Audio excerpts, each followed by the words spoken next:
This video will help you sleep and relax. But before we begin, I would like to know which city you're from and what time you're watching this. Now, subscribe to the channel, relax, and let's begin. I've been debating whether to share this for months now. Even typing this makes my hands shake a little. I'm not normally one to believe in the paranormal, but what happened that night in October last year has completely changed my perspective on reality. Some background. My husband Mike and I live in a quiet cul-de-sac in Ridgemont with our two kids, Emma, 7, and Liam, 4. Our house is a 2-story colonial that we bought about 3 years ago. Nothing fancy, just your typical suburban family home with a small front yard and a decent backyard where the kids can play. Mike's best friend from college, Greg, is our kids' godfather. He's always been like family to us, the kind of friend who shows up with pizza and beer when you're having a rough day, or who'll drop everything to help you move furniture. He's great with our kids too, which is why he's our go-to babysitter when we need one. I should mention that there had always been weird things happening in our house. Nothing major, just the usual stuff you can easily explain away. Doors that were closed would be open in the morning. Items would disappear and reappear in different places. The temperature in certain rooms would drop randomly. Mike and I would joke about having a friendly ghost, but deep down, those little incidents always unsettled me. Anyway, that particular night, I had to attend a work dinner that ran late. Mike was supposed to be home around 8 p.m. from his business trip, and Greg had kindly agreed to babysit until one of us got back. I texted Greg around 7:30 p.m. to check in, and he said everything was fine. The kids had eaten dinner, and they were watching a movie before bedtime. My dinner wrapped up around 9:15 p.m., and I headed home, expecting Mike to already be there. It was a clear night, but unusually dark with just a sliver of moon. Our neighborhood is poorly lit too, with streetlights spaced too far apart, creating these pockets of darkness between houses.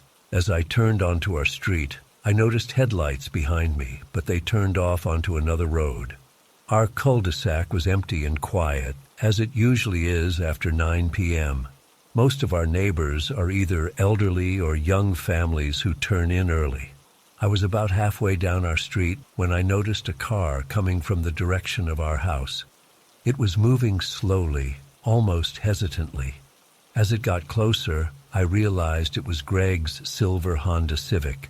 I'd recognize it anywhere with that dent on the passenger side from when someone hit him in a parking lot last year. I slowed down, and so did he. We stopped with our driver's windows facing each other, right under one of the few working street lights. I rolled down my window, and Greg did the same. "Hey, you heading out? Is Mike home?" I asked, leaning slightly out of my window. Greg looked exactly like himself. Same brown hair that needed a trim, same 5 o'clock shadow he always has, wearing that faded blue University of Michigan hoodie he's had forever. "Yeah, Mike just got in about 10 minutes ago," Greg replied. His voice was normal, maybe a bit tired. "The kids were great. Liam wanted 3 bedtime stories, but I cut him off after 2, he added with a chuckle. This was such a Greg thing to say. Liam always tries to extend bedtime by requesting just one more story. "Thanks so much for watching them," I said. "Actually, I hate to ask, but would you be available tomorrow night too? Mike has that dinner with his clients, and I have to attend that workshop." That's when everything changed. Greg's expression shifted in a way I've never seen before. His easy smile vanished, replaced by something cold and irritated. His eyes, this is hard to explain, they seemed darker somehow, like the pupils had expanded. He stared at me for a moment that felt way too long. "I'll let you know," he said flatly. His voice had changed too, lower, almost like he was speaking through clenched teeth. Before I could respond, he rolled up his window and drove off, a bit faster than necessary. I sat there for a moment, confused and slightly hurt. Greg had never been short with me like that. If he couldn't babysit, he would just say so. We've always been straight with each other. I shook it off and continued driving toward our house, figuring maybe he was just tired. It was late after all, but as I rounded the last bend in the road, my blood ran cold. There, parked in our driveway, were two cars, Mike's black Toyota SUV and Greg's silver Honda Civic. My first thought was that I was seeing things. I actually pulled over and closed my eyes for a second, convinced that when I opened them again, there would only be one car in the driveway. But both vehicles were still there. I checked the time on my phone. 9:23 p.m. It had been less than a minute since I'd spoken to Greg in his car. There was no way he could have circled back and gotten to our house before me. It was physically impossible. I sat there, my heart pounding so hard I could feel it in my throat. Part of me wanted to start the car and drive away, far away. But my kids were in that house. After what felt like forever but was probably just a minute or two, I forced myself to drive up to our house and park on the street. I didn't want to block either car in the driveway. I don't remember walking to the front door. The next thing I knew, I was standing in our entryway, keys still in my hand, staring at the most normal scene imaginable. Greg and Mike were sitting on our living room couch, both holding beers, laughing at something on the TV. They looked up when they heard the door close. "Hey, there she is," Mike called out, smiling. "How was the dinner?" I couldn't speak.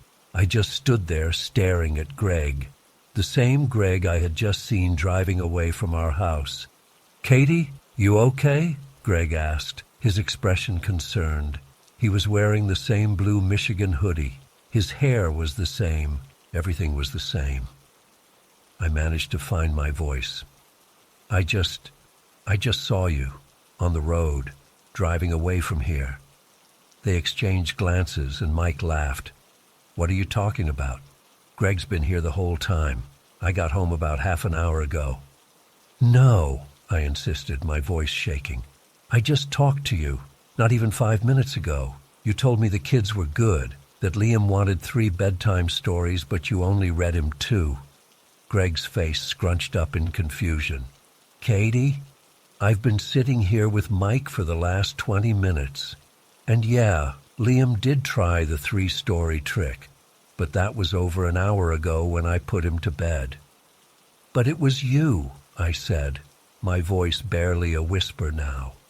"In your car, with the dent on the passenger side." Greg stood up and walked over to me, concerned. "Hey, are you feeling okay? Maybe you saw someone with a similar car. People mix up my Honda with other silver Civics all the time. I asked if you could babysit tomorrow night," I continued, desperate for some acknowledgement that what I experienced was real. "And you got angry. Your face changed. You said you'd let me know." Mike was standing now too, looking worried. "Katie, honey, maybe you should sit down. You look really pale." I let them guide me to the couch, but my mind was racing. I knew what I had seen. It wasn't someone who looked like Greg. It was Greg. The same person now sitting across from me, looking concerned and a little freaked out. "Do you need some water?" Greg asked, already heading to the kitchen. "No," I called after him. "Just, can you babysit tomorrow night?" Greg stopped and turned back. He looked uncomfortable. "Actually, I was going to tell you guys, I can't tomorrow. I've got plans with Melissa that I can't reschedule. I'm really sorry." Just like that, it felt like the floor had dropped out from under me. The Greg I had encountered on the road had predicted exactly what the real Greg was about to tell me. I nodded numbly and mumbled something about understanding. The rest of the evening is a blur. I know Greg left shortly after, clearly unsettled by my behavior. Mike tried to get me to explain more, but how could I? I barely understood it myself. After checking on the kids, who were sleeping peacefully, thank God, I took a hot shower and tried to make sense of what had happened. Could I have imagined the whole encounter? Was I more tired than I realized? But it had felt so real. The conversation, Greg's sudden mood change, the way the street light illuminated his face, it wasn't a hallucination. I didn't sleep that night. I kept replaying the incident in my head, trying to find some logical explanation. Maybe it was someone who looked like Greg playing a prank, but they would have needed to know details about our kids, about Greg's car, about Mike coming home. It didn't make sense. The next morning, I called in sick to work and spent the day researching doppelgangers and time slips while the kids were at school. The more I read, the more I became convinced that I had encountered something supernatural. There were so many accounts similar to mine. People seeing friends or family members in places they couldn't possibly be, often with slightly altered personalities or behaviors. Some theories suggested these are glimpses into parallel realities or alternate timelines that briefly overlap with our own. Others proposed they're some kind of energy imprint, echoes of people or events that somehow get recorded and replayed in environments with certain properties. But the detail that keeps haunting me is how the Greg I encountered on the road revealed something that the real Greg hadn't told me yet. His reluctance to babysit again. It's like I got a glimpse of Greg's true feelings before he had a chance to express them politely. I've never told Mike the full extent of my theories. He'd think I was losing it. I did casually ask Greg if he had loaned his car to anyone that night, and he looked at me like I was crazy. "No one drives my car but me," he said, which I already knew. Greg's weirdly protective of that Honda. Sometimes I wonder if our house has something to do with it. The odd occurrences we'd been experiencing, could they be connected? Are the boundaries between realities somehow thinner here? I've tried to put it behind me. Most days, I can almost convince myself it was just fatigue or stress playing tricks on my mind. But then I'll catch a glimpse of Greg's car in our driveway, and my heart will skip a beat. Or I'll notice him giving me a strange look when he thinks I'm not paying attention, and I'll wonder if he's experienced something too, something he's also afraid to mention. It's been almost a year now, and I still don't have answers. All I know is that for a few minutes on a dark October night, I spoke to someone or something that looked and sounded exactly like Greg, but wasn't him. And whatever it was, it knew things it shouldn't have known and revealed a truth the real Greg was keeping to himself. I don't expect anyone to believe me. Hell, I'm not sure I would believe it if someone else told me this story. But I know what I experienced. And every time I drive down our street after dark, I find myself slowing down at that spot under the streetlight, half expecting to see a familiar silver Honda waiting for me.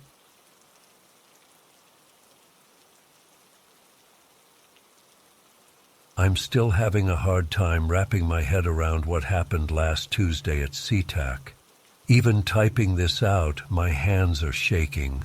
I've spent the past week trying to rationalize what I saw, but I can't stop thinking about it.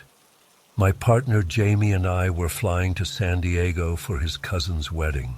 Our flight was delayed by 3 hours due to mechanical issues, so we were stuck at Seattle International with nothing to do but wander around and kill time. After browsing through the same overpriced travel items in 3 different shops, we decided to grab some coffee. The Starbucks at Gate C was packed with other stranded travelers. The line stretched nearly to the bookstore next door. Jamie suggested we try the food court instead, but I was already craving their caramel macchiato, So we got in line and settled in for the wait. I was scrolling through Instagram, barely paying attention to my surroundings, when Jamie nudged me. "That barista looks like someone," he whispered. "I can't place who, though." I glanced up from my phone, scanning the counter area where 3 employees were bustling around making drinks. At first, I didn't see anything unusual, just the typical airport Starbucks scene with hurried baristas trying to keep up with orders. Then she turned around. My stomach dropped. The coffee cup nearly slipped from my hand. It was Lisa, or at least someone who looked exactly like her. Lisa had been my best friend since college. We'd bonded over our shared interest in tarot cards and ghost stories during freshman orientation. For 6 years we were inseparable, roommates, travel buddies, each other's emergency contacts. She was the person I called at 3 a.m. when I couldn't sleep, the one who held my hair back when I drank too much, who helped me move 5 times in 3 years. And she died last spring from diabetic ketoacidosis. She'd been feeling sick for days, but kept insisting it was just a stomach bug. By the time she finally went to the ER, her body was already shutting down. She never made it home. I hadn't just lost my best friend. I'd lost the person who understood the weird, curious parts of me that no one else did. The person who didn't laugh when I insisted my childhood home had been haunted, who stayed up late discussing whether consciousness continues after death, who bought me a pendulum for my birthday because she knew I wanted to learn how to use one. And now, somehow, inexplicably, she was making lattes at the Seattle airport. "Holy shit," I whispered to Jamie. "That's Lisa." He squinted, then his eyes widened. "Oh my God, you're right. That's not possible." It wasn't just a passing resemblance. This woman had Lisa's exact face, the slightly crooked nose from when she broke it playing softball in high school, the tiny mole above her right eyebrow, the way her eyes crinkled when she concentrated. Her hair was the same shoulder-length brown with subtle highlights that Lisa always got, styled in that messy way Lisa could pull off without trying. She even had the same body type. Lisa had struggled with her weight because of her diabetes, and this woman had the exact same slightly heavy build, carrying it in all the same places. As we inched closer in line, I could feel my heart pounding. I was trying to find differences, something that would tell me this wasn't some cosmic joke, but every detail matched, down to the black-framed glasses and the way she tucked her hair behind her ear. "It can't be her," Jamie whispered. "Maybe it's a relative? A twin she never mentioned?" But Lisa was an only child. I'd met her parents, seen the family photos. There was no secret twin. When we got close enough to the counter, I could hear her voice. That same slightly monotone way of speaking that Lisa had, so distinct that I used to tease her about sounding like a GPS navigation system. The woman had the same vacant expression Lisa often wore when she was tired or stressed, that 1,000-yard stare that made her look like she was seeing through people rather than at them. I stood frozen, unable to decide what to do. Should I speak to her? What would I even say? "Excuse me, you look exactly like my dead friend," or worse, "Lisa, is that you?" Either way, I'd sound insane. Jamie ordered for both of us while I kept staring. The woman, her name tag said Miranda, didn't make eye contact with me when she took our order. She just nodded slightly and moved to the next person in line. We moved to the pickup area, and I positioned myself where I could still see her. Jamie was trying to calm me down, telling me it was just a weird coincidence, but I could tell he was freaked out too. The resemblance was too perfect. "We should talk to her," Jamie suggested. "Just casually ask where she's from or something." But I couldn't move. My legs felt like they were weighted down. What if it wasn't Lisa?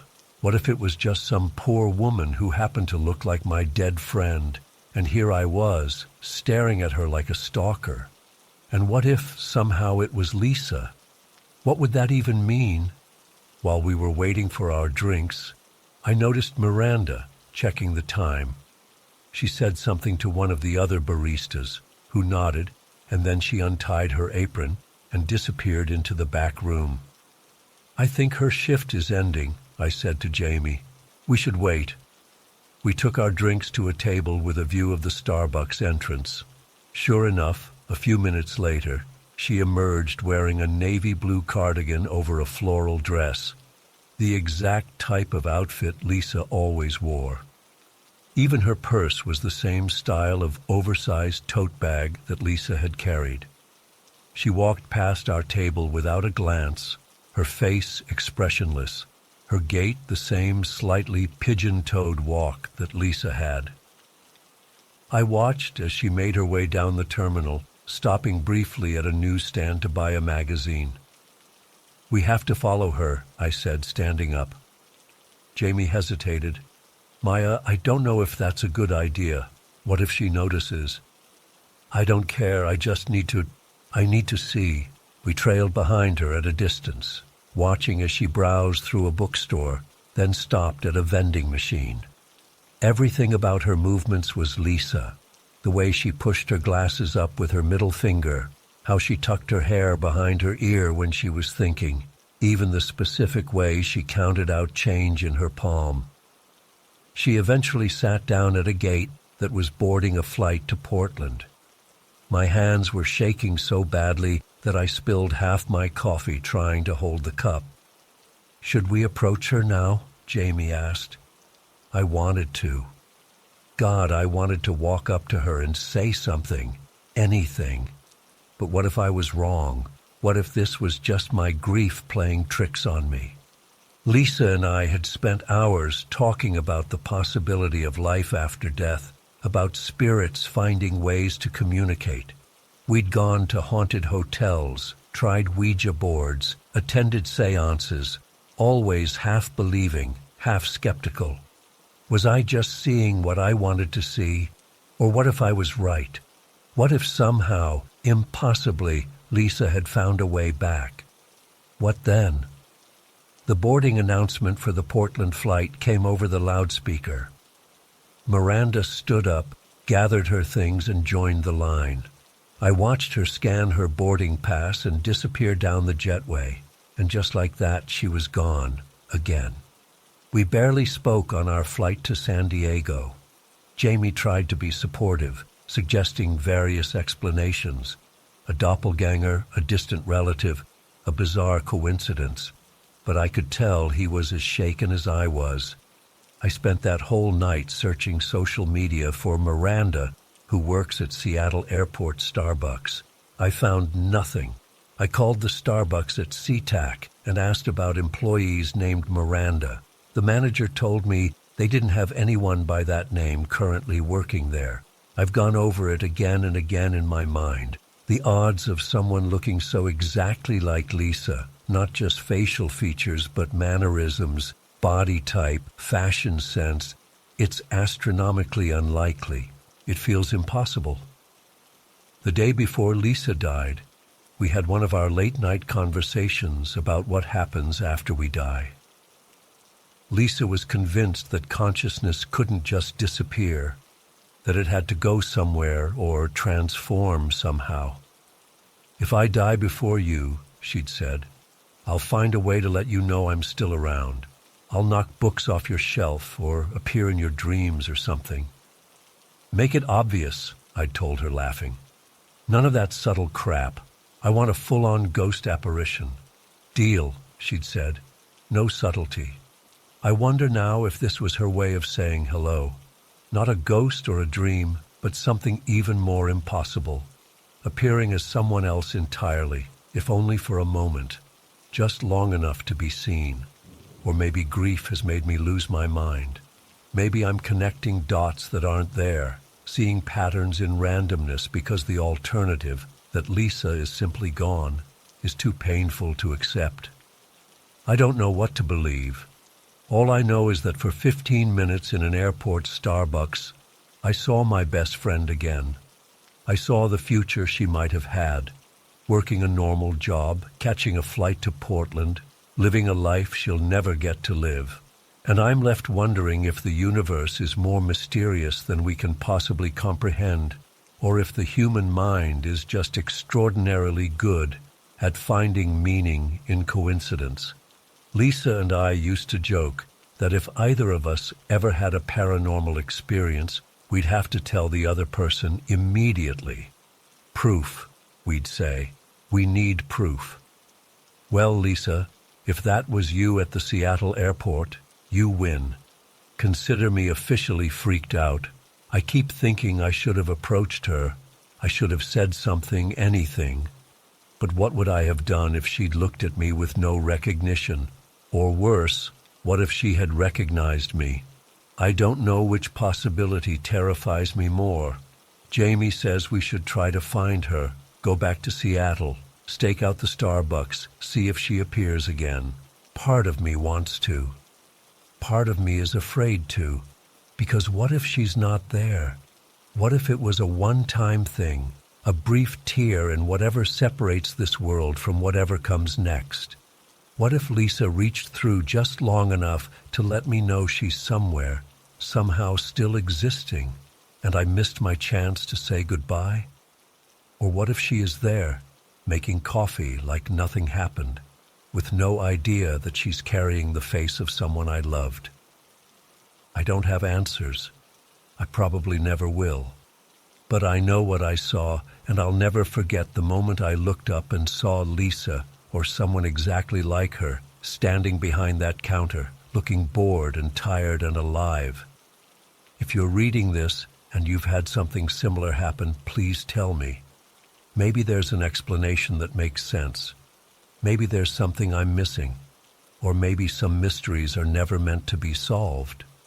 For now, I've started leaving my bedroom door open at night, just in case Lisa decides to try a more direct approach next time. After all, we had a deal, no subtlety. I still can't explain what happened last month at Fitness Evolution in Burlington. I've spent countless hours trying to rationalize it, but nothing makes sense. I'm not one for supernatural explanations or conspiracy theories, but this experience seriously has me questioning reality. I've been going to Fitness Evolution for about 2 years now. It's nothing special. Just your typical gym with the usual mix of equipment, flat screens playing muted sports, and that distinct smell of disinfectant and sweat. My routine is pretty consistent. I go Monday, Wednesday, and Friday right after work around 5:30 p.m. The place is usually packed then, but I don't mind. I put my earbuds in and zone out. That Thursday was different, though. I had missed my usual Wednesday session because of a work deadline, so I decided to make it up. The gym felt slightly off that evening. Fewer people than I expected, different staff at the front desk, even the lighting seemed dimmer than usual. But I didn't think much of it at the time. I was about 30 minutes into my workout, switching from the treadmill to the weights section, when I spotted him across the gym floor. Ryan, or at least someone who looked exactly like my friend Ryan, was doing bicep curls in front of the mirror. Same height, same build, same dark wavy hair with that slight curl at the front that Ryan always complains about. He was even wearing Ryan's signature workout gear, those ridiculous neon green shorts he bought on our trip to Miami last year, and the faded black Metallica t-shirt with the sleeves cut off. At first, I just assumed it was him. Ryan lives about 20 minutes from me in Bellingham, but it wouldn't be weird for him to drive to the Burlington gym.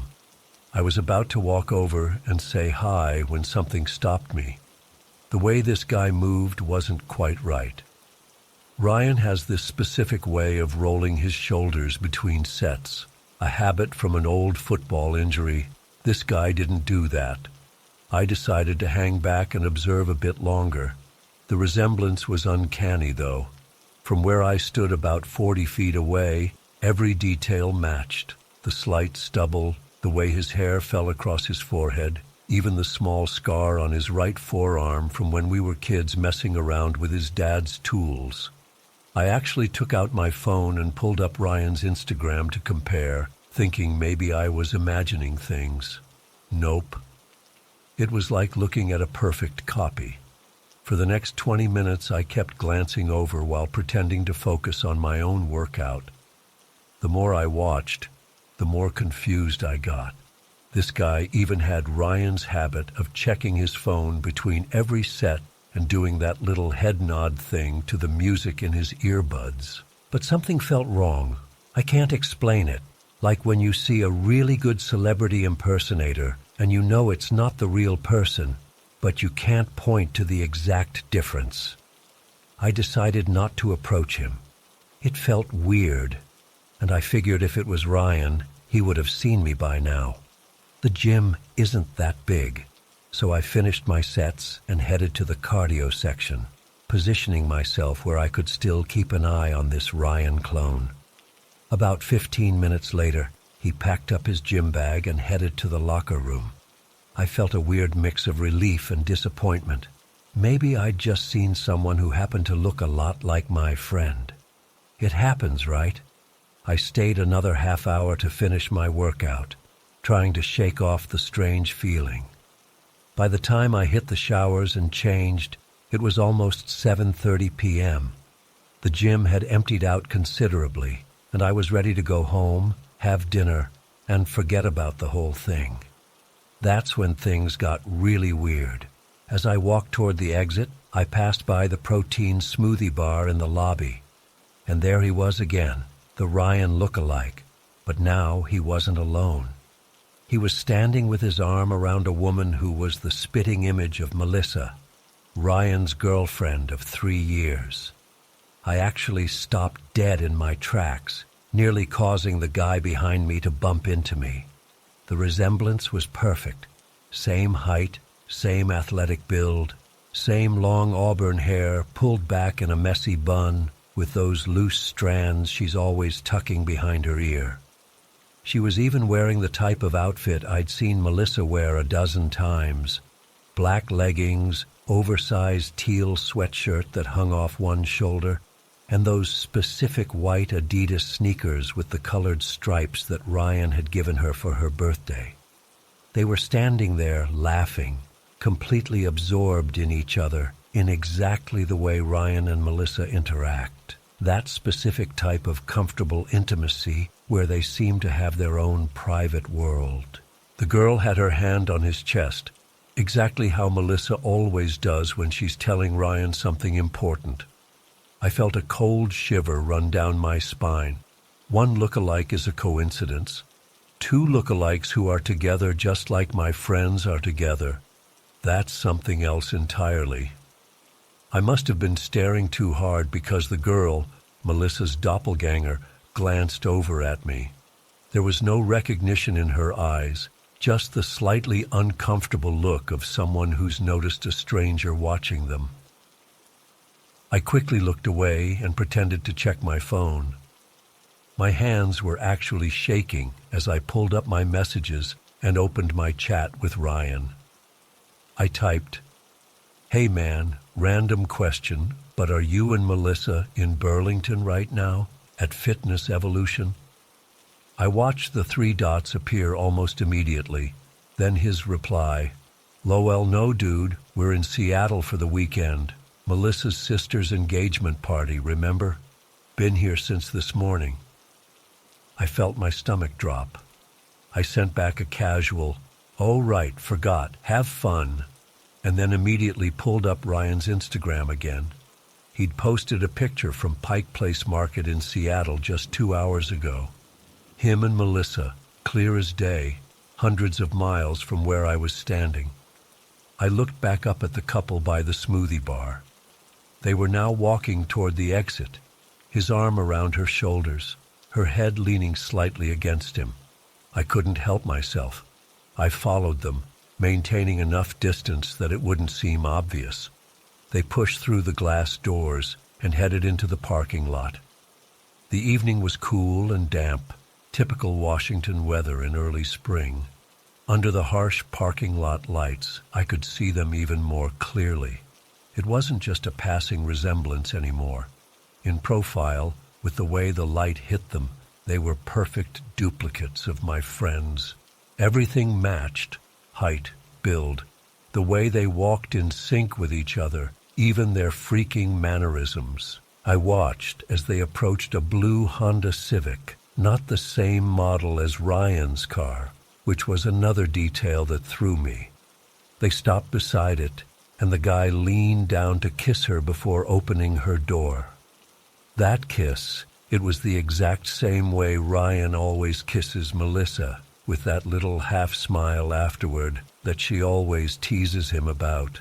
I stood there, paralyzed, as they got in the car and drove away. I managed to catch a glimpse of the license plate, Washington State, but not Ryan's number. My heart was pounding so hard I could feel it in my throat. When I finally got to my own car, I sat there for a good 10 minutes trying to process what I'd seen. Was I losing my mind? Was this some elaborate prank? Had Ryan and Melissa somehow coordinated with lookalikes to mess with me? But that made no sense. How would they know I'd be at the gym on a Thursday instead of my usual Wednesday? And why go to such lengths for a prank that wasn't even particularly funny? I drove home in a daze, mind racing with explanations. The most rational one seemed to be that I'd simply seen two people who happened to resemble my friends. But the more I thought about it, the less likely that seemed. It wasn't just their physical appearance, it was their dynamic, their mannerisms, their clothing choices, even the way they touched each other. People don't just randomly mimic other people's relationships like that. When I got home, I immediately pulled up my laptop and started searching for information about doppelgangers. Most of what I found was just superstitious folklore. Meeting your doppelganger means bad luck or death, that kind of thing. Nothing about couples who mirror other couples. I couldn't let it go. The next day, I texted Ryan again, trying to sound casual. "Bro, weird question, but did you guys lend your gym clothes to anyone recently? Saw someone at Fitness Evolution yesterday who could have been your twin." His reply came a few hours later. "LOL, what? No way. Someone's stealing my amazing fashion sense. Should I be flattered or creeped out?" I didn't know how to respond. How do you tell your friend that you saw perfect copies of him and his girlfriend, down to the smallest detail, living what appeared to be parallel lives? Over the weekend, I kept thinking about what I'd seen. By Monday, I decided I needed to go back to Fitness Evolution at the same time to see if they showed up again. I felt like a crazy person, but I needed to know I wasn't hallucinating. I arrived at the gym around 5:15 p.m. that Thursday, nervous energy making me jittery. I positioned myself on a treadmill with a good view of the entire gym floor and waited. 5:30 passed. Then 6 how. By 7 hows, I had to accept that they weren't coming. I did my actual workout and left, feeling both relieved and unsettled. The following week, I went back again on Thursday. Same result, no sign of them. I was starting to think I'd imagined the whole thing when, as I was walking to my car, I spotted the blue Honda Civic pulling into the parking lot. My heart nearly stopped. I quickly ducked behind an SUV and watched as they got out of the car. There they were, Ryan and Melissa, but not Ryan and Melissa. Same people, same clothes, same everything. They walked toward the gym entrance, his arm around her shoulders, both laughing about something. This time, I decided to be bolder. Once they were inside, I approached the front desk. The guy working there looked bored, scrolling through his phone. "Hey," I said, trying to sound casual. "That couple that just came in, Do you know them? The guy in the green shorts and the girl with the auburn hair?" He barely looked up. "Nah, man. I don't really pay attention to who comes in. Why?" "They just look like some friends of mine, but I wasn't sure if it was them." He shrugged. "Want me to check who just swiped in?" That caught me off guard. "You can do that?" "Yeah, system logs everyone who scans their membership card." He turned to his computer and clicked a few times. Last 4 people to check in were Singh, Roberts, Castillo, and Powell. None of those names meant anything to me. Ryan's last name is Whitman, and Melissa's is Chen. "Thanks anyway," I mumbled, walking away. I decided to wait in my car. I needed to see them again, maybe even try to talk to them this time. I sat there for over an hour, questioning my sanity the entire time. Finally, around 8:30 p.m., they emerged from the gym. Same routine as before, walking close together, stopping at their car, that signature kiss. Before I could overthink it, I got out of my car and walked toward them. My heart was pounding so hard I could barely hear myself think. "Excuse me," I called out as I got closer. They both turned to look at me, mild surprise on their faces. Up close, the resemblance was even more unsettling. It was them, but somehow not them. "Sorry to bother you," I continued, "but you look exactly like some friends of mine. It's kind of freaking me out, actually." They exchanged a glance, the exact same look Ryan and Melissa share when they're silently communicating. "That's funny," the guy said, and even his voice was similar to Ryan's, though maybe a touch deeper. "We get that a lot, actually. People thinking they know us." "Your friends must be good-looking," the girl added with a laugh that was so eerily like Melissa's that I felt goosebumps rise on my arms. "Yeah, they are," I said, feeling increasingly disoriented. It's not just how you look. It's everything. The way you are together, even what you're wearing." Their smiles faltered slightly, and something in their expression changed. Not quite suspicion, but a wariness that hadn't been there before. "Well, that's a coincidence," the guy said, his tone slightly cooler. "Anyway, we should get going. Nice meeting you." They got into their car quickly, and I stood there watching as they drove away. As they passed under a streetlight, I caught a glimpse of their faces through the windshield. For just a second, I could have sworn their features seemed to shift and blur, like a digital image glitching out.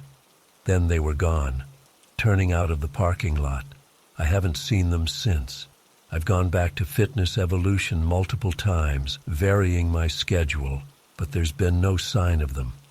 I even tried asking the staff about members named Powell or Roberts, but they wouldn't give me any information due to privacy policies. I told Ryan about it eventually, trying to play it off as a funny coincidence rather than the deeply unsettling experience it was. He laughed it off, said something about everyone having a doppelganger. But he doesn't understand. This wasn't just about physical resemblance. This was like seeing carbon copies of 2 people I know well, down to the smallest detail of how they interact with each other. What are the odds that 2 people who look exactly like my friends would not only meet independently but also form the same type of relationship, wearing the same style of clothes, having the same mannerisms? It defies explanation. Sometimes I wonder if what I saw was something beyond normal reality, some kind of glitch or overlap, like those stories you hear about parallel universes. Or maybe there's something more intentional at work, something mimicking human relationships for reasons I can't comprehend. I know how this sounds. I know the rational explanation is that I saw 2 people who happened to look like my friends, and my mind filled in the gaps to make the similarities seem greater than they were. But I know what I saw. And whatever it wasn't just a coincidence. I still get chills every time I see a blue Honda Civic. I still find myself scanning crowds for their faces. And I still can't shake the feeling that somewhere in Burlington, there's a couple living lives that mirror my friends in ways that shouldn't be possible. I don't know who to tell this to anymore. My therapist thinks I'm developing paranoid delusions. My sister suggested I'm just tired from all the travel. But I know what I'm experiencing is real, and it's getting worse every week. I've been a traveling sales rep for a medical equipment company for almost 7 years now. The job is simple. I visit hospitals in different cities, demonstrate our latest products, and close deals. It means living out of suitcases and spending more nights in hotel rooms than in my own apartment in Chicago. It's not the most exciting life, but the pay is good, and I used to enjoy seeing different parts of the country. That was before the incidents started. It began so subtly I barely noticed. About 8 months ago, I was checking into a Marriott in Phoenix when the receptionist gave me this weird look. "Back already, Mr. Morgan. Did you forget something in your room?" I explained I had just arrived in Phoenix. My flight had landed less than an hour ago. She looked confused, checked her computer again, and apologized for the mix-up. I thought nothing of it. People make mistakes. 3 days later, a barista at a coffee shop near the hospital I was visiting handed me my order before I even placed it. "Same as earlier, right? Medium Americano? No room for cream?" That is what I always order, but I hadn't been to that coffee shop before. When I pointed this out, she blinked several times and said, "That's so weird. I could have sworn you were in here about an hour ago. Same jacket and everything." Again, I brushed it off. I have a pretty average appearance. 5'10", brown hair, glasses, usually in standard business casual attire. Nothing distinctive. I've always joked that I have one of those faces that blends into a crowd, but then it kept happening. In Dallas, a hotel housekeeper jumped when she saw me in the hallway, saying she just cleaned my room and thought I was inside taking a nap. In Baltimore, a restaurant host insisted I had just been seated at another table. In Denver, a cab driver argued with me about having already driven me to the airport that morning. The frequency increased from occasional to weekly, then to almost daily.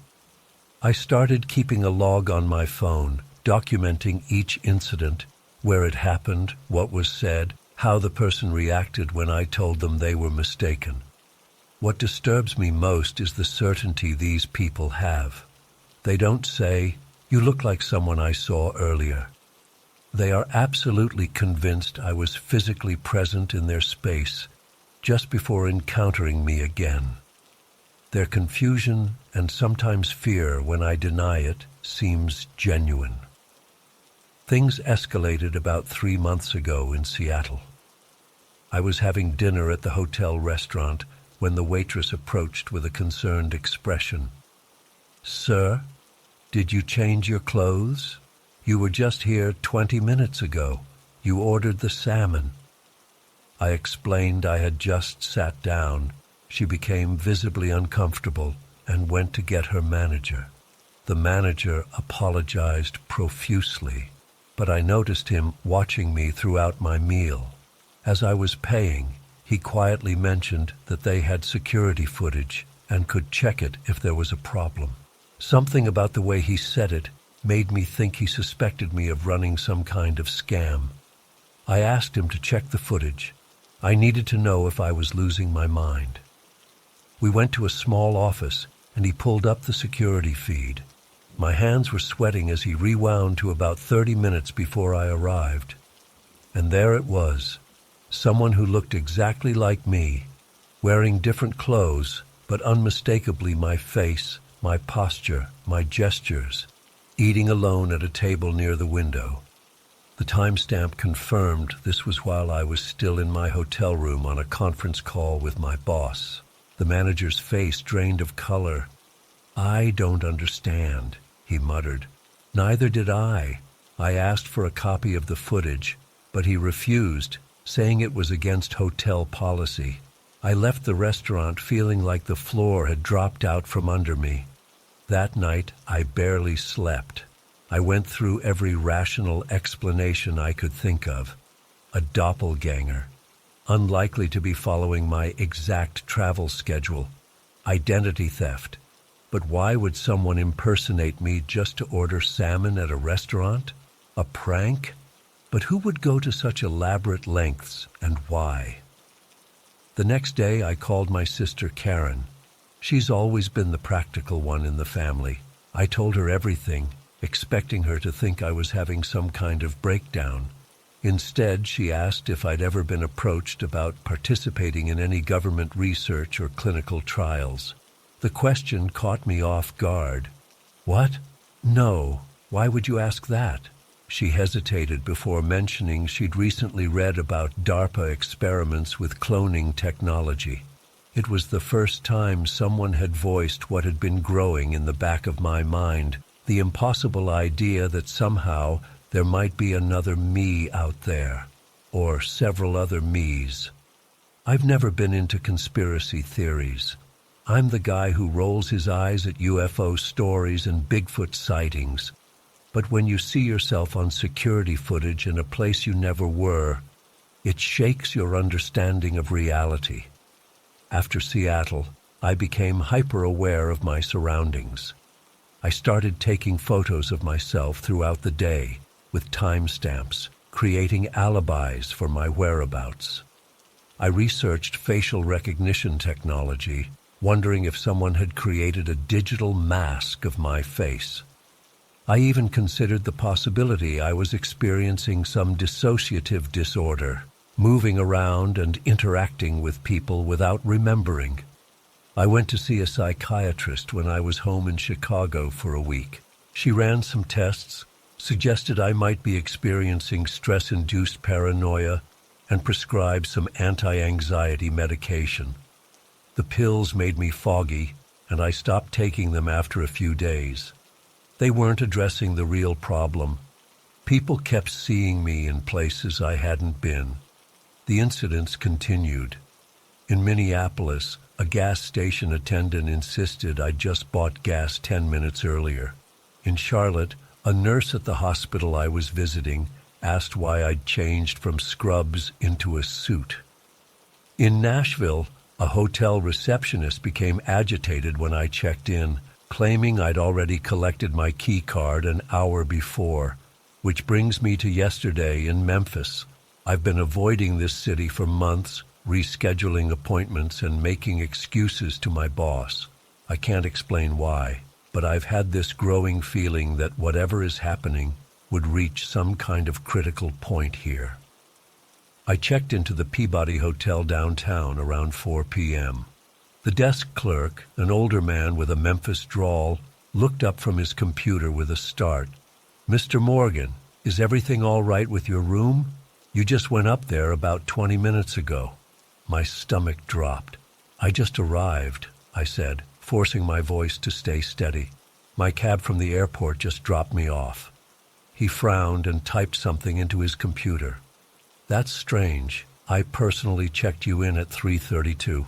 I remember because you mentioned you were excited to see the Duck March. The Peabody is famous for their daily ceremony where ducks parade through the lobby." "Can you tell me what I was wearing when I checked in earlier?" I asked. He didn't even hesitate. Navy blue suit, red tie, just like now. A chill ran through me. I was wearing a gray suit with a blue tie. "Would you mind checking your security cameras?" I asked, trying to keep my voice from shaking. The clerk called over a manager, a young woman who introduced herself as Melissa. I explained the situation, trying to sound as sane as possible. To my surprise, she didn't dismiss me. She led me to a security office where a guard was monitoring several screens. "Can you pull up the lobby footage from around 3:30? She asked him. He rewound the feed, and there I was, walking confidently to the front desk at 3:32 p.m., wearing a navy suit with a red tie. The image was crystal clear. It was undeniably my face, my walk, my mannerisms. I watched as this other me checked in, took a key card, and headed toward the elevators. What room was I assigned? I asked, my mouth dry. Melissa checked her tablet. 824. Can you look up where I was supposed to be right now? She looked confused, but checked. Also 824. My head was spinning. Can you see if there's someone in that room right now? Melissa made a call to security, speaking quietly. After a brief conversation, she turned to me. They're sending someone up to check. The minutes waiting felt like hours. Finally, her phone rang. Yes? I see. Thank you. She hung up and looked at me with an expression I couldn't read. The room is empty, but the bed has been used, and there are personal items there that match your luggage. I took out my phone and pulled up my rideshare app. Look, I said, showing her the screen. I took a lift from Memphis International. I arrived at this hotel at 3:58 p.m. I was on a flight from Chicago that landed at 3:15. There's no way I could have been here at 3:32. She stared at my phone, then back at the security footage timestamp, 3:32 p.m. Mr. Morgan, I don't know what's going on here, but clearly there's been some kind of mix-up. Let me assign you a different room.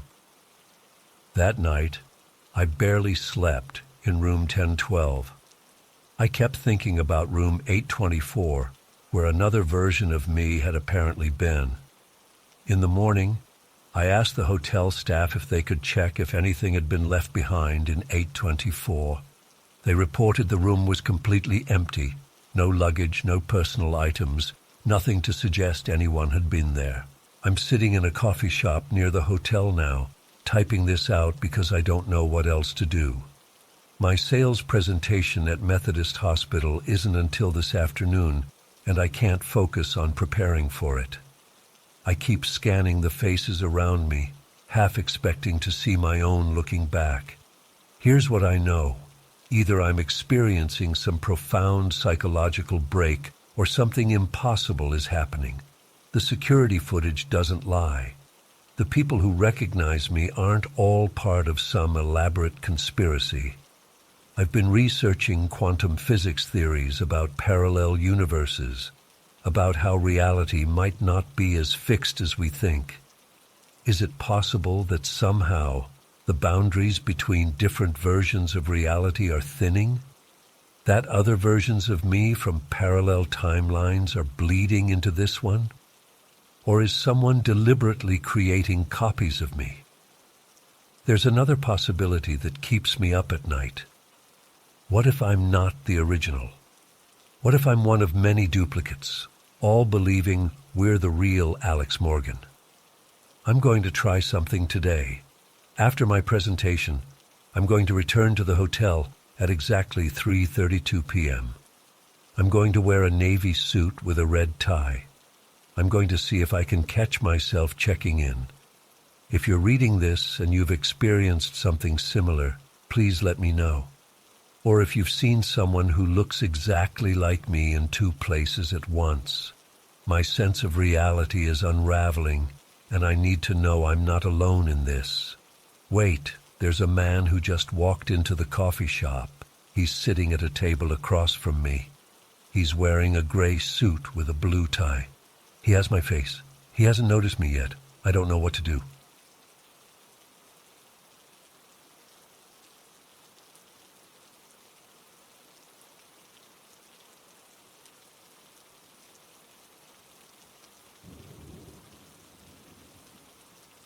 I still can't explain what happened that night. I've gone over it 1,000 times in my head, and it just doesn't make any logical sense. I'm not the type who believes in ghosts or anything like that. I've always been pretty practical. But what I experienced while cat-sitting for my landlady 3 months ago has me questioning everything I thought I knew about reality.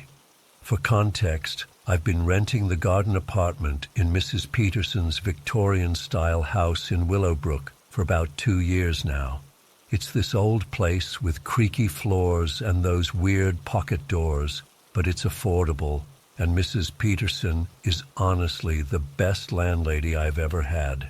She's in her 70s, keeps to herself mostly, and dotes on her elderly cat, Milo, a grumpy orange tabby who's pushing 18 years old and needs daily medication for his thyroid.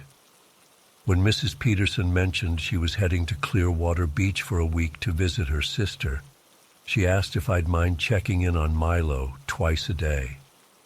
I agreed since I work from home anyway and could easily pop upstairs to feed him and give him his pills.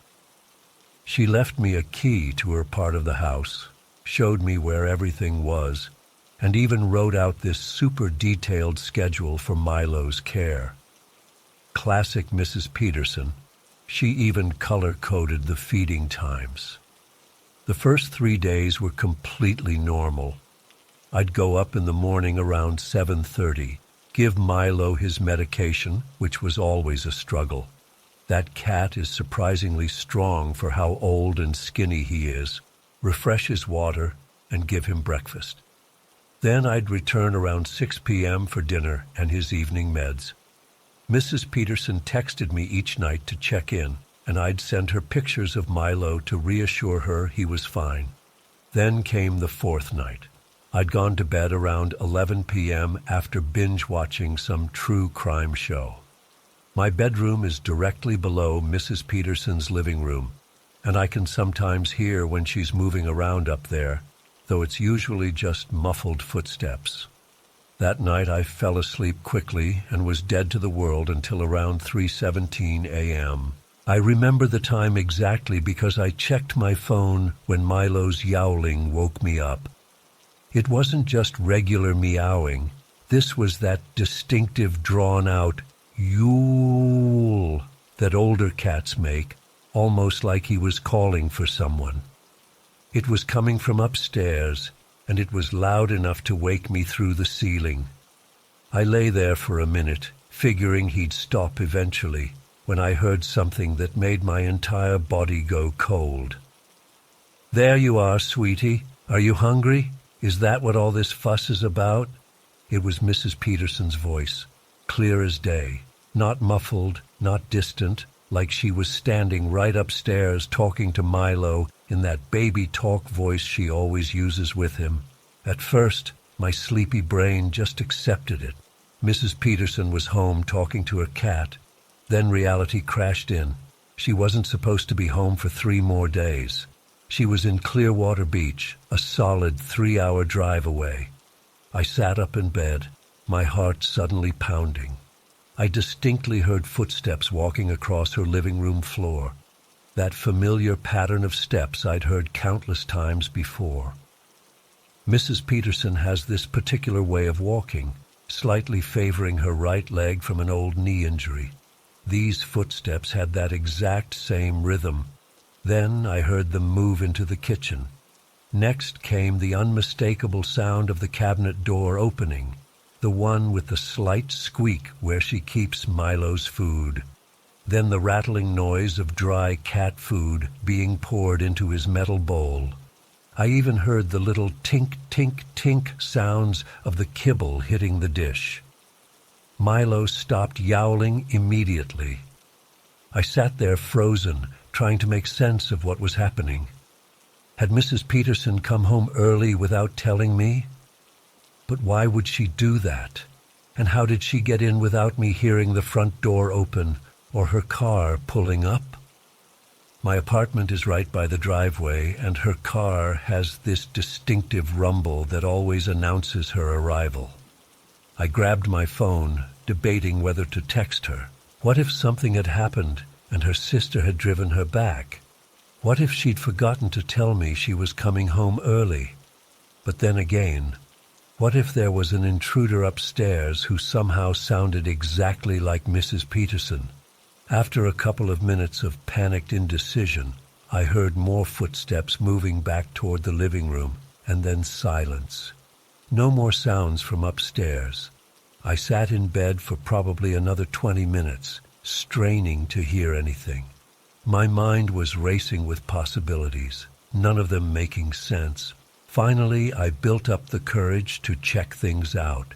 I grabbed the baseball bat I keep by my door, living alone as a woman, you know how it is, and slowly made my way upstairs. The house was completely silent as I reached the main floor.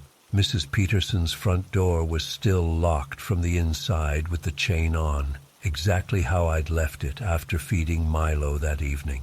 I unlocked it and looked around cautiously.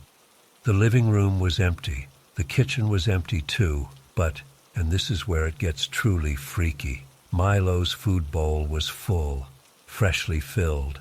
I clearly remembered giving him just a half cup that evening around 6 p.m., and most of it had been eaten before I left. Now the bowl was topped off. I checked every room, every closet. No one was there, no signs of forced entry, nothing out of place except for that full food bowl. Mrs. Peterson's car wasn't in the driveway. It made no sense.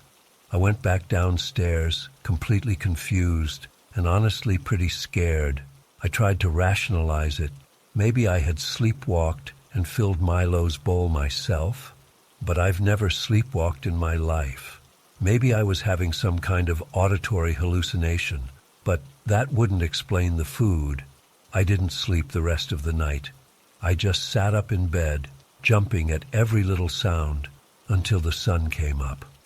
Around 8 a.m., I decided to text Mrs. Peterson. I didn't want to freak her out, so I kept it casual. Hey, Mrs. P., quick question.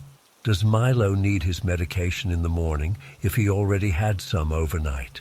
Just checking. Her response came about 20 minutes later.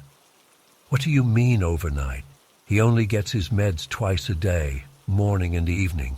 Is everything okay? My stomach dropped. I typed back, "Oh, sorry, I was confused.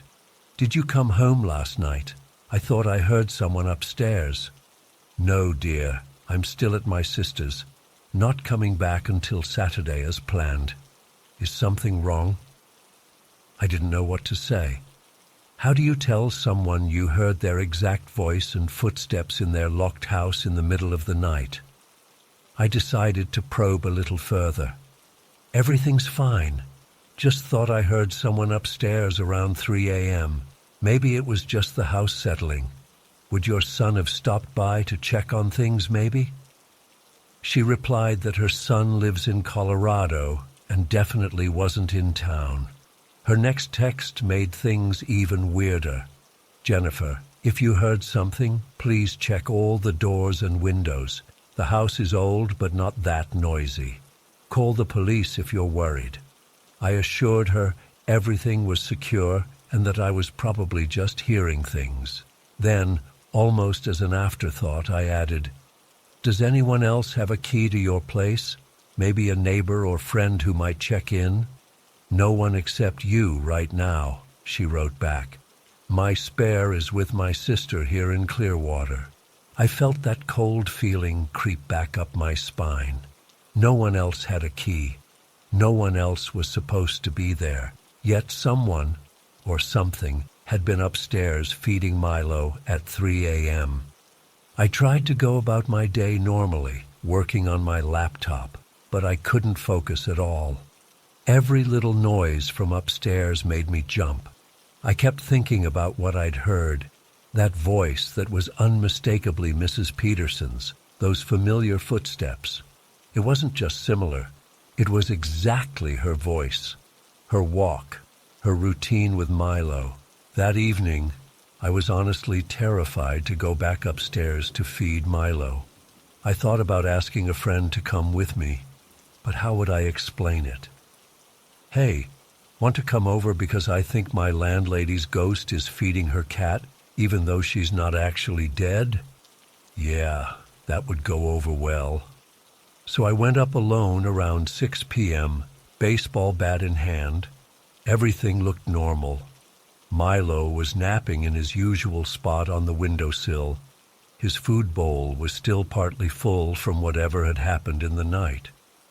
I gave him his medication, freshened his water, and got out of there as quickly as possible. That night, I barely slept. I kept waiting to hear Milo yowling or those footsteps again. but the house remained silent. Same with the next night. Nothing unusual happened for the rest of the week until Mrs. Peterson returned as scheduled on Saturday. When she got home, I helped her bring in her luggage and casually mentioned that Milo had been especially vocal one night. I didn't have the courage to tell her the full story. I was afraid she'd think I was crazy or on drugs or something. She just laughed and said, "That old boy always knows how to make his needs known. He probably missed his mama." Before I went back downstairs to my apartment, I noticed something that made my blood run cold. On her refrigerator was a photo I hadn't seen before. Mrs. Peterson with an older woman who looked remarkably like her, both smiling on a beach. "Is that your sister?"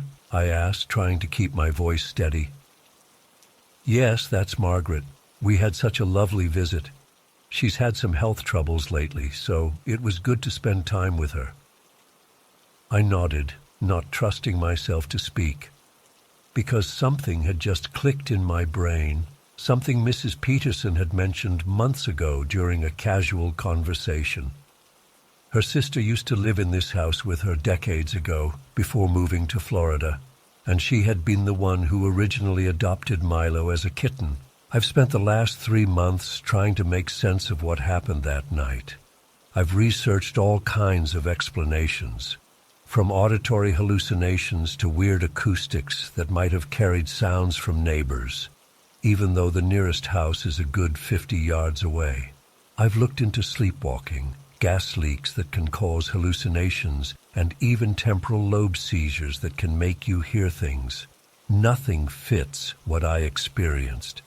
The most unsettling explanation, the one my mind keeps returning to despite my rational self fighting against it, is that somehow Mrs. Peterson's sister, who was very much alive and with the real Mrs. Peterson in Clearwater, somehow manifested in this house to take care of a cat she once loved. Or maybe it was some kind of echo, a routine so deeply ingrained in the house that it replayed itself like a recording. But that doesn't explain the food bowl. I still live in the apartment. Mrs. Peterson is still upstairs with Milo. I've never told her the full story of what happened that night. Sometimes I hear her talking to Milo in that same voice I heard at 3 a.m., and my whole body goes rigid with the memory. I've never heard the phantom cat sitter again, but sometimes, when I'm about to fall asleep, I catch myself listening for those footsteps above me, for that cabinet with the slight squeak, for the sound of kibble hitting a metal bowl. And I wonder, if Milo starts yowling at 3 a.m. again, who exactly will come to feed him? I can't stop thinking about what happened last Thursday. It's been almost a week, but I'm still completely freaked out and can't make sense of it. I've always been skeptical about paranormal stuff, but now I don't know what to believe anymore. So here's what went down. Last Thursday was a totally normal day. I'm a teacher's assistant at Westridge Community College while I finish my master's degree. I was at the college from 9 a.m. until 3 p.m., helping Professor Martinez with his Psychology 101 class in the morning, then handling some administrative work in the department office until my shift ended at 3. I remember the day clearly because we had a guest lecturer come in, and I had to help set up the projector, which was being temperamental as usual. I even stayed a few minutes late to help a student who was struggling with the research methods section of the course.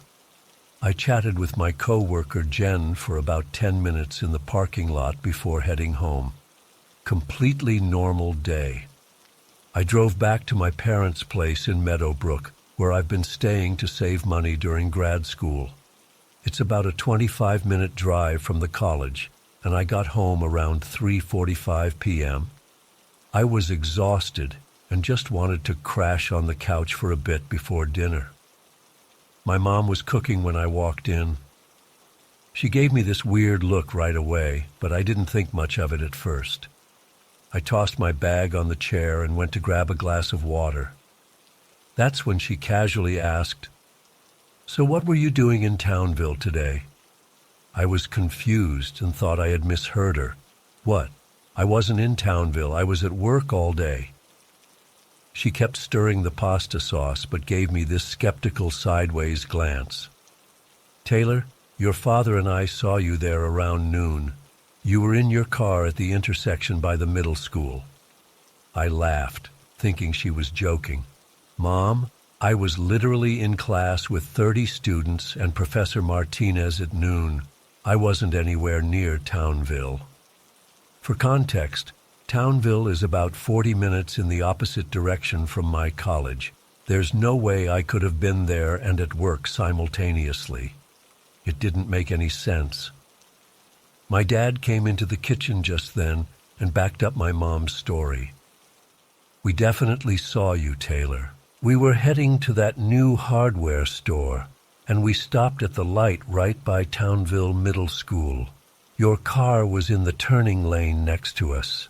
"That's impossible," I said, starting to feel uneasy. "It couldn't have been me." My dad shook his head. "It was your blue Honda with the big dent in the passenger door. We saw your face clearly. You were looking straight ahead, but it was definitely you." That detail sent a chill through me. My car is pretty distinctive because of that ugly dent I got last year when someone hit me in a parking lot. It's a 2008 Honda Civic, light blue, with a seriously mangled passenger door that I haven't fixed yet because the repair costs more than the car is worth at this point. "I swear I was at work," I insisted, pulling out my phone. "I can call Professor Martinez right now, or Jen from the office. They'll both confirm I was there all day." My mom's expression changed from suspicion to something closer to concern. "Then who did we see, Taylor? Because it was your car, and it looked exactly like you." "Maybe someone who looks like me? I don't know, but it wasn't me." My voice was shaking a little by this point. The whole conversation was making me feel crazy. "It was your car," my dad repeated firmly, "with the dent, and it was you driving it." We went back and forth like this through dinner. They described me in detail. Wearing a green top, I was wearing blue that day, hair pulled back, mine was down, but otherwise looking exactly like me. They said I didn't notice them because I was focused on the road, but they got a clear view as the car passed by. What freaked me out most was their absolute certainty. My parents aren't the type to make stuff up, and they were both completely convinced they had seen me. They described the exact same details independently. When I offered to have my co-workers vouch for me, they just exchanged this weird look, like they thought I was the one lying. After dinner, my dad asked me point blank if I was hiding something from them. Was I skipping work? Was I in some kind of trouble? Did I have a reason to be in Townville that I didn't want them to know about? The questions made me feel sick. I've never given them any reason not to trust me, and suddenly I was being treated like I was keeping secrets. I couldn't sleep that night. I kept thinking about someone driving around in a car identical to mine, someone who apparently looked enough like me to convince my own parents it was me. The thought made me feel violated somehow, like my identity had been stolen in the most literal sense. The next morning, I decided to do some investigating. I called the DMV to ask if there could be another blue Honda Civic with the same license plate as mine. They told me that was impossible. Each plate is unique. I even checked if my license plate was still on my car. It was. Then I called the Townville Police Department to ask if there had been any reports of someone impersonating others or driving a car matching my description. The officer I spoke to seemed confused by my questions and said they hadn't received any such reports. I checked my car carefully for any sign that someone might have borrowed it without my knowledge. The mileage seemed right. and everything was exactly where I left it. I even found a coffee receipt crumpled in the cup holder from Thursday morning when I'd stopped for caffeine before work. The whole situation was starting to make me feel paranoid.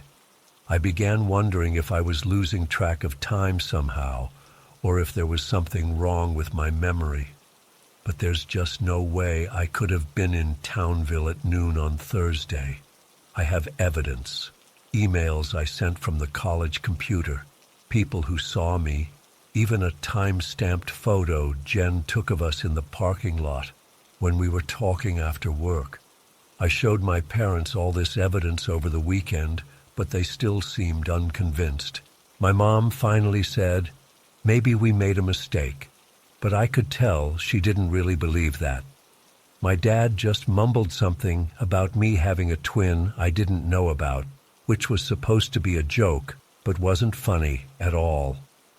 On Monday, I decided to drive to Townville after work.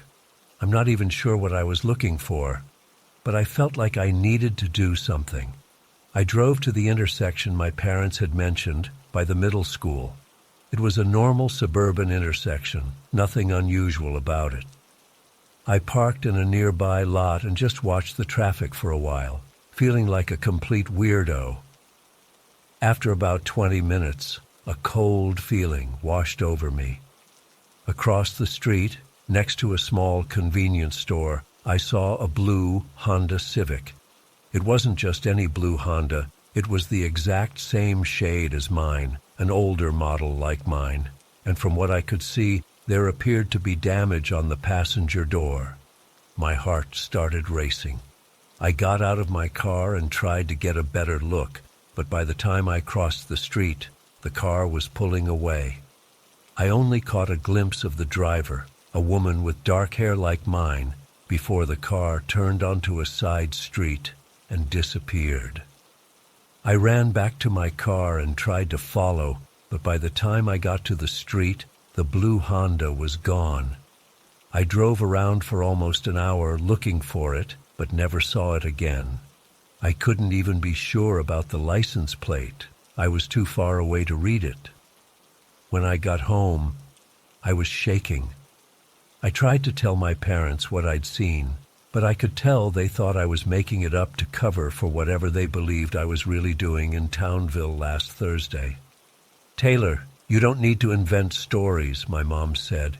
"If you're going somewhere during the day, that's your business. We're just concerned that you felt you needed to lie about it." "I'm not lying," I practically shouted. "I saw the car today. It looks just like mine." My dad sighed. "So now there's someone driving around in a car identical to yours who also happens to look exactly like you. Don't you think that sounds a little far-fetched?" Put that way, it did sound ridiculous, but what was the alternative? That my parents had hallucinated seeing me? That I had some kind of episode where I drove to Townville without remembering it? Over the next few days, I became obsessed with trying to find an explanation. I researched doppelgangers and discovered all these creepy stories about people seeing exact duplicates of themselves or others. Some cultures believe seeing your doppelganger is an omen of death. That didn't exactly help my anxiety. I even looked into the possibility of a stolen identity. Could someone be impersonating me? But why would they drive a car that looked exactly like mine in a small town where my parents might see them? It made no sense. Yesterday, I went back to Townville and spent hours driving around looking for the blue Honda. I went into shops near that intersection, asking if anyone had seen a woman who looked like me in the area recently. People just gave me weird looks, and I don't blame them. I sound crazy even to myself.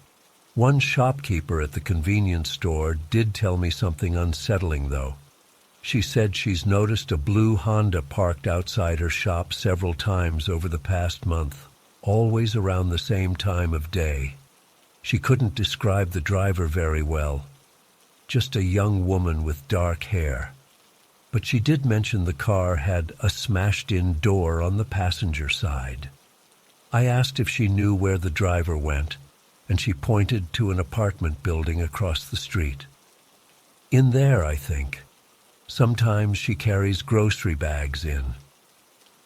I stood outside that building for an hour, feeling like a stalker, but I didn't see anyone who looked like me or the blue Honda.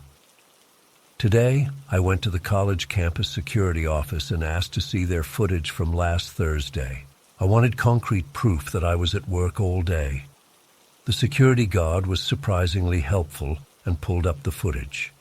There I was, walking into the psychology building at 8:52 a.m. Then there was footage of me walking to the cafeteria around 11:30 a.m. And finally, there I was again, leaving the campus at 3:08 p.m. I felt a rush of relief seeing that footage. It confirmed what I already knew. I was at work all day, but it also deepened the mystery.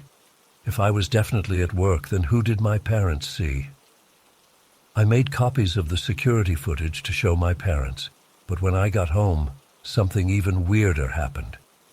My mom was in the kitchen again, and she looked up at me with this strange expression when I walked in. "You're home early," she said. "I thought you were working until 6 today." "No, I finished at 3 like usual," I told her, confused. She put down the dish towel she was holding. "But you just called me an hour ago to say you were staying late at work." My blood ran cold. "Mom, I didn't call you." She pulled out her phone and showed me the call history. There it was. My number called at 4:15 p.m. I had been driving home at that time, and my phone had been sitting untouched in my bag. "That wasn't me," I whispered. My mom's face went pale. "Taylor, what's going on?" I wish I knew. I'm sitting in my room now, typing this out because I don't know what else to do. I've checked my call history, and there's no record of me calling my mom at 4:15 p.m., even though it shows up on her phone as coming from my number. I have no idea what's happening. Is someone impersonating me? Is there really such a thing as a doppelganger? Or am I losing my mind? All I know is that somewhere out there, there's someone or something that looks like me, drives a car like mine, and now apparently can call my mom from my phone number. And I have no idea what they want or why they're pretending to be me. I'm terrified to go to sleep tonight. What if I wake up and find out I've been somewhere else again? What if my parents don't believe me next time? What if whatever this is decides to do more than just drive around and make phone calls? If anyone has experienced anything like this before or has any idea what might be happening, please let me know. I feel like I'm going crazy and I don't know who else to turn to.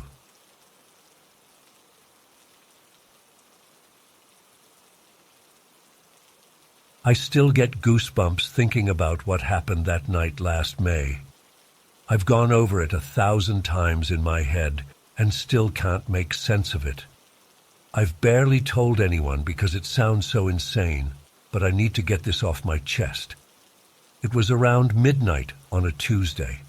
I was staying at my place in Devon, this small rental house about a mile from the town center. Not a great area, but the rent was cheap enough for a university dropout trying to figure life out. I'd been playing Call of Duty most of the evening and realized I was starving. There's this 24-hour gas station about a 15-minute walk away, and I figured I'd grab some snacks.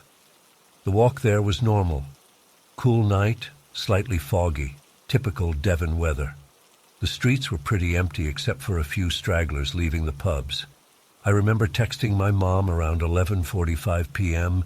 just before I left, asking when she'd be back in town. She was at my grandmother's place in Bristol, about 2 hours away, helping her recover from a hip replacement. Mom replied something like, "Not until tomorrow afternoon, love. Gran's having a rough night." I remember feeling a bit disappointed because I wanted to borrow her car the next day. So I'm about halfway to the gas station walking past this dodgy little bar called the Anchor. The neon sign was flickering, casting this weird reddish glow over the street. The bar was still open, music thumping inside, a couple of smokers hanging around outside. I was crossing the road when I heard a car approaching from behind.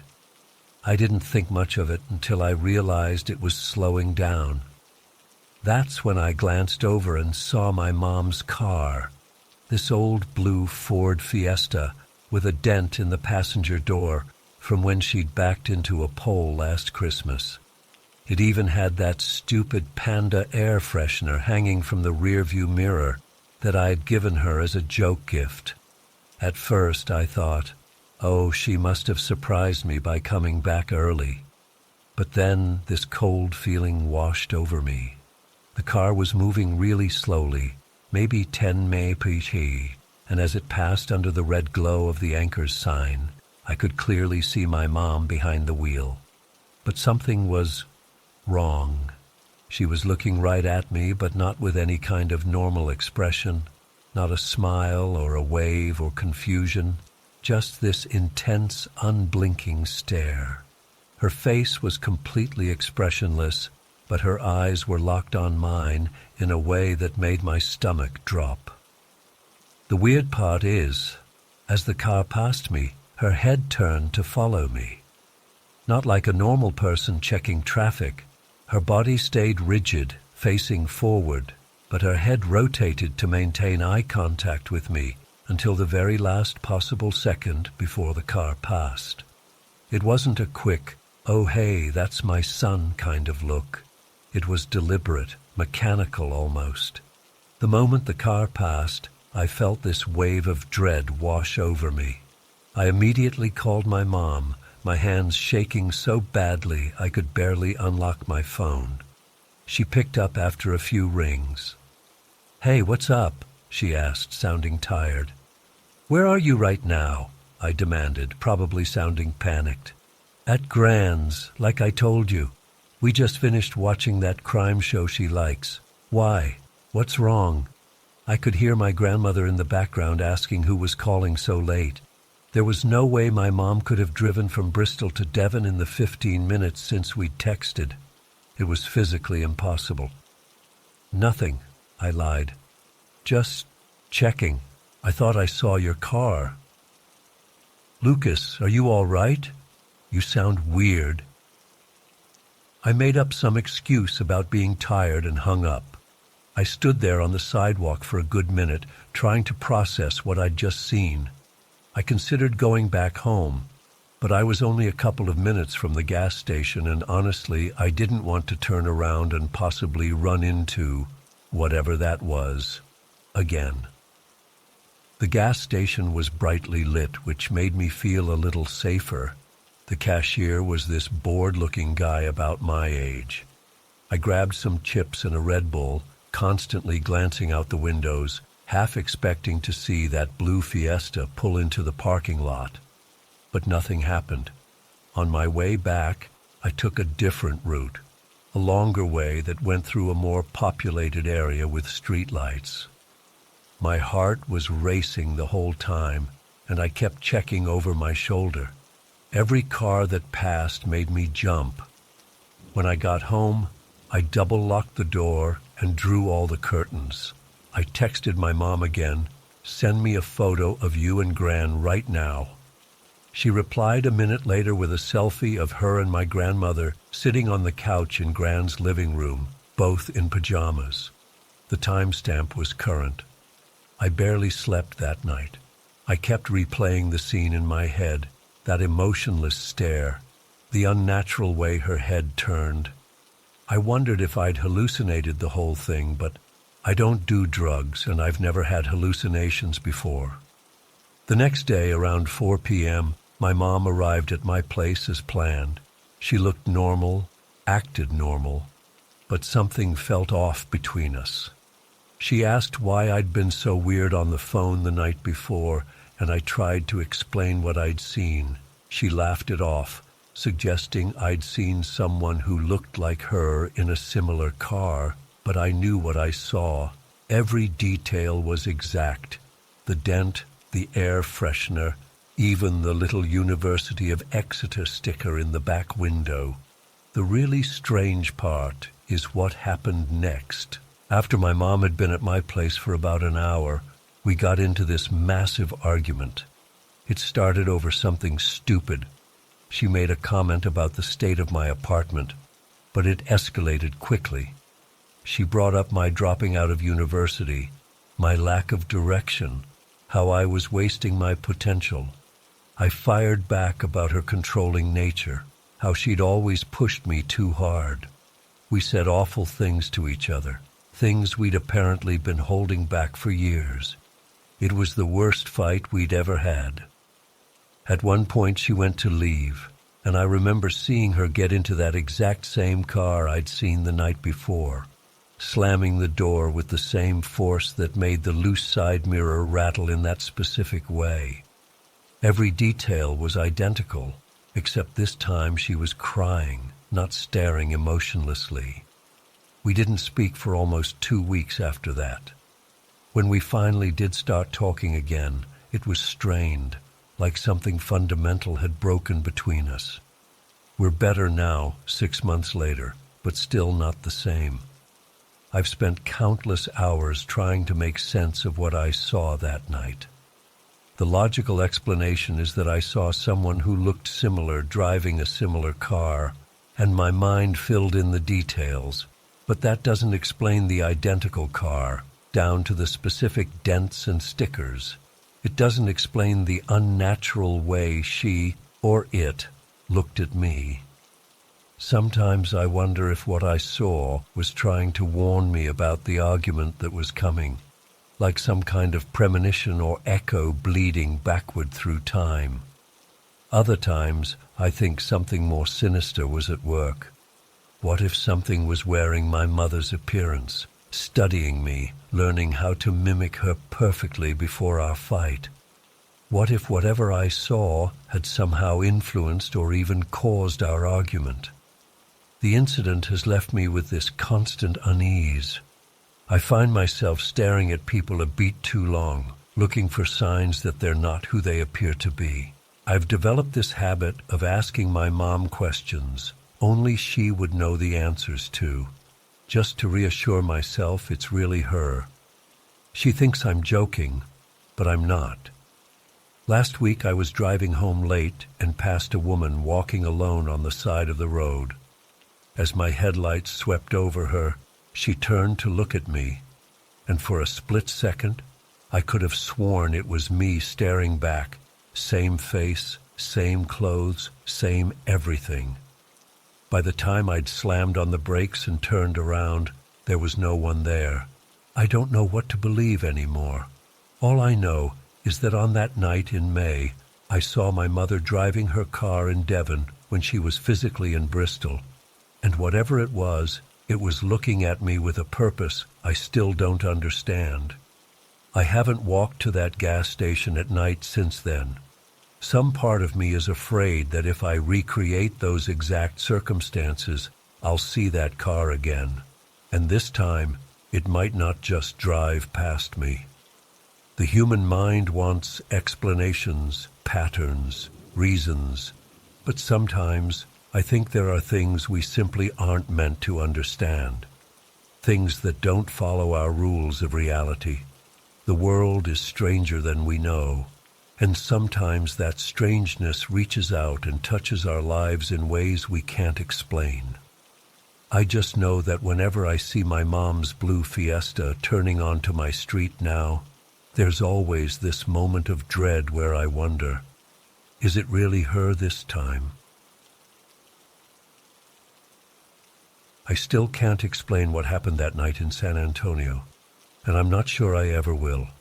I've replayed it in my head 1,000 times, but nothing makes sense. I teach high school English at Westridge High in Houston, and I've been doing this job for 8 years now. You see all kinds of weird stuff as a teacher, but nothing like this. This happened last summer. My husband Mark and I were celebrating our anniversary with a weekend trip to San Antonio. We'd spent the day walking along the river walk, doing the touristy stuff, taking a boat tour, checking out the Alamo, buying overpriced souvenirs.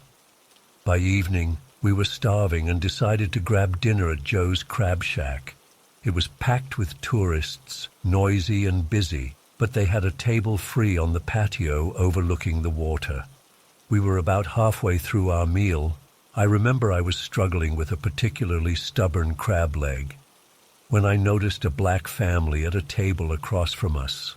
Mom, Dad, and 2 kids, a boy around 14 and a younger girl, maybe 8 or 9. Nothing unusual about them, just a normal family enjoying dinner. But then I got a good look at the boy's face, and I swear my heart skipped a beat. He looked exactly like one of my students from the previous year, Kenny Cole. Kenny was hard to forget.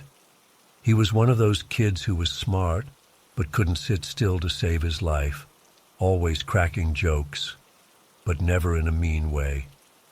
He'd been in my 3rd period class, which was notoriously the most hyper group of freshmen I'd ever taught. Now, I teach about 150 kids a year, so faces start to blur after a while. But I was absolutely certain this was Kenny. Same round face, same gap between his front teeth, same distinctive way of slouching in his chair. I kept glancing over, not wanting to be creepy, but unable to shake the feeling that this was definitely my student. Then I heard the girl say, "Kenny, can I have some of your fries?" And that sealed it. Kenny isn't the most common name, and what are the odds? I told Mark, "That's one of my students over there." He knows the drill. This happens to teachers all the time.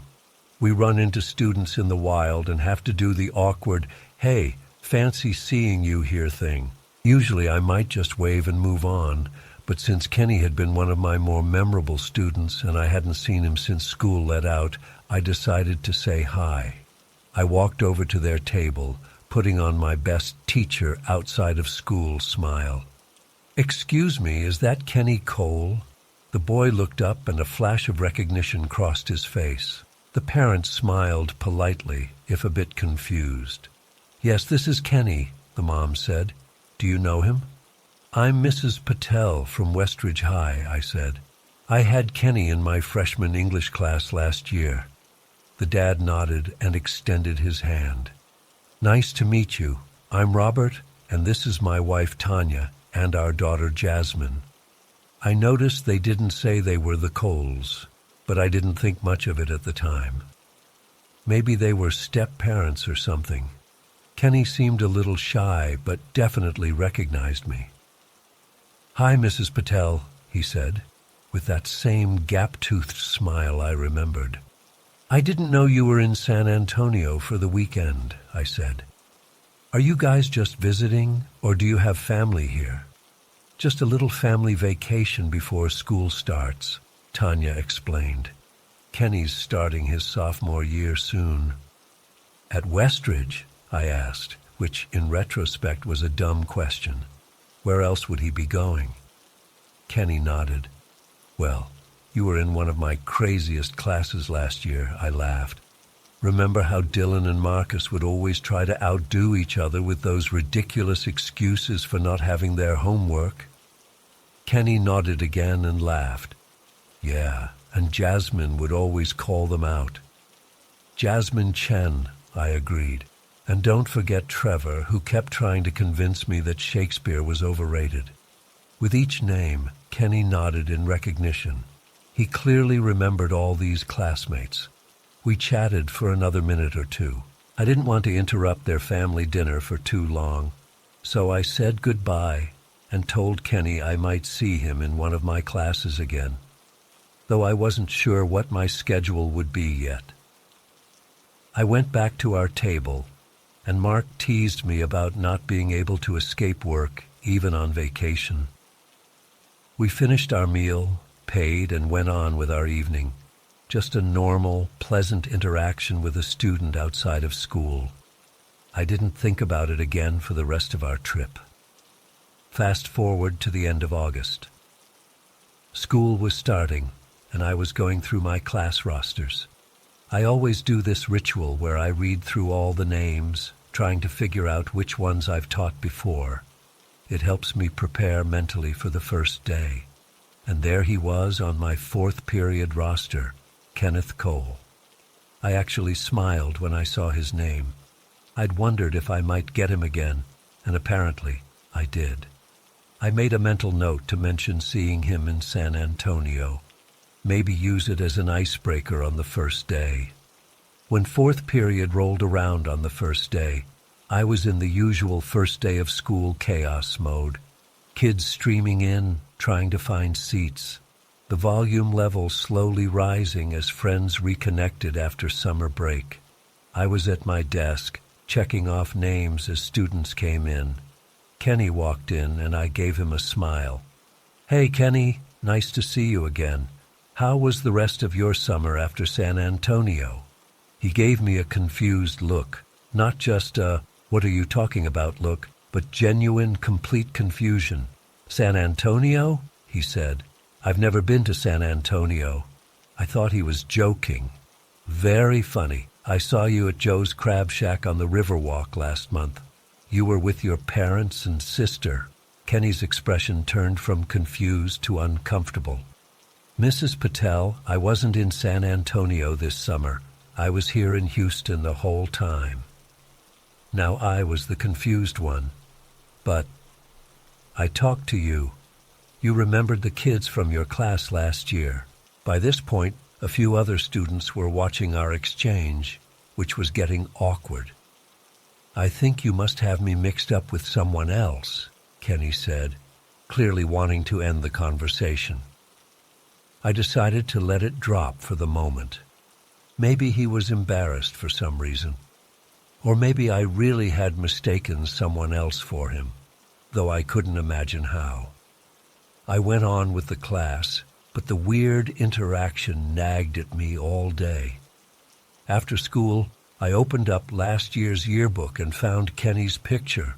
It was definitely him I'd seen in San Antonio.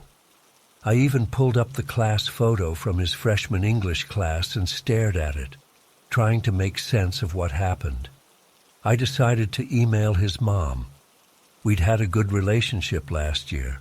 She was one of those parents who actually showed up to conferences and responded to emails promptly. I kept it casual, just mentioning that I'd run into Kenny in San Antonio and was looking forward to having him in class again. Her response came the next morning, and it made my blood run cold. "Dear Mrs. Patel, I think there must be some confusion. Kenny wasn't in San Antonio this summer.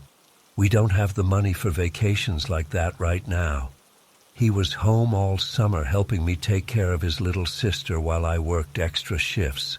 I'm not sure who you saw, but it wasn't Kenny. Best regards, Melissa Cole." I sat there staring at my computer screen, feeling like the floor was tilting beneath me. I wasn't crazy. I had seen Kenny. I had talked to him. He had recognized me. He had known his classmates' names. But then another detail hit me like a brick. The family I saw in San Antonio was black. Both parents were black. Kenny is black, but Melissa Cole, Kenny's mother, is white. I'd met her multiple times at parent-teacher conferences, and she was a single mom. There was no father in Kenny's life, at least none that had ever been mentioned or shown up at school functions. So who the hell was the family I met in San Antonio? During fourth period that day, I kept glancing at Kenny, trying to reconcile the boy in front of me with the one I'd met on the Riverwalk. They were identical, same face, same gap in his teeth, same build, same everything. But according to both Kenny and his mother, he had never been to San Antonio that summer. After class, I asked Kenny to stay behind for a minute. "Kenny, I'm sorry about yesterday, but I'm really confused about something." He shifted uncomfortably from one foot to another. "It's okay, Mrs. Patel. The thing is, I'm absolutely certain I saw someone who looked exactly like you in San Antonio. He even said he was Kenny Cole, and knew all about our class from last year. Kenny's eyes widened a bit. For real? That's weird. Do you have any relatives who look like you? A cousin, maybe? Someone who would know about your classmates? He shook his head. No, not really. I mean, I have cousins, but none that look like me. And they don't know anything about my school. And you're positive you weren't in San Antonio last month? Maybe with friends or other relatives? I swear, Mrs. Patel, I was home all summer helping my mom with my sister. She had to work double shifts at the hospital, and we couldn't afford a babysitter. I believed him. The look in his eyes was genuine, and his story matched what his mom had told me. Okay, Kenny, thanks for clearing that up. You can go to lunch now. After he left, I sat at my desk feeling completely unsettled. I know what I saw. I know who I talked to. It was Kenny Cole sitting there with a family that wasn't his, acknowledging a life that seemed to be his but couldn't have been. I tried to rationalize it. Maybe it was an elaborate prank. But why? And how would the fake Kenny know all those details about my class? Maybe Kenny had a secret life with a different family, but that made no sense either. He was 15, not some international spy with multiple identities. I thought about it for weeks.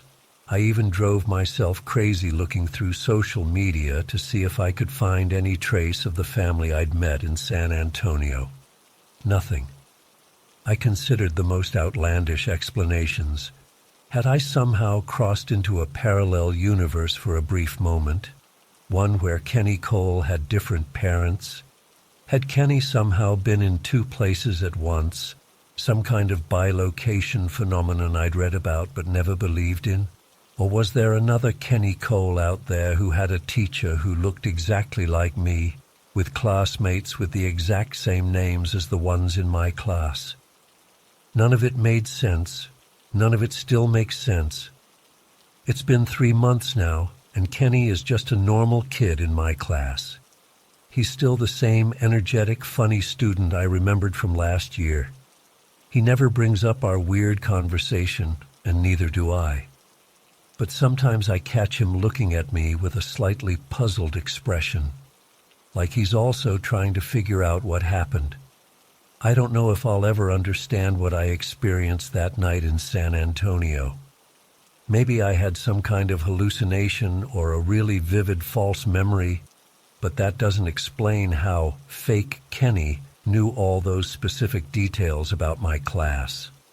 The worst part is that I can't talk to anyone about it without sounding completely insane.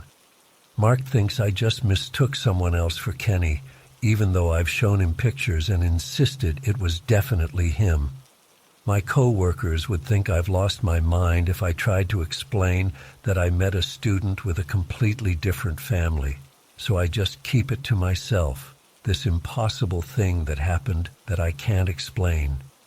Every day I look at Kenny in my classroom, the real Kenny, and I wonder about the other Kenny I met, who he was, how he knew the things he knew, and why he was there with those people who weren't his family. I don't have answers. I'm not sure I ever will. But I know what I saw, and it wasn't a dream or a mistake. Something impossible happened that night in San Antonio. Something that defies any rational explanation I can come up with. And the scariest part? What if it happens again? What if next time I'm the one sitting across from someone who insists they know me, when I've never seen them before in my life?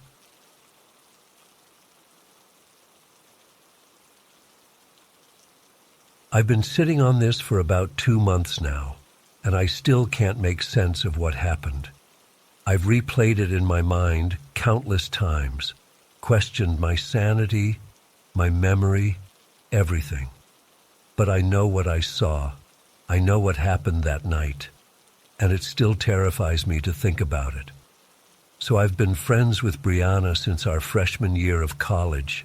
We met in Physics 101 and just hit it off.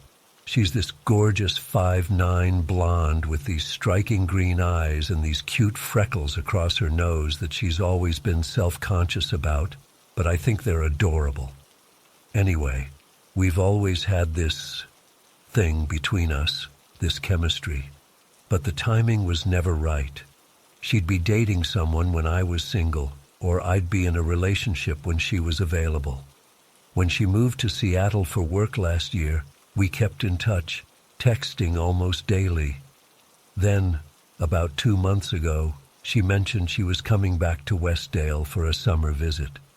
I immediately offered to pick her up from the airport, hoping that maybe, finally, things might work out between us. The day she arrived, I was so nervous I could barely focus at work. I kept checking the clock, counting down the minutes until I could leave to go get her.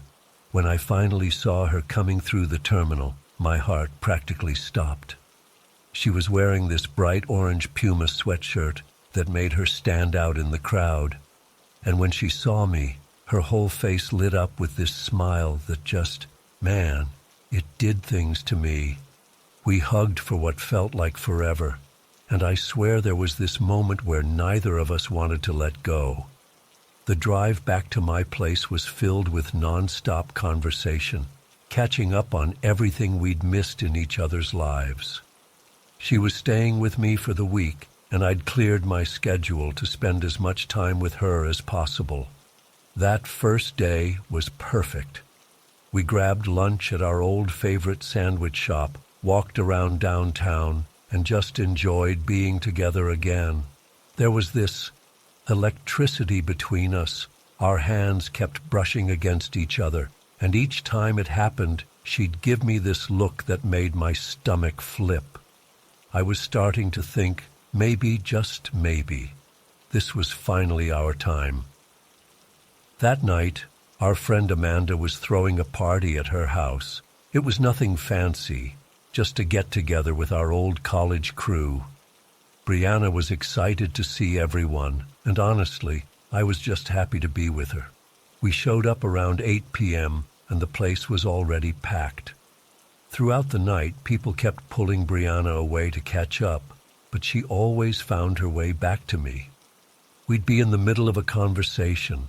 Someone would drag her off, and within minutes, she'd be back at my side, those green eyes finding mine across the room.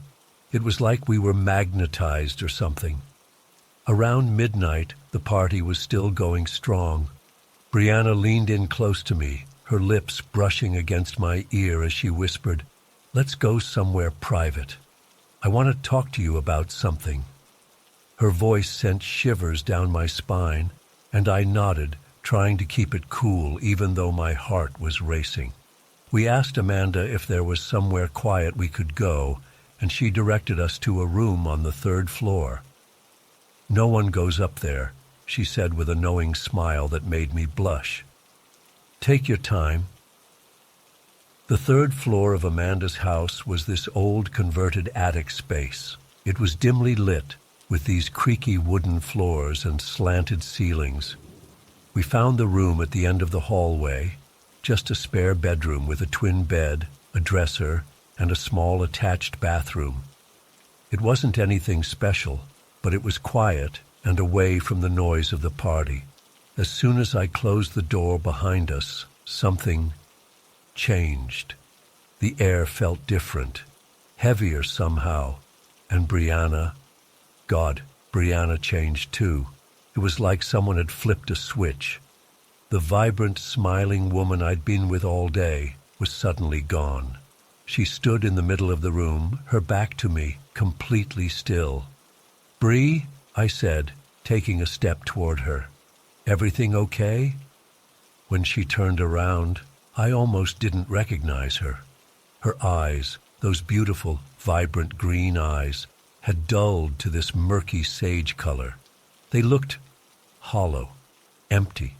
And then, without warning, she started crying. Not like sniffling or quiet tears. These were deep, gut-wrenching sobs that shook her entire body. I rushed to her, completely freaked out. "Brianna, what's wrong? What happened?" I tried to wrap my arms around her, but she pushed me away. "I need to show you something," she said, her voice barely above a whisper. "But you have to promise me you won't tell anyone. Not a single soul. Promise me, Ryan." I was confused and scared, but I nodded. "I promise. Whatever it is, you can trust me." She took a deep breath and then, with shaking hands, started to take off her orange sweatshirt. I almost stopped her, thinking maybe she had the wrong idea about why we'd come upstairs, but the look on her face was so serious, so desperate, that I just stood there frozen. What I saw next will haunt me for the rest of my life. Her arms, her chest, her stomach, her back, they were covered in cuts, dozens, maybe hundreds of them. Some were old white lines that had scarred over. Others looked fresh, angry, and red against her pale skin. They weren't random either. They formed patterns, symbols I didn't recognize. It looked like someone had been carving into her skin systematically over a long period of time. I couldn't breathe, couldn't speak. I just stood there, staring at this horrific canvas of pain that was my best friend's body. "It started a few months ago," she said, her voice eerily calm despite the tears streaming down her face. "I don't remember doing it. I'll just wake up and find new ones. I'm scared, Ryan. I'm so scared." I finally found my voice. "Brianna, we need to get you help. This is serious. You could be—" "No." She cut me off, suddenly frantic. "No one can know. I told you because I trust you, because I need someone to know in case something happens to me." "What do you mean? What do you think is going to happen?" She started pulling her sweatshirt back on, wincing as the fabric brushed against her wounds. "I don't know, but something's wrong. Something's very wrong, and I can't explain it." I was about to press further when she suddenly straightened up, as if hearing something I couldn't. "I need to use the bathroom," she said abruptly. "Wait here for me." Before I could respond, she disappeared into the attached bathroom, closing the door behind her.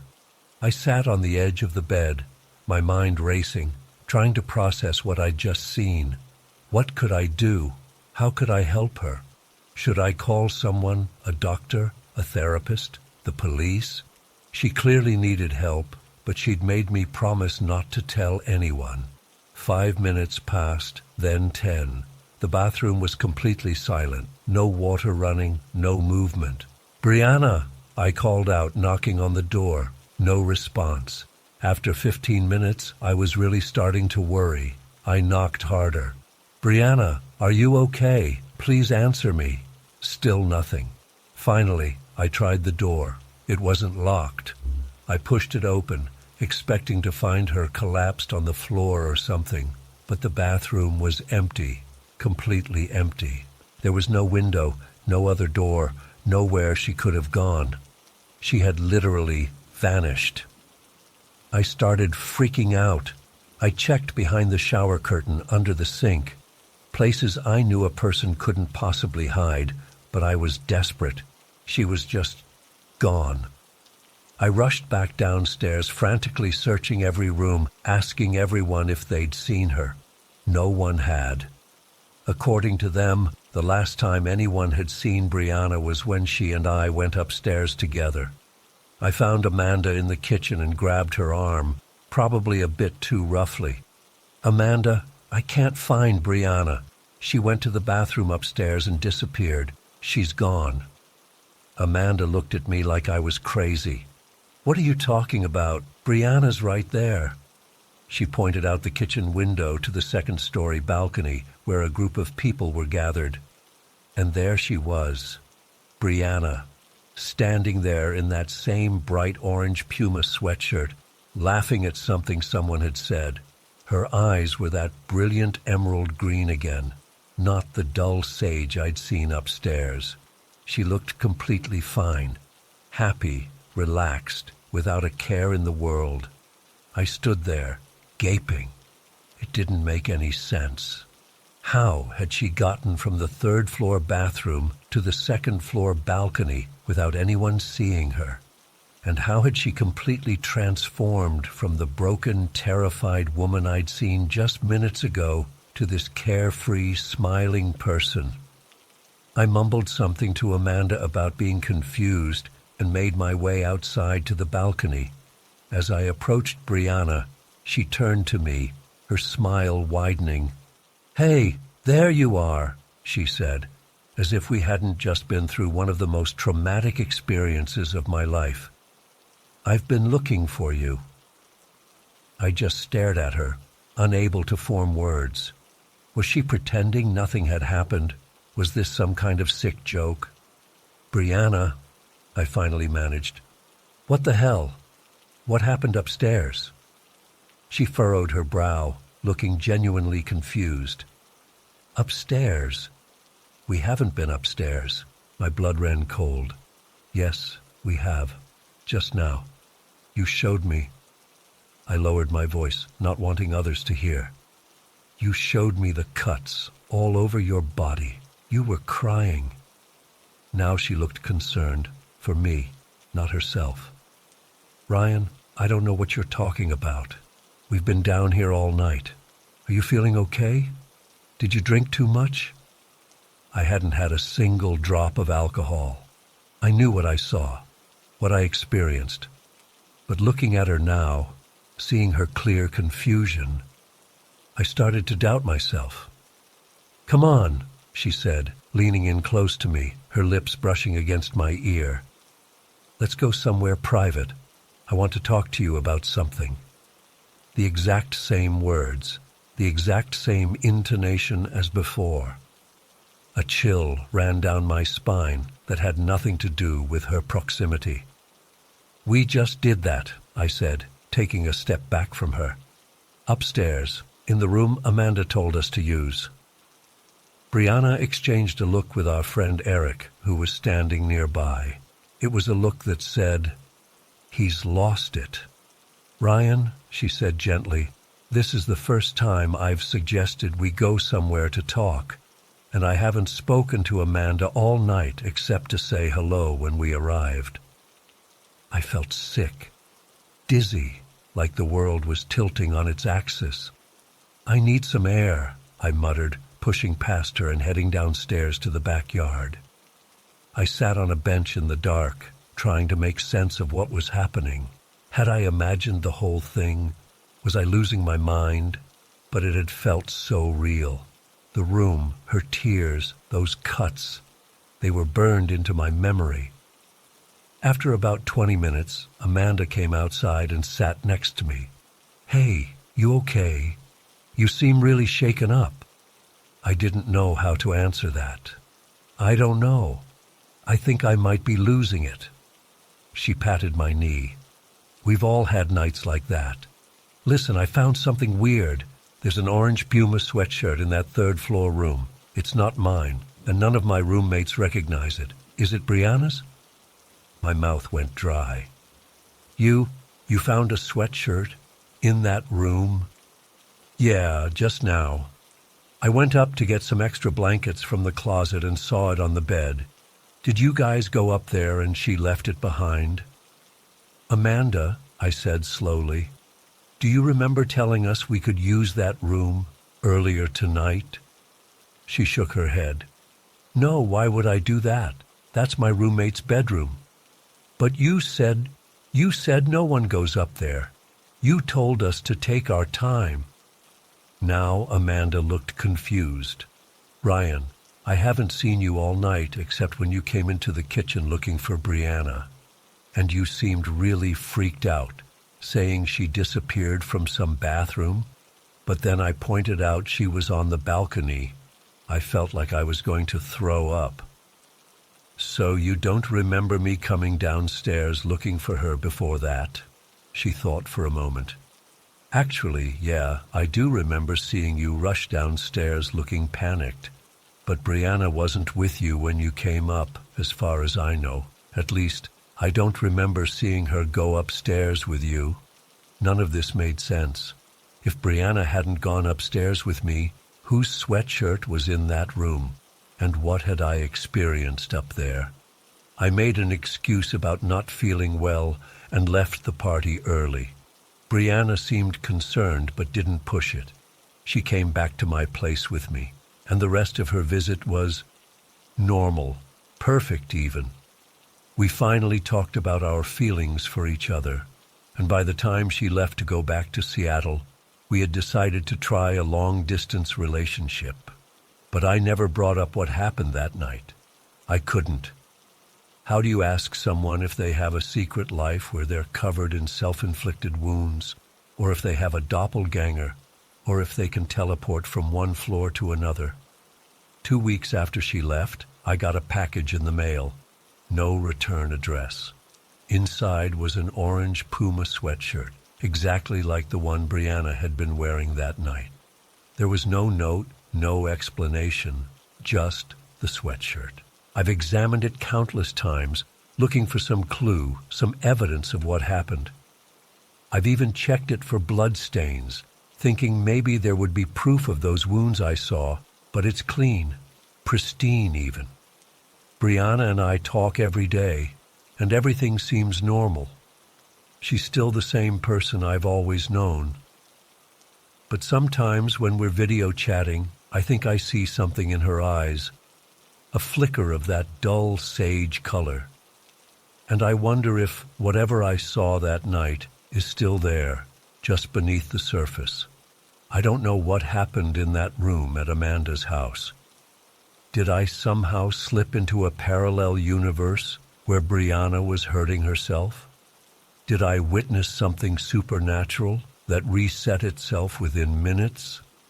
Or did I glimpse a hidden truth about my friend that somehow erased itself from reality?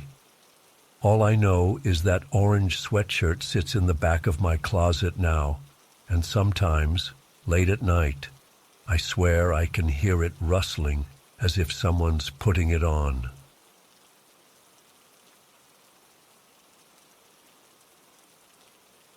I don't know who to tell this to anymore.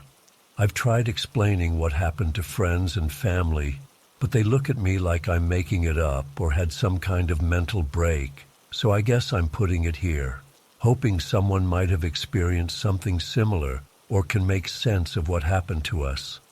This happened about 3 weeks ago. My daughter Alyssa was visiting from college for the weekend.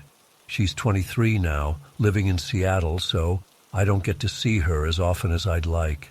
It was Saturday afternoon around 4:30, and we decided to grab an early dinner at the Ruby Tuesday near the Clackamas Town Center in Portland. Nothing fancy, just somewhere casual where we could catch up. The restaurant wasn't far from my place, maybe a 10-minute drive. I remember it was overcast that day, typical Portland weather, but not raining. The parking lot was weirdly empty for a Saturday, which I commented on as we pulled in, but Alyssa just said we'd lucked out with timing. From the outside, everything looked completely normal. The red and white Ruby Tuesday sign was lit up, and I could see some movement inside through the windows. I remember checking my phone before we went in. It was 4:38 p.m. exactly. The hostess greeted us right away when we walked in. She was young, maybe early 20s, with dark hair pulled back in a ponytail. Nothing unusual about her, though I now remember she didn't make eye contact when she spoke to us. She grabbed 2 menus and led us to a booth near the back of the restaurant. That's when I first noticed something was off. The dining room was nearly empty, which wasn't too weird for that time of day, but there was something about the atmosphere that felt wrong. The lighting seemed dimmer than it should have been, and there was music playing, but it was just barely audible. The only other customers I could see were 3 women sitting at a table across the dining room. They looked to be in their 40s or 50s, all with similar short haircuts. They weren't talking to each other, which struck me as odd. They were just sitting there looking down at their plates and occasionally making eating motions. But I couldn't actually see any food on their plates from where I was sitting. Not very busy today, I said to Alyssa as we slid into our booth. Yeah, we picked a good time, she replied, opening her menu. Nothing in her reaction suggested she found anything strange about the place, so I figured I was just being paranoid. Our server came over about a minute later. She was probably in her 30s, with blonde hair pulled back and wearing the standard Ruby Tuesday uniform with a pink handkerchief tied around her neck. Her name tag said Karen. She recited the specials in this monotone voice that didn't sound natural, like she was reading from a script she'd learned phonetically without understanding the words. "Can I start you ladies with something to drink?" she asked. We both ordered iced teas. When she walked away, I leaned across the table. "Is it just me or is she acting weird?" I whispered to Alyssa. "Mom, stop." Alyssa rolled her eyes. "Not everyone in customer service is super chipper all the time." I let it go. Maybe I was just being oversensitive. We decided what we wanted to order. I chose the Parmesan chicken pasta, and Alyssa picked a burger with fries. When Karen returned with our drinks, we gave her our orders. She wrote them down without saying anything, then walked away again. That's when I first heard the song, "Crash Into Me," by Dave Matthews Band. It was playing softly through the restaurant speakers. I remember thinking it was an odd choice for restaurant music, but I've always liked that song, so I didn't mind. We chatted about Alyssa's new job and her boyfriend while we waited for our food. About 20 minutes passed, and I started to feel hungry and a little impatient. The three women across the restaurant still hadn't moved or spoken to each other that I'd noticed. They were just sitting there, going through the motions of eating invisible food.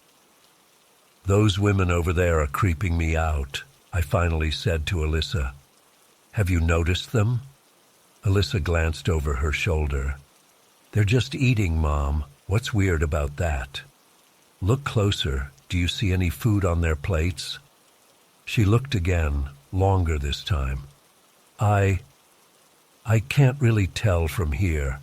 Maybe they have salads or something light-colored." Another 15 minutes passed. Our server hadn't returned to check on us or refill our drinks, which were now empty. I was getting increasingly uncomfortable and hungry.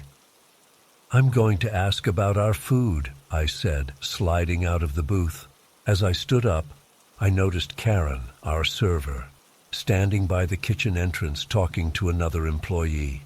At the exact same moment, I also saw her walking out of the restroom hallway on the opposite side of the restaurant. Same person, same distinctive pink handkerchief in two places at once. I froze, trying to process what I was seeing. I blinked hard, thinking my eyes were playing tricks on me.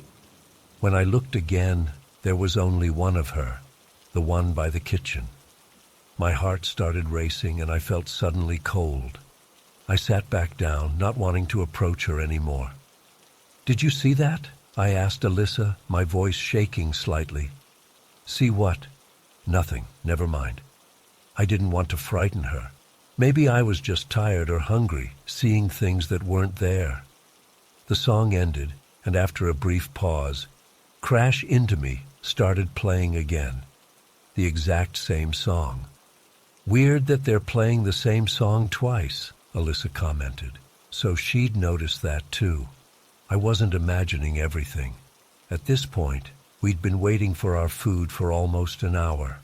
The restaurant was still nearly empty, just us and those three silent women. No one had entered or left since we arrived. "I'm going to ask for our check and we can go somewhere else," I said, feeling increasingly uneasy. Just then, Karen appeared at our table, seemingly out of nowhere. I hadn't seen her approach.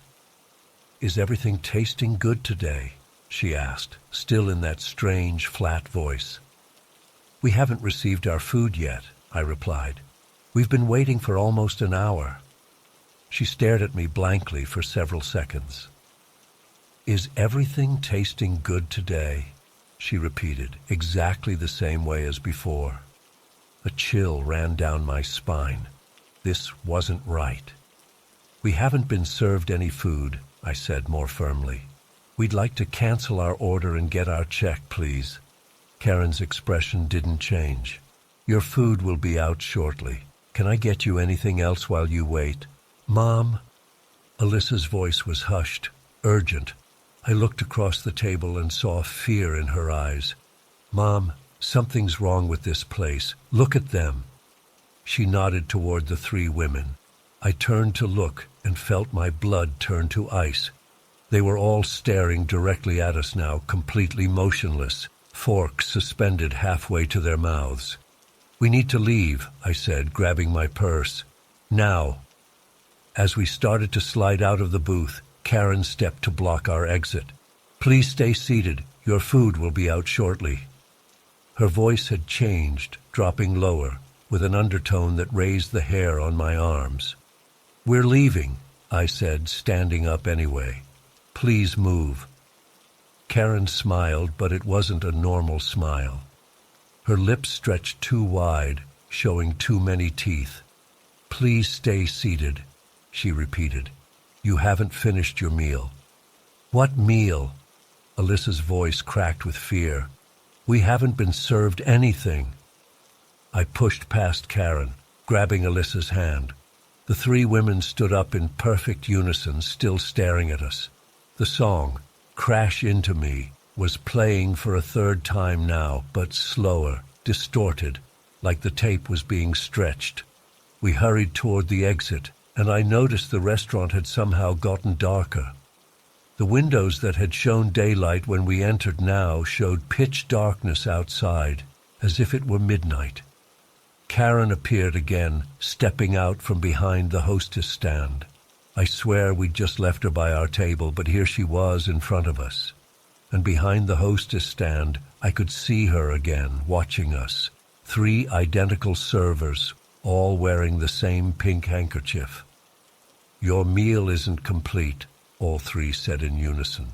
Please return to your table. My heart was pounding so hard I could feel it in my throat. Alyssa was squeezing my hand so tightly it hurt. We're leaving, I repeated, my voice stronger than I felt. I pulled Alyssa toward the door. As we approached the exit, I caught a glimpse of the dining room behind us. It had changed. The tables and booths were gone, replaced by what looked like hospital beds, with figures lying in them, covered in sheets. The three women were standing in a triangle formation in the center of the room, still staring at us. But now they were wearing what looked like medical scrubs. I shoved the door open, and we burst outside into daylight. Bright, normal daylight. The parking lot was full of cars. A family with young children was walking toward the entrance, laughing about something. I turned around to look back at the restaurant, expecting to see, I don't know what. But it was just Ruby Tuesday, looking completely normal. Through the windows, I could see a busy dining room full of normal customers eating and talking. Alyssa and I stood there, gasping for breath. Did that just happen? She whispered. Mom, what was that? My watch said 4:52 p.m. We'd been inside for less than 15 minutes, not the hour plus it had felt like. We got in the car and left immediately. Neither of us spoke until we were miles away. When we finally started talking about it, our stories matched completely. The empty restaurant, the women with no food, the server appearing in multiple places at once, the same song playing over and over, the darkness outside when it should have been daylight. I drove past that Ruby Tuesday yesterday. It was open, people going in and out, everything looking normal. I almost went in to see if I could find that server with the pink handkerchief, to prove to myself that I hadn't imagined the whole thing. But I couldn't make myself park the car. I don't know what happened to us that day. Was it some kind of shared hallucination? A glitch in reality? Some kind of parallel dimension we stumbled into? All I know is that something impossible happened, and now I can't stop thinking about it. Every time I pass a restaurant, I wonder if the people inside are really eating food or just going through the motions. I wonder if time inside matches time outside. I wonder what would have happened if we'd stayed when they told us to. And I never, ever want to hear crash into me again as long as I live.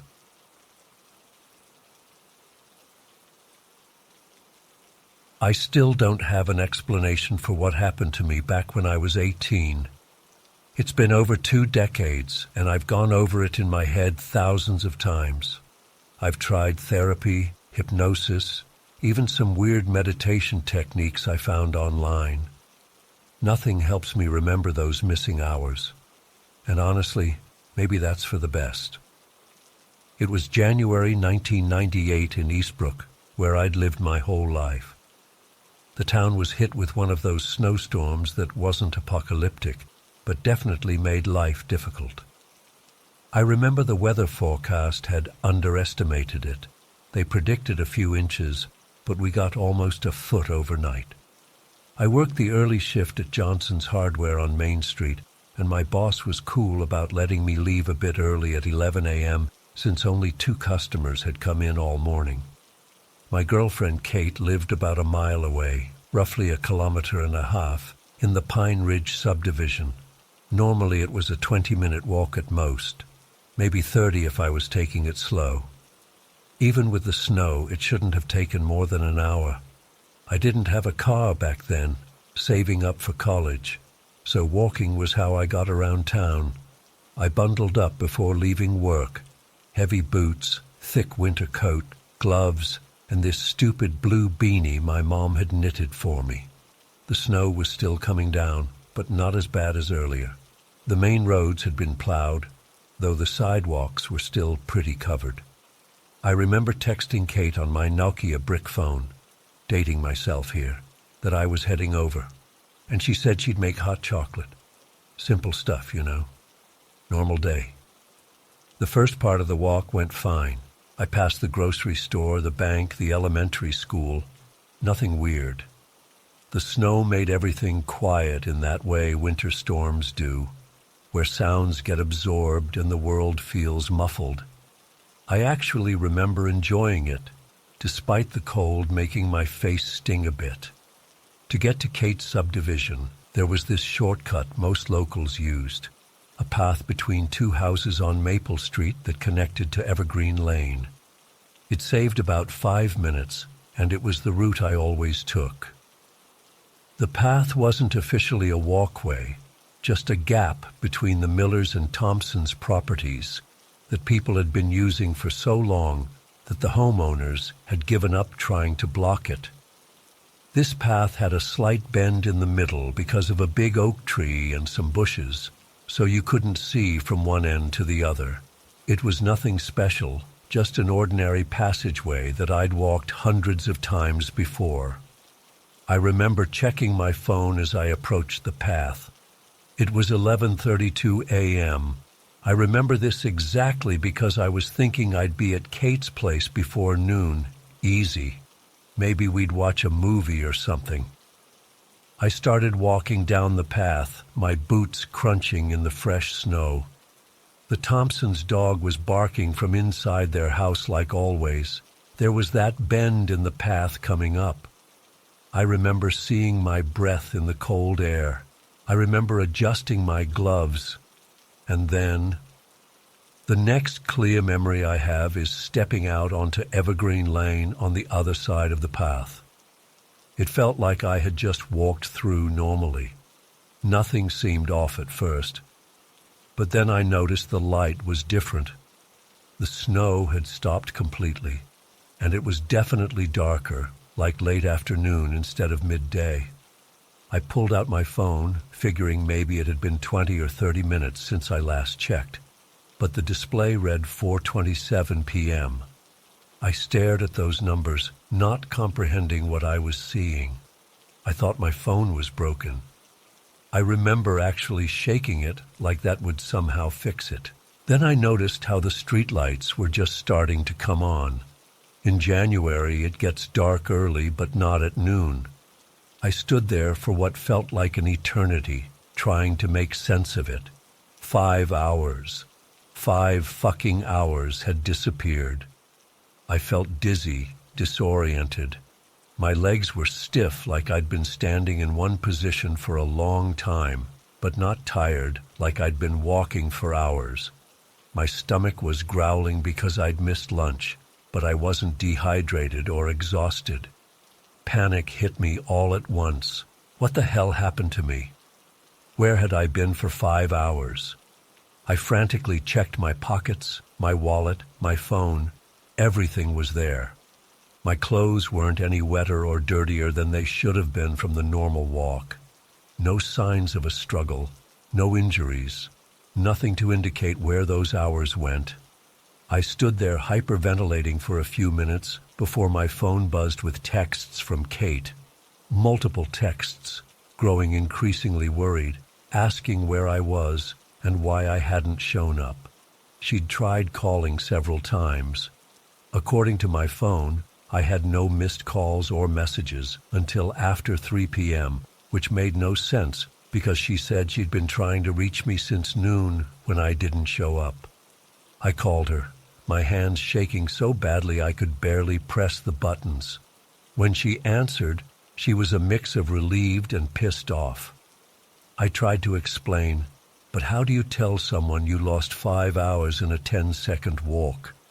I mumbled something about getting lost, which was ridiculous because I'd lived there my entire life. I made it to her house about 10 minutes later. Her mom answered the door looking concerned and a little suspicious, like she thought I'd been up to no good.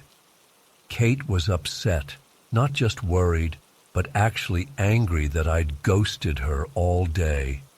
She thought I'd blown her off to hang out with my friends and was just making up excuses. "Why are you lying to me?" she kept asking. "Just tell me the truth." But I was telling the truth, and that was the problem. I couldn't explain what had happened because I didn't know. I felt like I was going crazy. How do you lose 5 hours and have no memory of it? Nothing made sense. That evening, I retraced my steps with Kate's dad driving alongside me. We went back to the path, and I showed him exactly where I entered it. He checked his watch as we walked through, timing it. 45 seconds from one end to the other. We did it 3 times. Always the same result. The path was so short, it was physically impossible to spend more than a minute walking through it. In the days that followed, I tried everything to figure out what happened. I went to a doctor, worried I'd had some kind of seizure or stroke, but they found nothing wrong with me physically. They suggested maybe I'd experienced some kind of dissociative episode, but couldn't explain why or how. I checked with every store, restaurant, and public place in the area to see if anyone remembered seeing me during those missing hours. No one did. It was like I'd vanished off the face of the earth. The police weren't interested. I wasn't injured. Nothing was stolen. And as far as they were concerned, I was just a teenager who'd lost track of time. Kate and I broke up a few weeks later. She never quite believed me, and honestly, I don't blame her. It sounds insane. I've had relationships since then, but I've never told anyone else the full story until now. It's not exactly first date material to say, "By the way, I once lost 5 hours of my life in a 10-second walk and have no idea why." The thing that still haunts me the most is the transition.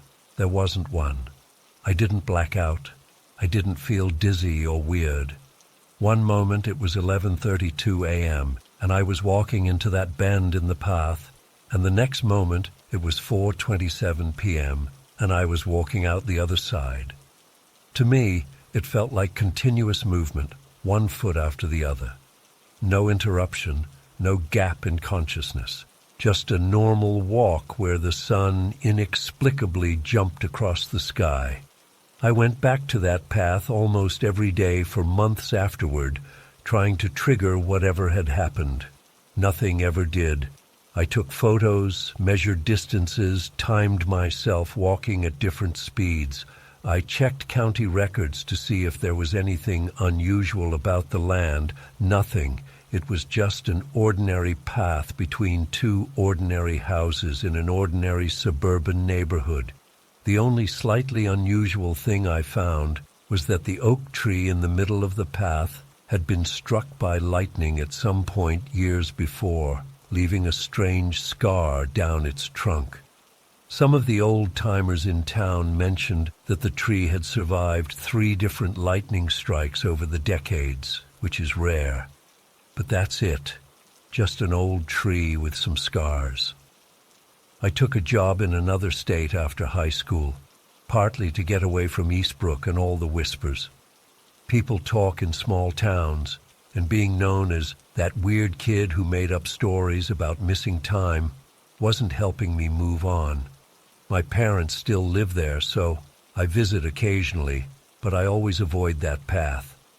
I can see it from the street when I drive by, and it looks completely normal, harmless, just a gap between 2 houses. I've read about other people's experiences with missing time. Most are associated with alleged alien abductions or paranormal phenomena. I've never believed in that stuff, and I still don't.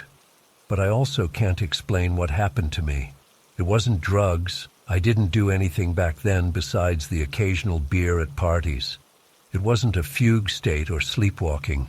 My clothes would have shown evidence of 5 hours of wandering in snow. It wasn't a prank. No one knew where I was during that time. Sometimes I dream about those missing hours. In my dreams, I'm walking through that path, and the bend stretches out impossibly long. The more I walk, the longer it gets, like a hallway in a nightmare that never ends. Sometimes there's someone, or something, waiting for me around that bend. I always wake up before I see what it is, my heart pounding and sweat soaking through my sheets. The worst part is knowing I'll never get an answer. Whatever happened that day is lost to me forever.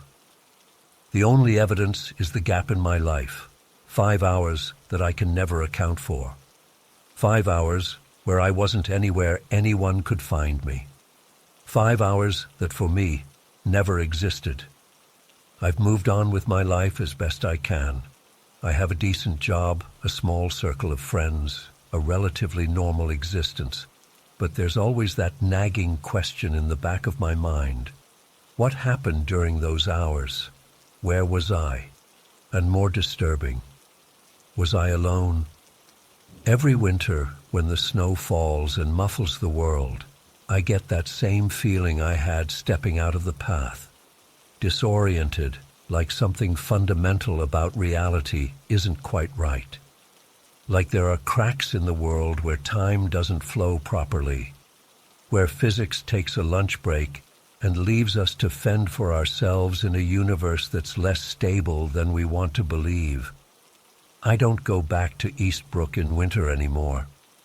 I can't handle the snow, the quiet, the way it brings everything back. My parents think it's because of the driving conditions, and I let them believe that. It's easier than explaining that I'm afraid of losing more time, more pieces of myself that I'll never get back. So that's my story. 23 years later, and I still have no explanation. 5 hours of my life vanished in the space between one footstep and the next, and I've never found them. I probably never will. Sometimes I wonder if they found me. I still can't explain what happened last week. I've barely slept since then, and I jump at every small noise in my apartment. I'm writing this down partly to see if anyone else has experienced something similar, and partly because I need to get it out of my system before I completely lose my mind. I live in a small one-bedroom apartment in Riverdale. Nothing fancy, just a basic place with thin walls and questionable plumbing, but it's mine, you know. I've been here for about 2 years now, working at the marketing firm downtown. My mom lives about 20 minutes away and comes over once a week to help me catch up on chores. I know it sounds silly for a 27-year-old to have her mom come over to help with laundry, but between my 50-hour work weeks and her empty nest syndrome since Dad passed, it works for both of us. Last Tuesday was like any other day. Mom came over around 4 p.m. while I was finishing up some work emails.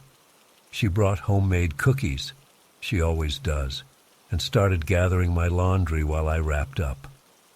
I remember hearing the washing machine start up as I sent my last email.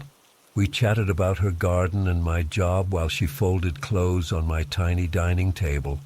Among the things she washed were my bathroom towels. Nothing special, just a set of gray towels I bought at Target when I moved in. I've had them for almost 2 years. They're just towels, you know? Plain gray, no patterns, no fancy embellishments. Just ordinary towels that have been washed probably 100 times. Mom stayed for dinner. We watched an episode of that baking show we both like, and she left around 9 p.m. I remember saying goodbye at the door and thanking her for helping with the laundry.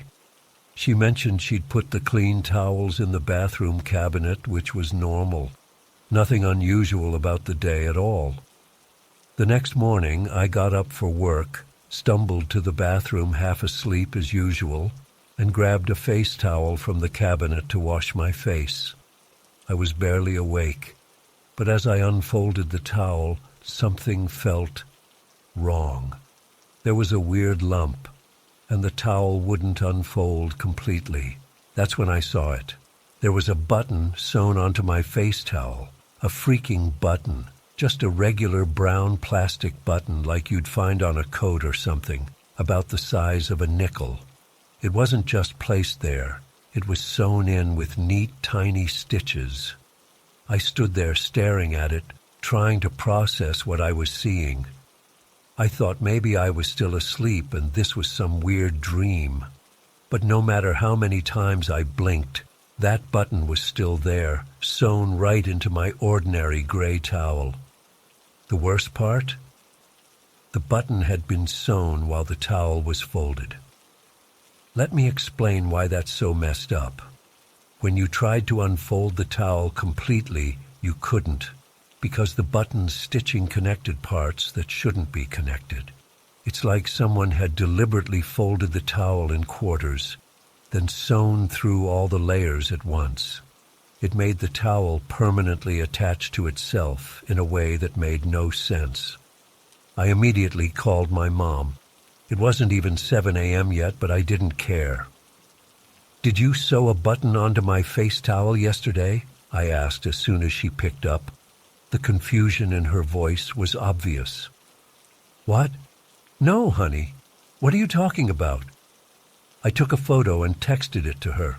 She called back immediately. "Jessica, I never touched your towels except to wash and fold them. I definitely didn't sew anything on them. Where did that come from?" My heart started pounding. If my mom didn't do it, then who did? I've lived alone since my breakup with David last year, and nobody has a key to my apartment except my mom. Nobody had visited in the past week. The towels had been normal when they went into the wash. I was certain of it. I sat down on the bathroom floor, still holding the towel, and tried to think rationally. Maybe Mom did it as a joke, but that made no sense. My mom isn't the pranking type, and why would anyone sew a button onto a towel as a joke anyway? And why sew it while the towel was folded? I examined the stitching more closely. It was neat and precise, almost mechanical. The thread was black, which I don't even own. I don't sew. My mom does, but she swore she didn't do this, and I believe her. I called in sick to work. I couldn't focus on anything else. I kept thinking someone must have broken into my apartment just to sew a button onto my towel. How insane does that sound? But what other explanation could there be? Mom came over around noon. She examined the towel and confirmed what I already knew. She hadn't done this. We searched my entire apartment together, looking for signs of a break-in, but found nothing. All windows were locked from the inside. The door hadn't been tampered with. Nothing was missing or out of place. Just a button, sewn into a folded towel that had been washed and put away the night before. Could it have been there before? Maybe you just never noticed it? Mom suggested, though her voice was shaky. She was spooked too. Mom, I've had these towels for 2 years. I've used them hundreds of times. There was never a button on any of them, and how would I not notice a button when using a face towel? We both knew it wasn't possible. The button hadn't been there when she washed the towels. She remembered folding that specific towel. No button. We sat at my kitchen table, staring at this impossible thing, a button that shouldn't exist, sewn in a way that defied logic. Who breaks into an apartment to sew a button onto a towel and then leaves without taking anything? Maybe we should call the police, Mom suggested. I laughed, but it came out wrong, high-pitched and nervous. And tell them what? Hello, officer. Someone broke into my apartment to sew a button on my towel. They'll think I'm insane. But the alternative was worse. If no one had broken in, then what happened? How did that button get there? We spent the afternoon installing a security system I ordered for same-day delivery. Door sensors, window sensors, and 2 cameras, one pointing at the front door and one in the living room with a view of most of the apartment. The delivery guy probably thought we were paranoid, setting everything up immediately like that. If he only knew. That night, Mom stayed over. Neither of us said it out loud, but we were both afraid. Not of burglars or home invaders. Those are normal, explicable threats. We were afraid of whatever could sew a button onto a folded towel inside a locked apartment. I barely slept. Every creak of the building, every distant noise from neighbors had me wide awake, staring at the ceiling. Mom pretended to sleep on my couch, but I know she was awake too. I could hear her tossing and turning. The next day I went to work because I couldn't stand being in my apartment anymore. The security system showed no activity while I was gone. When I got home, everything was exactly as I'd left it. No new buttons, no other strange alterations to my belongings. But that feeling, that violation, didn't go away. Someone or something had touched my things, had been in my space, had done something impossible.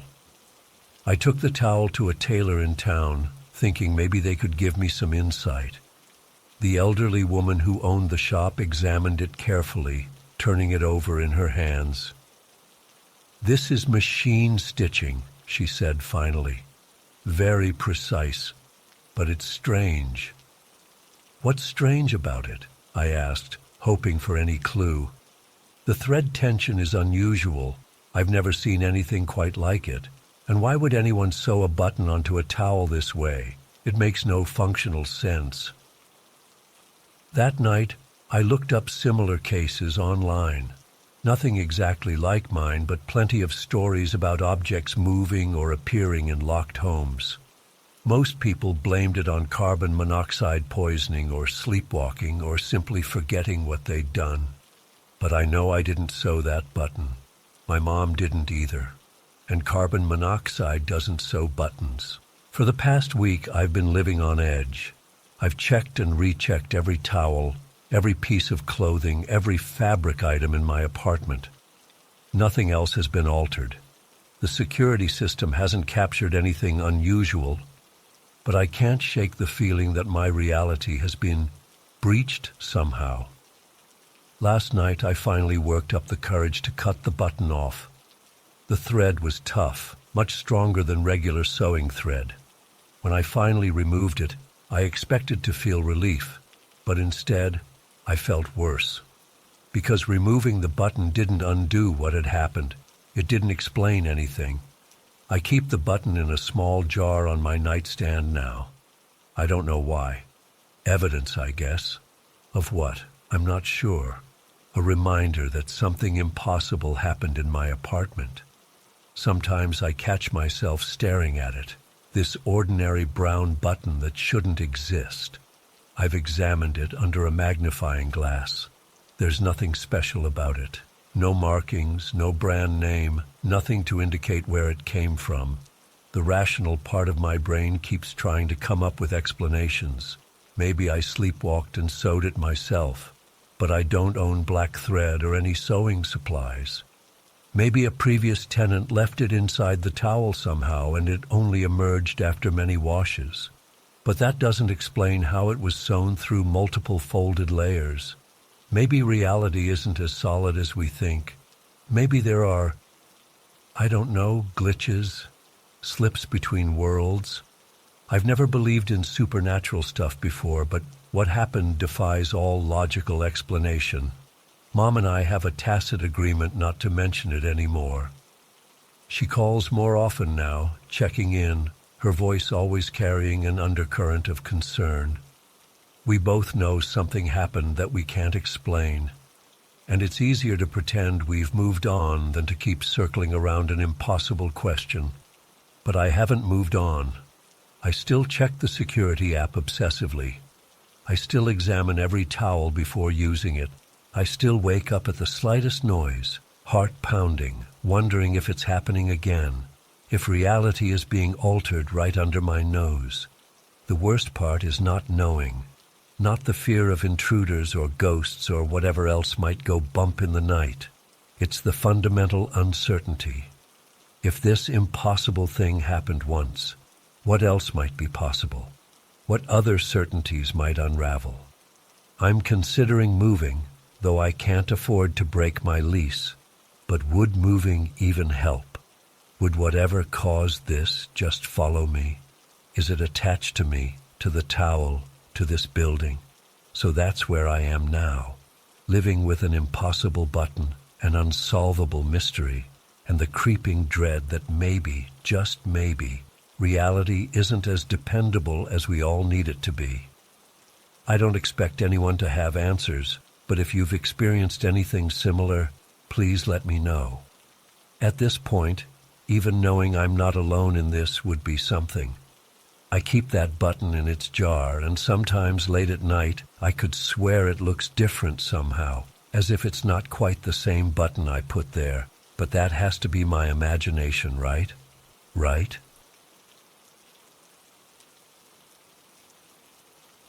I've been trying to make sense of what happened to me last Thursday night, but I can't. I've barely slept since then. Every time I close my eyes, I see that smile. That horrifying, impossible smile that just kept growing wider and wider until it looked like it was going to split the face, my face, in half. I guess I should start from the beginning. I live in Millfield, one of those cookie-cutter suburban neighborhoods where nothing ever happens. You know the type. Modest homes with neat lawns, kids riding bikes in the cul-de-sac, people walking their dogs after dinner. I've lived here for almost 3 years now, and I've settled into a pretty predictable routine. Last Thursday was completely normal. I finished work around 6:30 p.m. I'm a remote software developer, so I just closed my laptop and stretched. I remember thinking I should get out of the house since I'd been cooped up all day. The weather was nice for October, not too cold yet, maybe high 50s. I decided to take a walk before it got dark. I put on my gray zip-up hoodie, the one with the small tear on the left sleeve from when I caught it on my neighbor's fence last month. Underneath, I was wearing my faded blue Radiohead t-shirt from their 2017 tour. Nothing special, just my regular clothes. I grabbed my phone, put my earbuds in, and headed out around 7 p.m. My neighborhood connects to Westfield Road, which cuts through to the park about a mile away. I'd walked this route hundreds of times. The sun was setting, and the streetlights were just starting to come on. I remember noticing how the orange sky made everything look a little different, a little off somehow. But that was normal for that time of day. I was about halfway to the park, approaching the intersection of Westfield and Maple, when I first noticed the car.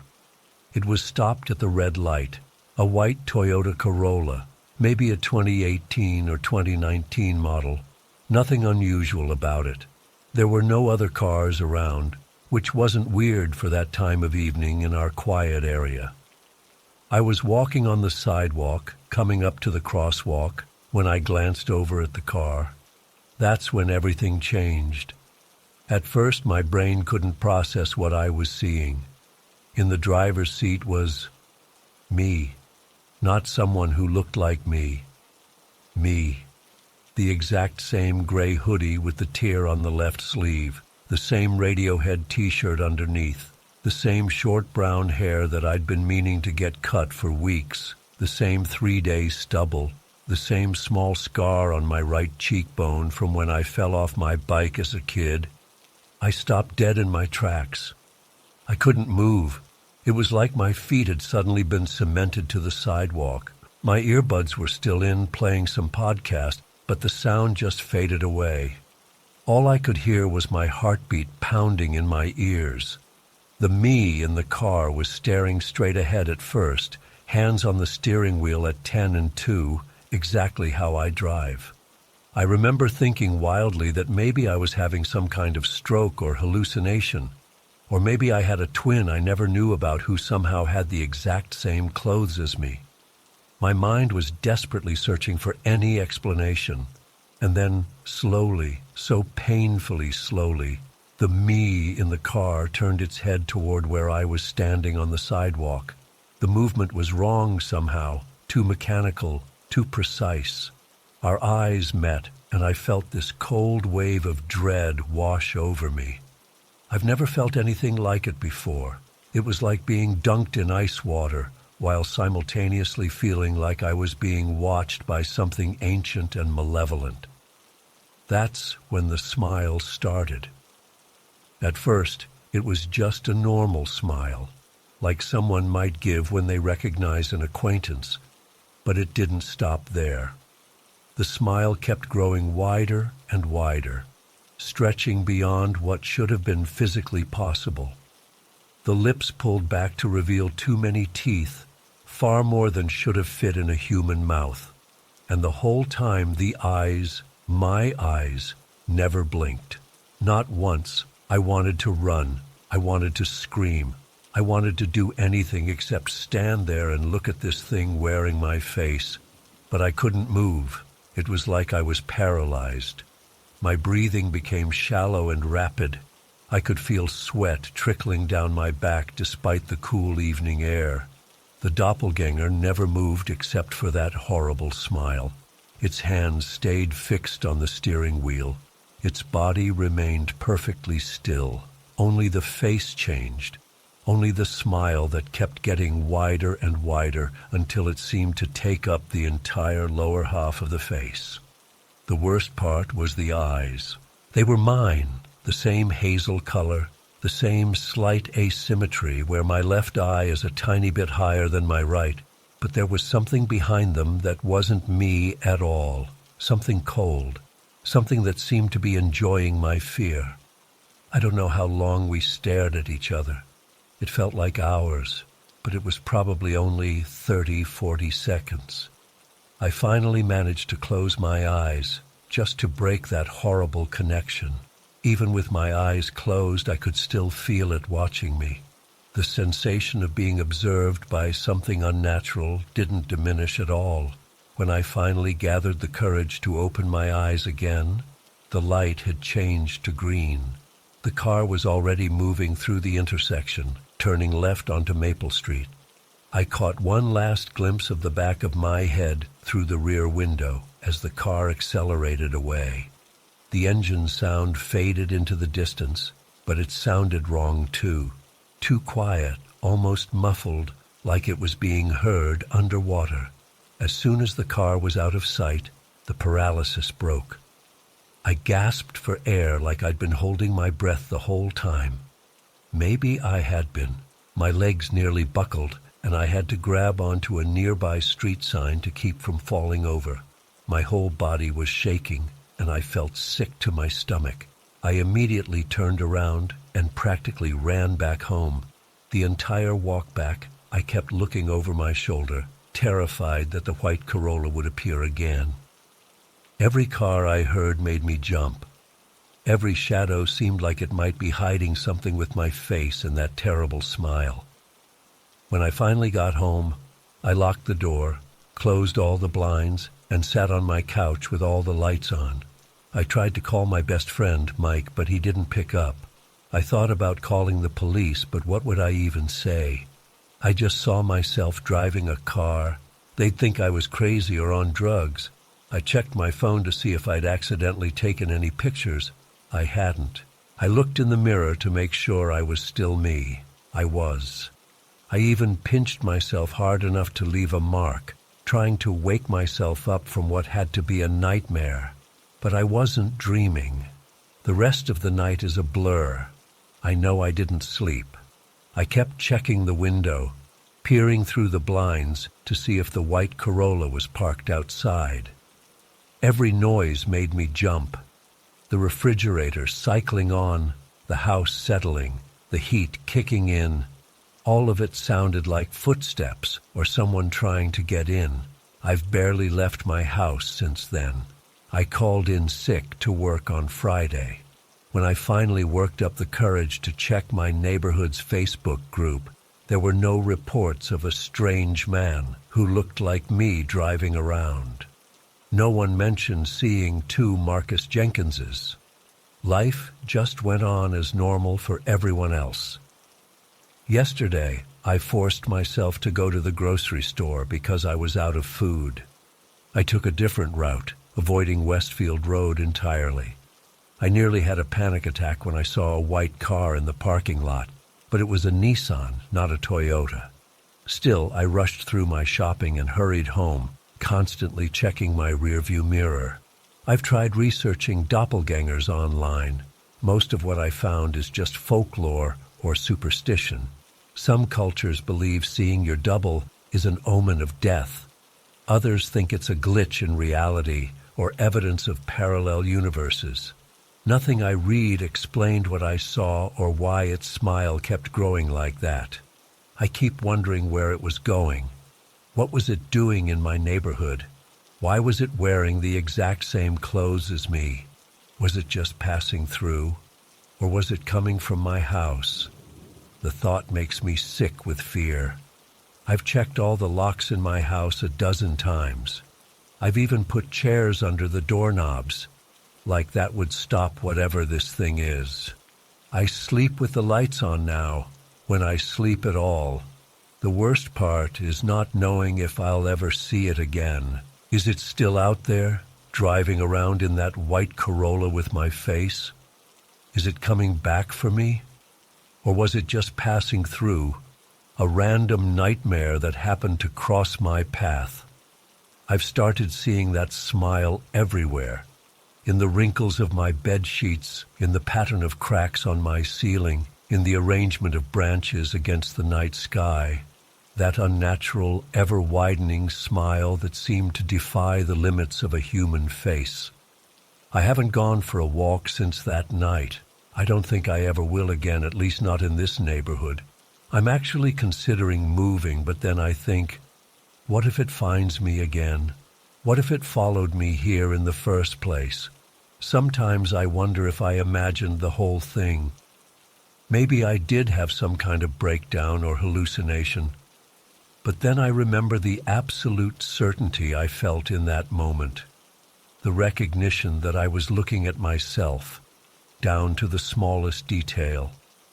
And I remember that smile growing wider and wider while those unblinking eyes stared into mine. I don't know what to do now. I don't know how to make sense of what happened or how to move forward. All I know is that something with my face is out there, and it knew exactly who I was.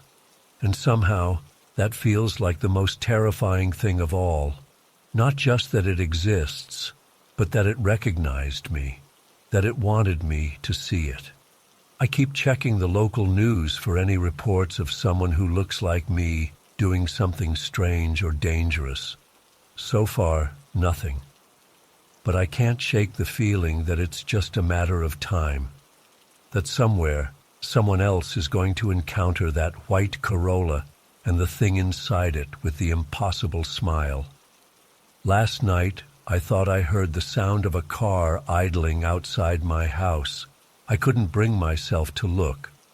I sat in my bathroom with the door locked until morning, trying not to make a sound. When daylight finally came, I checked outside. There was nothing there. No white Corolla, no tire marks, no evidence that anything had been there at all. But I know what I saw on Westfield Road. I know it was real, and I know that somewhere out there, something is wearing my face, driving through the streets of Millfield with that horrible growing smile. And the worst part? I have this terrible feeling that someday I'm going to look out my window or glance in my rearview mirror and see that smile again. Only this time, it won't just drive away.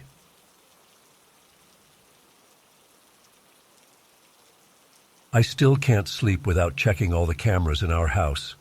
It's been 4 months since it happened, and I haven't told anyone except my therapist, and now, well, you guys. I need to put this somewhere because it's eating me alive, and maybe someone here has experienced something similar. I've been married to my husband Dan for almost 3 years now. His daughter Lily is 13, and while we've had our ups and downs like any blended family, things have been pretty good overall. I try not to be the evil stepmom and generally just support Dan in his parenting decisions. Lily lives with us Monday through Thursday, and with her mom, Angela, the rest of the week. That Thursday in May started like any other day. I work from home as a graphic designer, and Dan works at an accounting firm. Lily had school, then track practice, and Dan picked her up on his way home. We had dinner together. I remember it was lasagna because Lily had specifically requested it the day before. The evening was totally normal.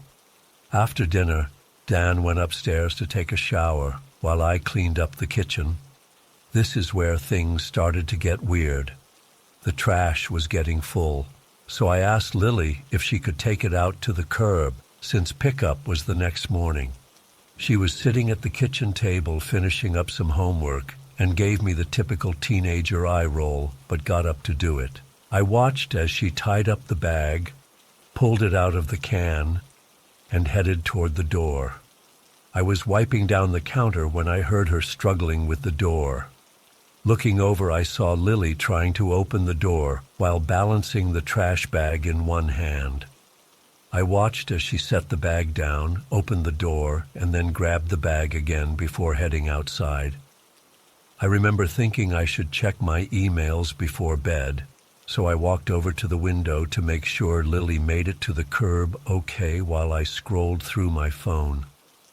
Our kitchen window faces the front yard, and I had a clear view of her walking down our driveway, dragging the trash bag.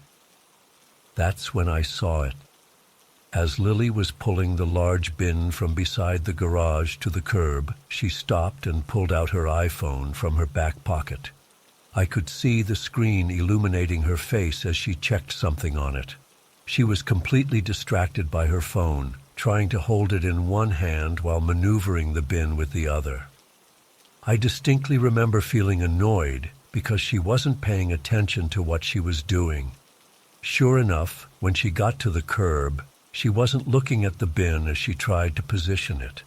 It tipped over sideways with a loud crash that I could hear all the way from inside. Garbage spilled everywhere on our driveway and into the street. I watched as Lily quickly pocketed her phone and scrambled to pick everything up and put it back in the bin. I sighed and turned away from the window, thinking about how addicted kids are to their phones these days. When Lily came back inside a few minutes later, she was flushed and out of breath.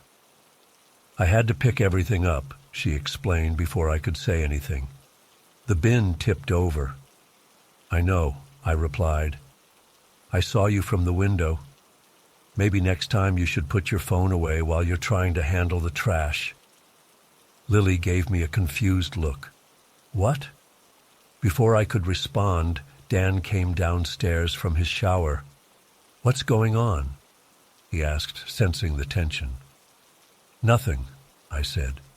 "Just talking to Lily about being careful with the trash bin." "It tipped over," Lily explained to her dad, "but I cleaned it all up." "Good job, kiddo," Dan said, ruffling her hair as he walked past. "Hey, did you finish that math homework?" The conversation moved on, and I didn't think anything more about it until later that night. Dan and I were getting ready for bed when he mentioned that Angela, Lily's mom, had texted asking if Lily had her phone. "Apparently she can't find it at her place," Dan explained. "She thinks Lily might have left it here last weekend." "No, she definitely has it," I said, recalling what I'd seen earlier. "She was using it outside when she was taking out the trash." Dan looked at me strangely. "Are you sure? I don't think she's had it for days. Angela's been texting me about it since Tuesday." "Yes, I'm positive," I insisted. "I saw her pull it out of her back pocket. She was staring at the screen while trying to move the bin, which is why it tipped over." Dan frowned. "That doesn't make sense. I know she hasn't had her phone. We've been making her use the landline at Angela's to check in." "Well, then she found it," I said, getting a little annoyed at being contradicted about something I had clearly seen with my own eyes. "I know what I saw, Dan." He shrugged. "I'll ask her in the morning before dropping her at her mom's." I woke up early the next day and was already making coffee when Lily came downstairs with her overnight bag for the weekend at her mom's. "Hey," I said casually, "did you find your phone? Your mom's been looking for it." Lily looked at me with genuine confusion. "No, I still don't have it. Mom thinks I left it at Kaylee's house last week, but Kaylee hasn't seen it either." I stopped what I was doing and stared at her. "But I saw you using it yesterday when you took out the trash." "What?" "No, I didn't." Lily's face scrunched up in confusion. "I don't have my phone. That's why Dad let me use his iPad to finish my homework last night." A chill ran down my spine. I was absolutely certain of what I had seen, but Lily seemed equally certain that she hadn't had her phone. "Emily, what's going on?" Dan asked as he came into the kitchen. "I'm telling you, I saw Lily using her phone yesterday when she was taking the trash out," I insisted. "She had it in her back pocket and took it out while she was moving the bin." Dan and Lily exchanged looks. "Emily, she doesn't have her phone," Dan said slowly, like he was talking to a child. "It's been missing since last weekend." "I know what I saw," I repeated, my voice rising slightly. The absolute certainty with which they were both denying what I had witnessed was making me feel crazy. "Wait," I said suddenly. "We have the Ring doorbell. It would have recorded Lily going outside." A look of relief crossed Dan's face. "Yes, let's check that. Then we can settle this." I pulled out my phone and opened the Ring app, scrolling to yesterday evening's footage. My hands were shaking slightly as I found the right timestamp and played the video. There was Lily opening the front door, trash bag in hand. The camera angle showed her clearly as she walked down the steps and headed toward the driveway. I watched carefully as she passed directly in front of the camera. Her back pockets were empty. There was no phone. I felt like the floor had dropped out from under me. I rewound and replayed the footage 3 times, scanning every frame for the phone I was absolutely certain I had seen her using. But it wasn't there. According to the video, Lily had never had her phone. "See?" Dan said gently. "Mystery solved." But it wasn't solved, not for me. I had seen her with that phone. I had seen the screen illuminating her face as she checked it. I had watched her pocket it when the bin tipped over. These weren't vague impressions or assumptions. They were clear, specific memories of something I had witnessed less than 12 hours earlier. But I saw it, I whispered, more to myself than to them. Maybe you saw her adjusting her pocket or scratching her leg, Dan suggested. Or maybe it was just a shadow from the streetlight. But I knew it wasn't any of those things. What I had seen was a phone, specifically Lily's iPhone with its distinctive red case. I recognized it because I had helped her pick it out for her birthday last year. Dan took Lily to Angela's house shortly after that, giving me a concerned look as they left. As soon as they were gone, I went back to the ring footage, studying it frame by frame. I even downloaded the video to my computer so I could zoom in better. Nothing, no phone, not in her hands, not in her pockets, nowhere. I went outside to where the trash bin now stood at the curb. I walked the exact path Lily had taken, trying to recreate the scene in my mind. From the kitchen window, I had a perfect view of the spot where she had taken out her phone. I could even see the small oil stain on the driveway that she had been standing on when she did it. I went back inside and stood at the kitchen window, replaying the entire scene in my mind. The more I thought about it, the more certain I became. I hadn't imagined it. I hadn't confused it with another memory. I had watched Lily take out her phone while taking out the trash, but the video showed otherwise.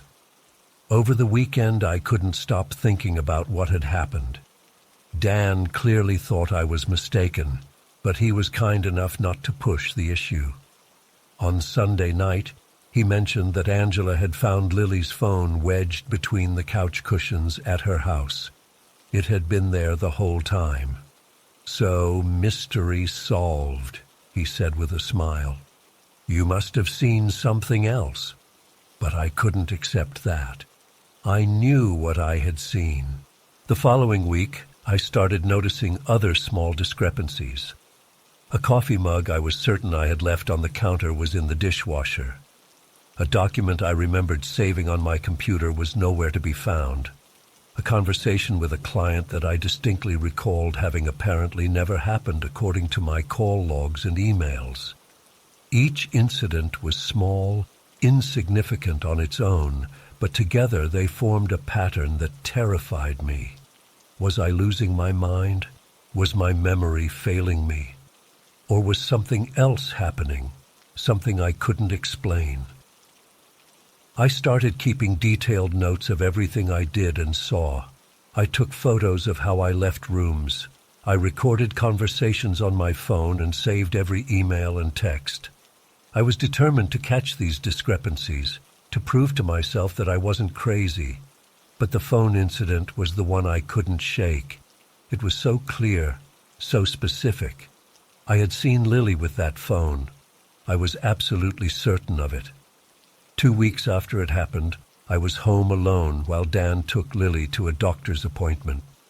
I found myself drawn back to the Ring app, scrolling through to that Thursday evening again. As I watched the footage once more, I noticed something I hadn't seen before. There was a slight glitch in the video just as Lily passed the camera, a tiny freeze frame that lasted less than a second. It was so brief that I had missed it before, but now that I saw it, I couldn't unsee it. I downloaded the video again and opened it in a video editing program I use for work. I went through it frame by frame, slowing it down to examine that glitch. And there, in that frozen frame, was a smudge in the area of Lily's back pocket. A smudge that wasn't there in the frames before or after. My heart raced as I enhanced the image, trying to clarify that smudge. It was pixelated and unclear, but it was approximately the size and shape of a phone. Could this be evidence of what I had seen? Had the video been altered somehow? I spent hours examining the footage, comparing it frame by frame with other videos from our Ring camera. Nothing else showed any similar glitches or smudges. Just that one moment when Lily walked past with the trash. When Dan and Lily came home, I didn't mention what I had found. I didn't know what to make of it myself, and I was afraid of how crazy I would sound if I tried to explain my theory that somehow our security camera footage had been altered or glitched to remove evidence of Lily's phone. But that night, as Dan slept beside me, I lay awake staring at the ceiling, replaying everything in my mind. I was certain of what I had seen, and now I had found something in the video that suggested I might not be crazy after all. The next day, I decided to test something. While Lily was at school and Dan was at work, I set up my own phone to record our front yard from the kitchen window, the exact vantage point from which I had witnessed Lily with her phone. Then I had the Ring camera recording as usual. I walked outside and deliberately pulled my phone from my pocket, checked it, and put it back, making sure to do this in the spot where Lily had been standing. When I reviewed both recordings, they matched perfectly. My phone was clearly visible in both the Ring footage and my kitchen window recording. There was no glitch, no discrepancy. So, what had happened that Thursday night? Why had I seen something that apparently didn't exist in reality? It's been 4 months, and I still don't have an answer. I've checked every logical explanation. Could it have been another night that I was confusing with that Thursday? No. I specifically remember it was lasagna night and the trash pickup the next morning. Could it have been another child I saw? No. It was definitely Lily, in the clothes she had been wearing that evening. Could it have been a different object that I mistook for a phone? No. I clearly saw the screen illuminating her face, the distinctive red case. I even considered the possibility that Dan and Lily were somehow gaslighting me, that they had manipulated the Ring footage to make me doubt myself. But why would they do that? And how would they have the technical skills to alter video footage so seamlessly? It made no sense. The only explanation I'm left with is one that makes me question my own sanity. Either my perception of reality is fundamentally flawed, or there was some kind of glitch in reality itself that night. I've started seeing a therapist, telling her I'm experiencing memory issues. I haven't shared my more bizarre theories with her. I haven't shared them with anyone until now. But I know what I saw. And sometimes, when I look at Lily, I catch myself wondering if she knows something I don't. Sometimes I think I see a look in her eyes, a knowing look that vanishes as soon as I notice it. I check the Ring footage every night now before I go to bed. I watch it on a loop, looking for glitches, for any evidence that what I see isn't always what's real. Because if I can't trust my own eyes, my own memory, then what can I trust? And if what I saw was real, but somehow erased from recorded history, what does that mean about the nature of reality itself? I still live in this house, go about my daily life, smile and act normal. But inside, I'm constantly questioning everything I see. Is this real? Or will it disappear when I try to verify it later? I don't expect anyone to believe me. Sometimes I don't even believe myself. But I know what I saw that night, and no video evidence, or lack thereof, will ever convince me otherwise.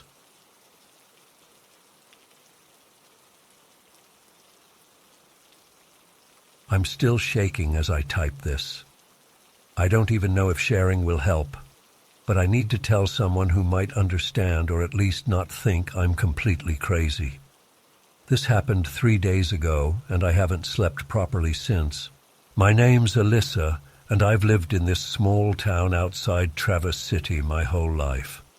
Nothing weird ever happens here. It's just a quiet Michigan town where everyone knows everyone. And the most exciting thing is usually the Cherry Festival in summer. My best friend Jamie and I were running errands last Friday. It was one of those gloomy Michigan afternoons where the rain isn't heavy, but it's constant. That annoying drizzle that fogs up your windshield no matter what setting your defroster is on. We were in my Honda Civic, nothing special, just a 2014 model that gets me around. The heater was making that weird clicking noise it always does when it rains, and Jamie was complaining about her new job at the coffee shop downtown. We had just picked up some groceries and were heading back to my place to make dinner. I remember we were listening to this stupid podcast about true crime, and Jamie kept saying the host's voice was too monotone. Such a normal day. That's what makes what happened next so much worse. We were driving through the Pine Ridge neighborhood. You know, that residential area with all the ranch houses from the 70s with the big oak trees? We passed by Ashley Street. Ashley's our friend from high school who just bought a house there with her husband. Jamie even pointed it out as we drove by. "We should stop by Ash's sometime this weekend," she said. And I remember nodding and thinking about how Ashley had been wanting us to see her new kitchen renovation. I turned right at the corner where that little park with the broken swing set is. I've driven this route literally hundreds of times. I know every pothole, every stop sign, every weird mailbox shaped like a fish. Then it happened. Suddenly, we were stopped at an intersection I didn't recognize. Not slowing down, not approaching it. We were just there, completely stopped at a T intersection I'd never seen before in my life. My foot was on the brake, like I'd been there all along. Before I could even process this, an olive green convertible, one of those old school ones, maybe from the 60s, came screeching around the corner and nearly slammed into my passenger side where Jamie was sitting. I remember the driver, an older man with these thick black-rimmed glasses and a plaid shirt. He looked just as shocked to see us as we were to see him. He swerved at the last second and honked, his face twisted in anger. That's when I realized something else was wrong. The rain had stopped. No, not just stopped. There was no evidence it had been raining at all. The sun was shining brightly, and the road was completely dry. The air felt different too, warmer, almost humid. I looked over at Jamie and her face was completely drained of color. "Where are we?" she whispered. I couldn't answer. My mouth was so dry it felt like I'd been chewing cotton. The surroundings were completely unfamiliar. The houses looked different, older, more spread out, with different architecture than anything in our town. The street signs had a different color and shape than the ones in our county. Even the trees looked wrong, taller pines instead of the oaks and maples I was used to. "Alyssa, where the hell are we?" Jamie repeated, her voice rising with panic. "I don't know," I said, my hands trembling on the steering wheel. "I don't recognize anything." Jamie frantically grabbed her phone. "I'll check the GPS." But her phone was dead. So was mine when I checked it, both completely drained despite being charged before we left. My heart was pounding so hard I could feel it in my ears. I hadn't turned off anywhere. I hadn't blacked out. We were just suddenly elsewhere. "Did we hit our heads? Are we concussed or something?" Jamie asked, her voice shaking. She was looking around wildly, like she was trying to find something, anything familiar. "Both of us at the same time," I said. The logical part of my brain was desperately trying to make sense of what was happening. "That doesn't make sense." "None of this makes sense," Jamie snapped, then immediately apologized. "Sorry, I'm just freaking out." I noticed other details that made my skin crawl. The few people walking on the sidewalks were dressed oddly, not drastically, but just slightly off, like fashion from a few decades ago, but not quite retro enough to be intentional. An old woman walking a dog looked at our car with this strange expression. Not just curiosity, but almost confusion, like our car itself was out of place. "Should we drive?" Jamie asked. "Maybe we can find our way back to somewhere familiar?" I was terrified to move. What if we drove further into whatever this was? What if we couldn't get back? But sitting there felt equally wrong, like we were trapped in someone else's reality. "I think we should," I started to say, but then it happened again. The shift was instantaneous. One moment we were in that sunny, strange place, and the next we were back in the rain. The sudden drumming of raindrops on the roof made both of us jump. The car was running, wipers going, heater blowing, just like before. But we weren't where we had been before the shift. We were now parked on the side of the road next to the Sail Inn, that dive bar near the lake that's been around forever with the faded blue sailboat painted on the sign. Jamie and I just stared at each other, both of us breathing heavily. I realized I was gripping the steering wheel so hard my knuckles were white. "Did that just happen?" she whispered. I nodded slowly, unable to form words. "Where were we?" she asked. "I don't know," I said again, my voice sounding distant even to myself. "I've never seen that place before." Jamie was shaking. I could see her physically trembling. "How did we get here? The Sail Inn is nowhere near Ashley's neighborhood." That's when the full weight of how wrong this was hit me. We had been near Ashley's street, then suddenly at that strange intersection, and now we were at the Sail Inn, which is on the complete opposite side of town. Let's try to figure this out," I said, trying to sound calmer than I felt. "We were just at Pine Ridge, passing Ashley Street, right?" Jamie nodded, hugging herself. "And now we're here, at the Sail Inn. Did we drive here? Did we black out or something?" Jamie shook her head. "We didn't black out. We were somewhere else, somewhere wrong." The way she said wrong sent chills up my spine because that's exactly how it felt. Not just unfamiliar, but fundamentally incorrect, like a glitch in reality. I checked the time on the dashboard. It said 3:47 p.m. We had left the grocery store at about 3:15. The drive through Pine Ridge to Ashley Street would have taken maybe 10 minutes. Even if we had somehow driven to the Sail Inn instead, it would have taken at least 25 minutes from the grocery store. The math didn't add up.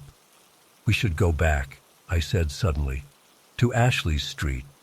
Maybe we can figure out what happened." Jamie looked horrified. "Are you serious? What if it happens again?"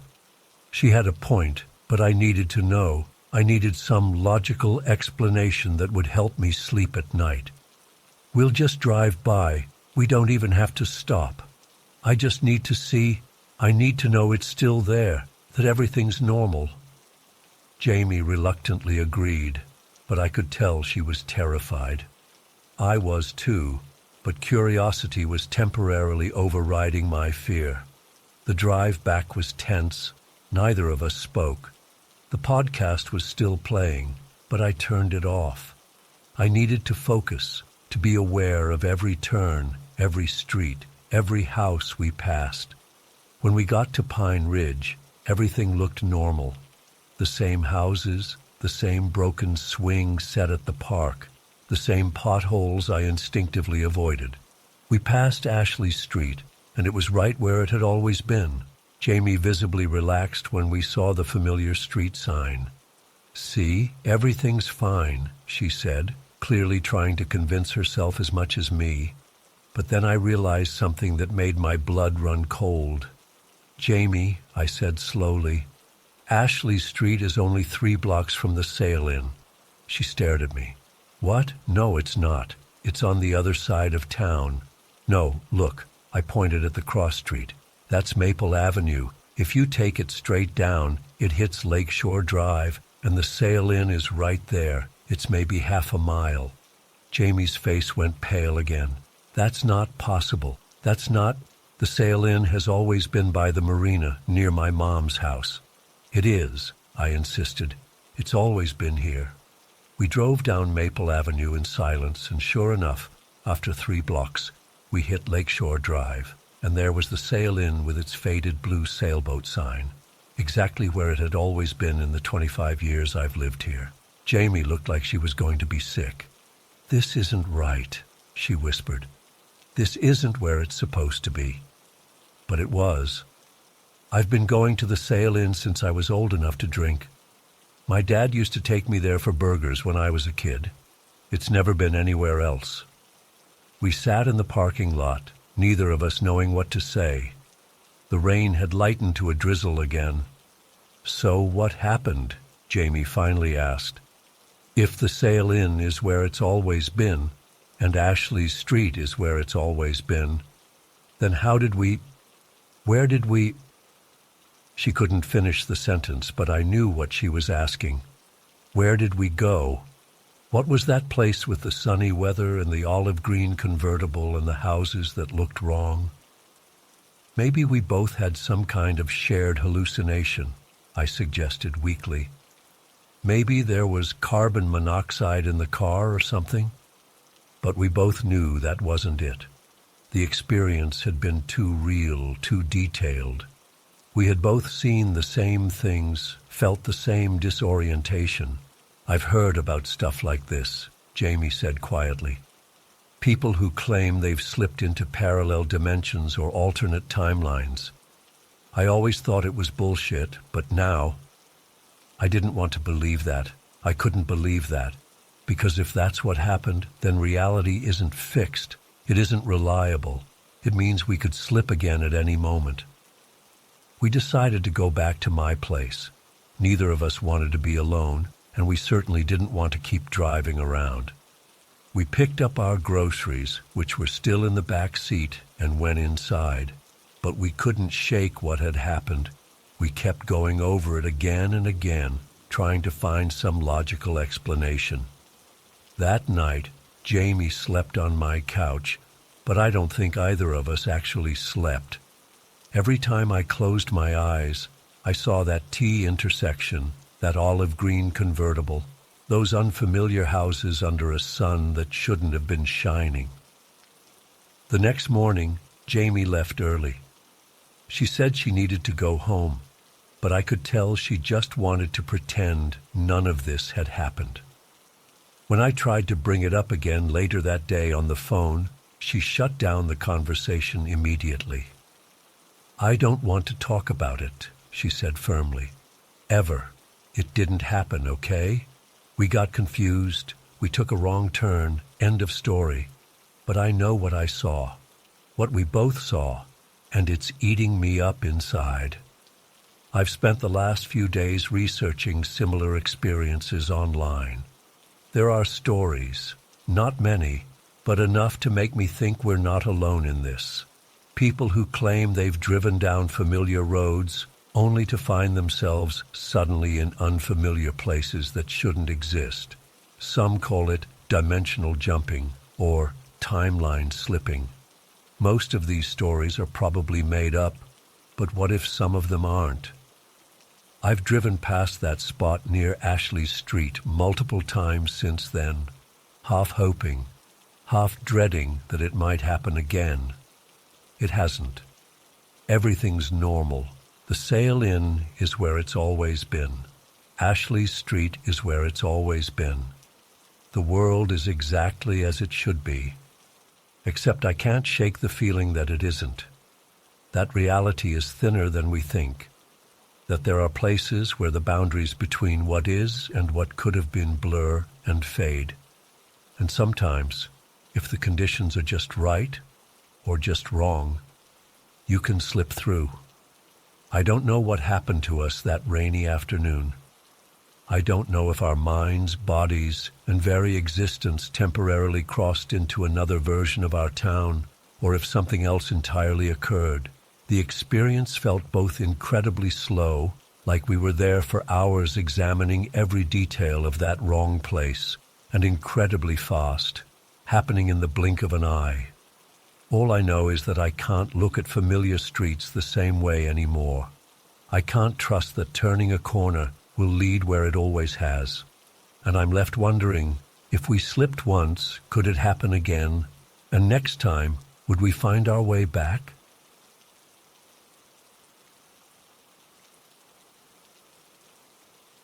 It was September 2023.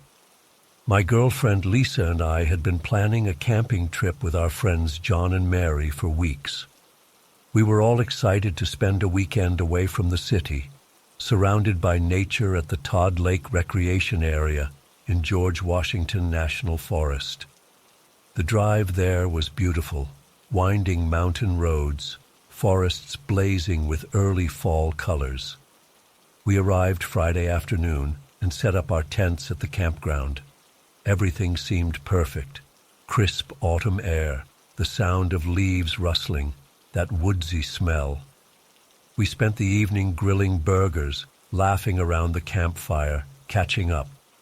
As night fell, we cracked open some beers, Keltis lagers, John's favorite. I'm not usually a big drinker, but the mood was so relaxed and fun. Before we knew it, we'd each had 3 or 4. We were all feeling good, not wasted, just pleasantly buzzed. Someone suggested taking a walk down to the lake to look at the stars. It seemed like a great idea at the time. I remember stumbling a bit as we made our way down the trail, the beams of our flashlights bobbing through the darkness. The lake was beautiful in the moonlight, so still it looked like glass. We stood on the shore, skipping rocks for a while, goofing around, and then nothing. My next clear memory is waking up on the forest floor, completely disoriented. Lisa was next to me, also just coming to. We had no idea where we were or how we'd gotten there. My watch said it was 3:47 a.m. I felt awful, pounding headache, nausea, chills. Way worse than any hangover I've ever had. Lisa said she felt the same. We both had an overwhelming feeling of dread, like we were being watched. I kept seeing movement out of the corner of my eye, but when I'd turned to look, there was nothing there. It took us nearly an hour of confused wandering to find our way back to the campsite. John and Mary's tent was empty. We called out for them but got no response. We were starting to really freak out when Mary suddenly emerged from the woods. She looked dazed and said she'd woken up alone by the lakeshore. No sign of John anywhere. We searched for hours but couldn't find him. As the sun came up, we drove to the ranger station in a panic to report him missing. They immediately launched a search. John stumbled out of the woods on his own later that morning, about 5 miles from our campsite. He was dehydrated and confused, with no memory of the night before. None of us could explain what had happened. We'd only had a few beers, not nearly enough to cause blackouts or memory loss. And how had we ended up scattered in different places? The whole thing felt surreal and terrifying. The rangers checked the area, but found nothing out of the ordinary. No signs of any other people or vehicles. No evidence of foul play. They suggested maybe we'd taken some kind of drug without realizing it. But we hadn't taken anything other than the beer we brought ourselves. In the days and weeks that followed, we tried to piece it together. Could someone have drugged our drinks when we weren't looking? But who and why? We were the only ones at that end of the campground. I started researching similar incidents and came across stories of supposed alien abductions. The lost time, memory loss, and feelings of being watched were common elements. But that seemed too crazy to be real. I've never believed in that kind of thing.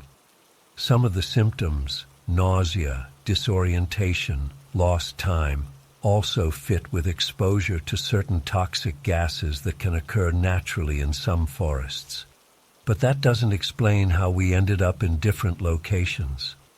I've gone over and over it in my mind. Maybe we all just got really drunk and wandered off in different directions. But four people simultaneously getting blackout drunk off a few beers and having identical symptoms doesn't make sense. And I know my alcohol tolerance.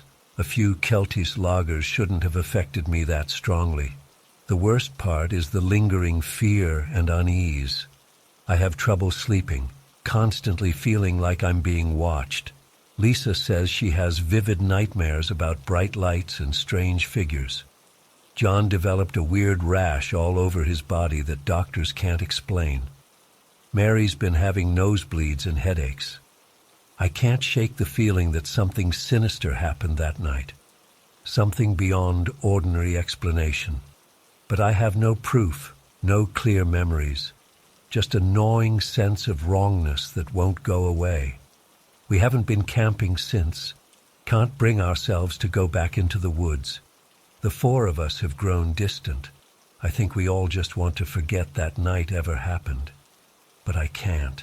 I need to know the truth. I've thought about going back to Todd Lake to investigate, but I'm terrified of what I might find, or what might find me. Some part of me feels like it's not over, like whatever happened that night is still out there, waiting. I know this probably sounds insane. Believe me, I've wondered if I'm losing my mind, but I know what I experienced was real. Something happened to us out there in those woods, something that defies explanation, and not knowing is slowly driving me crazy. Has anyone else ever experienced anything like this? Am I crazy for considering paranormal explanations? I feel like I'm grasping at straws, but I'm desperate for answers. Any theories or insights would be appreciated. I just want to understand what happened to us that night at Todd Lake. I'm sorry if this is all over the place. It's hard to talk about. Writing it all out has my hands shaking. That feeling of being watched is creeping up again. I keep telling myself it's just paranoia, but deep down I'm not so sure. Whatever it was, I don't think it's finished with us yet.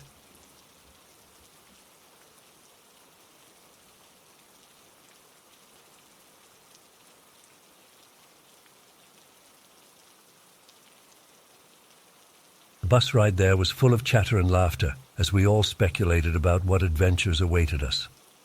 When we arrived at the campsite, nestled in a wooded area, I was struck by how peaceful and beautiful it seemed. The air was crisp and clean, birds were chirping, and I felt a sense of freedom being away from the usual routines of home and school. We spent that first afternoon setting up our tents and getting oriented to the campsite. Our teachers went over the rules and schedule, reminding us to stay with a buddy at all times and not to wander off into the woods alone. As night fell, we gathered around a campfire to roast marshmallows and tell spooky stories. Looking back now, it's ironic how those made-up tales pale in comparison to the real horror we were about to face. I drifted off to sleep that night feeling content, cozy in my sleeping bag next to my best friend Emma. But sometime in the early hours of the morning, I was jolted awake by raised voices outside. At first, in my groggy state, I thought it was just some of the rowdier boys horsing around. But as I became more alert, I realized the voices sounded angry and there was an edge of panic. "You shouldn't be here. This is private property," a gruff male voice bellowed. "Sir, please calm down. We have permission to camp here," I heard Mr. Thompson, one of our teachers, say in a placating tone. Curious and a bit alarmed, I unzipped the tent flap and peeked out. What I saw made my blood run cold. There was a man standing at the edge of our campsite, partially illuminated by the dying embers of the fire. He was tall and imposing, with a wild, tangled beard and piercing eyes that seemed to glow in the dim light. But what struck me as truly odd was his attire. He wore a disheveled suit that looked out of place in the woods, paired incongruously with muddy Wellington boots. "You don't understand," the man shouted, gesticulating wildly. "You're all in danger. You need to leave now." By this point, Other kids were waking up and poking their heads out of tents. I could hear whimpers and frightened whispers rippling through the campsite. Ms. Davis, another teacher, was hurriedly trying to usher kids back into their tents, while Mr. Thompson continued attempting to reason with the agitated stranger. "Sir, we're not going anywhere in the middle of the night. If there's a problem, we can discuss it calmly in the morning," Mr. Thompson said firmly. But the man was having none of it. He began pacing back and forth, muttering to himself and occasionally shooting us all wild-eyed looks. "You don't know what you've done, what you've awakened," he rambled. "It's coming for you all." A chill ran down my spine. What was he talking about?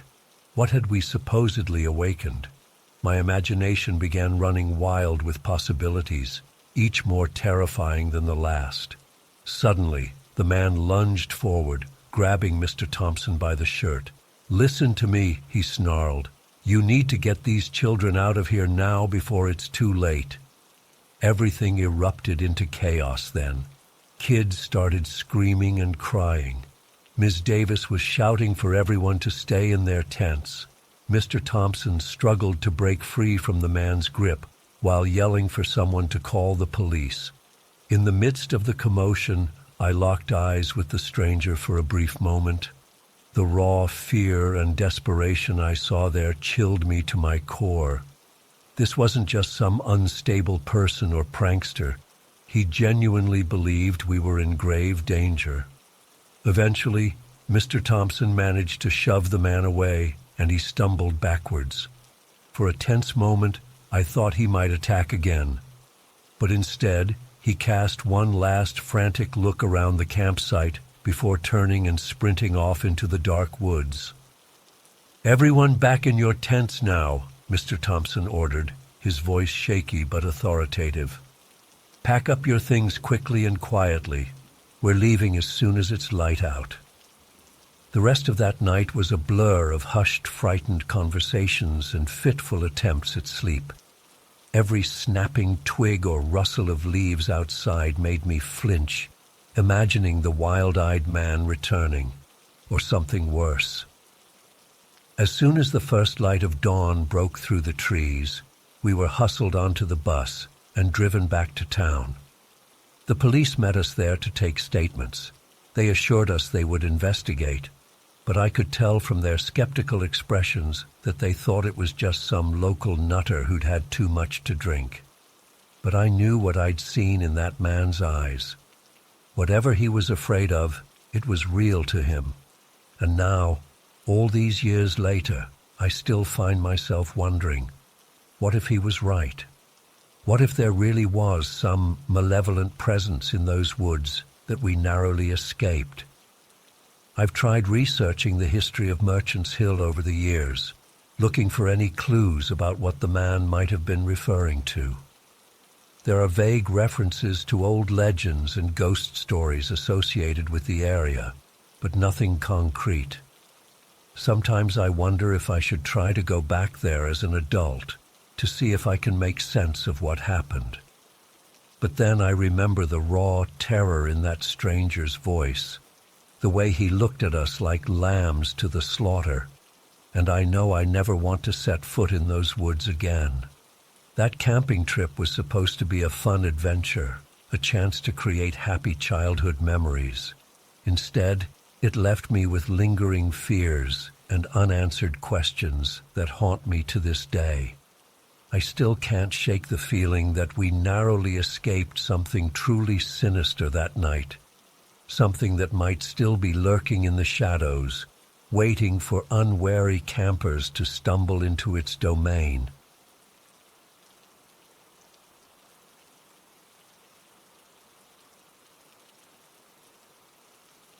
I had been so excited for this music festival. It was only my second one ever, and I was ready to have the time of my life with my friends Tom and Gina. We had been planning this trip for months, saving up and picking out the perfect outfits. The energy when we first arrived was electric, music pumping, people dancing everywhere, good vibes all around. Things started to go south on the second night. We had all taken acid earlier in the day, and I was still deep in the trip as night fell. The lights and sounds were overwhelming, and I started to feel disconnected from reality. I turned to tell Tom I needed a break, but when I looked around, I realized I had somehow gotten separated from my friends in the crowd. Panic set in immediately. I stumbled through the sea of people, desperately scanning faces for Tom and Gina. Everything was a blur of neon and noise. I called their names, but my voice was lost in the music. My heart was racing, and I felt like I couldn't breathe. I needed to get out of there. I pushed my way to the edge of the crowd and collapsed onto the grass, trying to calm myself down. I had no idea where I was or how to get back to our campsite. My phone was dead. I was alone and terrified, the acid heightening every sensation and emotion.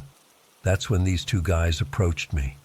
They seemed friendly at first, asking if I was okay. I must have looked like a mess. When I explained I was lost and couldn't find my friends, they offered to help me back to my tent. In my altered state, all I could think was how relieved I was that someone was being nice to me. They led me away from the festival grounds, saying they knew a shortcut. We walked for what felt like forever, getting farther and farther from the lights and music. My legs were shaky, and I was so disoriented. I started to get an uneasy feeling, but I told myself I was just being paranoid from the drugs. We came to a small clearing where an old trailer was parked. One of the guys said we could rest there for a bit and use his phone to call my friends. It didn't seem right, but I was exhausted and still tripping hard. I just wanted to sit down. As soon as we got inside, everything changed. One of them grabbed me and tried to push me onto the bed. I screamed and fought back, kicking and clawing at them. Adrenaline surged through me as I realized the danger I was in. Somehow, I managed to break free and bolt for the door. I ran blindly into the darkness, branches whipping my face and tearing at my clothes. I could hear them crashing through the woods behind me. I ran faster than I ever have in my life, fueled by sheer terror.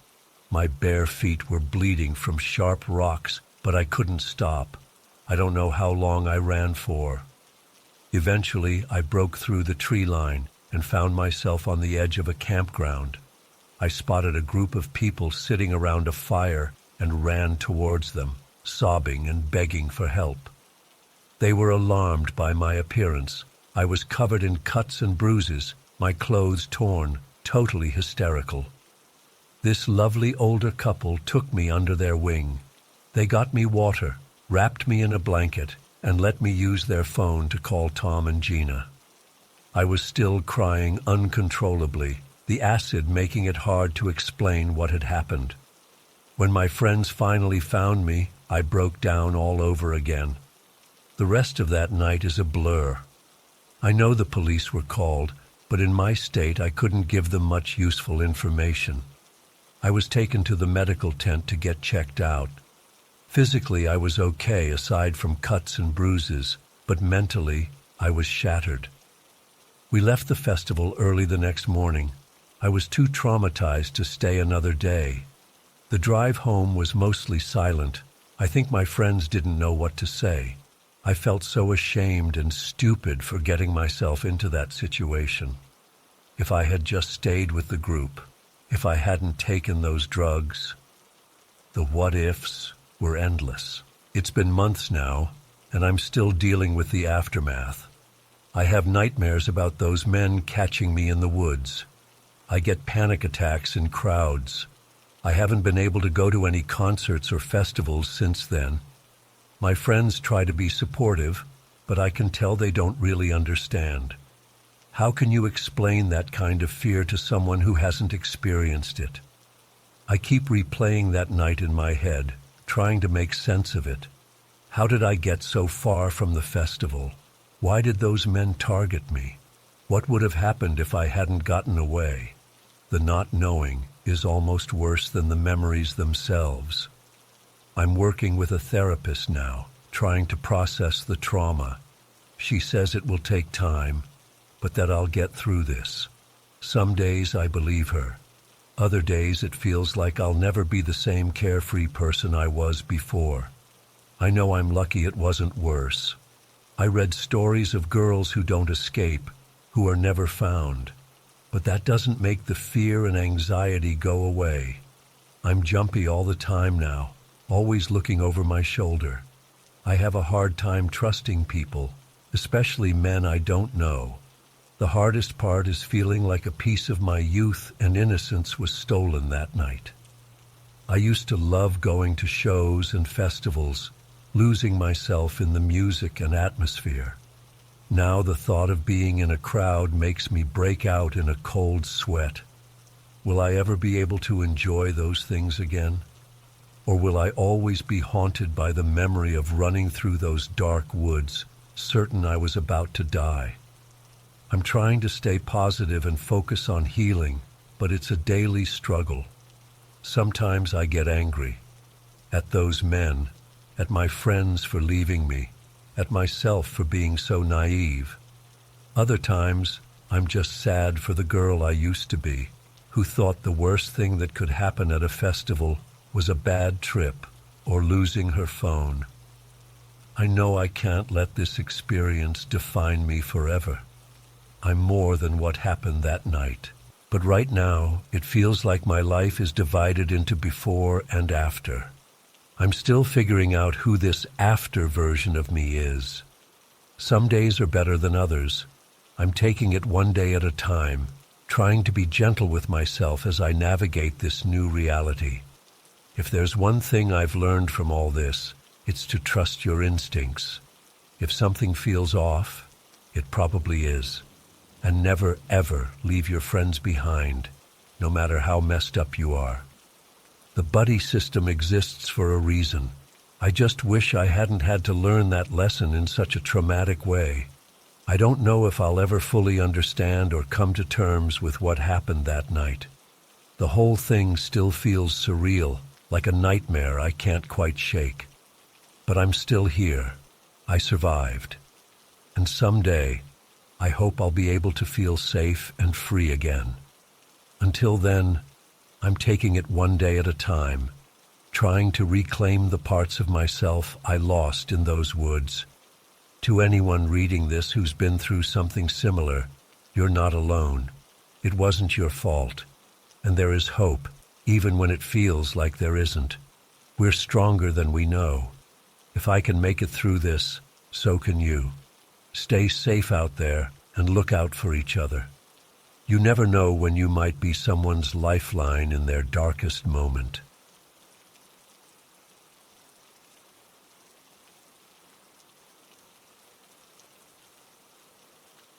I'm a 20-year-old guy from Finland, and I had been backpacking around Europe for a few months.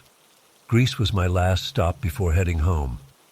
I had heard hitchhiking was pretty common there, especially for tourists, so I decided to give it a try to save some money. It was a hot summer day when I found myself on the outskirts of Kalamata, thumb out, hoping to catch a ride north towards Sparta. I had been waiting for about an hour when an older man in a beat-up Fiat pulled over. He looked to be in his 50s, with graying hair and a bit of a beer belly. His English wasn't great, but he managed to communicate that he was heading in the direction of Sparta and could give me a lift. I was relieved to finally get a ride and tossed my backpack in the trunk before hopping in the passenger seat. The car smelled strongly of cigarettes, and there were empty beer cans rolling around on the floor, but I tried not to judge. I was just grateful for the ride. As we set off, the man introduced himself as Nikos and asked me the usual questions: where I was from, how long I'd been traveling, that sort of thing. I kept my answers pretty short, not wanting to give away too much personal information to a stranger. Something about him made me a bit uneasy, though I couldn't put my finger on why exactly.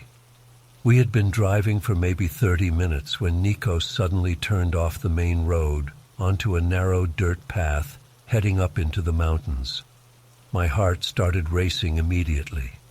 This definitely wasn't the way to Sparta. Where are we going?" I asked, trying to keep the panic out of my voice. "Shortcut," Nikos replied with a dismissive wave of his hand. "My house close. We stop for drink, then keep going." Every instinct was screaming at me that this was bad news, but I didn't know what to do. We were in the middle of nowhere, and I had no cell service. I considered trying to jump out of the moving car, but we were on a steep mountain road with a sheer drop on one side. I felt utterly trapped. After what felt like an eternity, but was probably only 10-15 minutes, we pulled up to a small run-down house perched on the mountainside. It looked like it hadn't been maintained in years, with peeling paint and overgrown weeds everywhere. Nikos got out and motioned for me to follow him inside. My legs felt like jelly as I stepped out of the car. I briefly considered making a run for it, but we were so isolated I had no idea which way to go. And Nikos had the car keys, so I couldn't even try to steal the car to escape. With a deep sense of dread, I followed him into the dimly lit house. The interior was just as neglected as the outside. Dusty furniture, cobwebs in the corners, a musty smell permeating everything. Nikos gestured for me to sit on a sagging couch while he went to the kitchen, returning with 2 glasses and a bottle of what looked like homemade liquor. He poured us each a generous glass and raised his in a toast. "To new friends," he said with a leer that made my skin crawl. I pretended to take a sip, not wanting to risk being drugged. Nikos drained his glass in one long gulp, then poured himself another. As he drank, his demeanor changed. The facade of friendly hospitality dropped away, replaced by something much darker. "You are a very handsome boy," he slurred, moving to sit uncomfortably close to me on the couch. I shifted away, but he just scooted closer. "I bet many girls like you, yes? Maybe some boys too?" I mumbled something non-committal, desperately trying to think of a way out of this nightmare. Nikos put his hand on my knee, squeezing it as he leaned in close. The stench of alcohol on his breath made me gag. "I like handsome young men like you," he whispered. "We can have fun together, just us. No one has to know." I jumped to my feet, knocking over my untouched drink in the process. "I'm not interested," I said firmly, backing away. "I think I should go now." Nikos's face twisted in anger. He lunged at me, trying to grab my arm. I dodged him and bolted for the door, fumbling with the locks with shaking hands. I could hear him shouting and stumbling after me. I finally got the door open and ran outside, not daring to look back. I sprinted down the dirt road as fast as I could, my backpack bouncing painfully against my spine. I half expected to hear the roar of the Fiat's engine as Nikos came after me, but there was nothing but the sound of my own ragged breathing and pounding heart. I ran until my lungs were burning and my legs felt like they would give out. Only then did I slow to a jog, constantly looking over my shoulder. I had no idea where I was or how to get back to the main road. The late afternoon sun was sinking lower, and I knew I didn't want to be lost in these mountains after dark. Just as panic was starting to set in, I heard the distant rumble of a vehicle. I ducked behind some bushes, terrified it might be Nikos, but as it got closer, I saw it was a small pickup truck driven by an elderly couple. I took a chance and flagged them down, babbling out a story about getting lost while hiking. They didn't speak much English, but seemed to understand I needed help. They gestured for me to hop in the back of the truck. As we bounced down the mountain roads, the adrenaline started to wear off, and the full impact of what had almost happened hit me. I curled up in the truck bed and sobbed, overwhelmed by fear and relief. The kind couple dropped me off in Sparta, refusing any payment. I immediately went to the police station to report what had happened, but with my limited Greek and their limited English, I'm not sure how much they understood or if they took it seriously. I ended up taking a bus to Athens the next day, too shaken to attempt hitchhiking again. For the rest of my trip, and even after I returned home to Finland, I was jumpy and on edge. I had trouble sleeping, plagued by nightmares of what might have happened if I hadn't gotten away. It's been a few years now, but I still get anxious thinking about that day. I know I was incredibly lucky to escape relatively unharmed. The experience completely changed how I view traveling alone and trusting strangers. I'm much more cautious now, always making sure someone knows where I am and having a backup plan.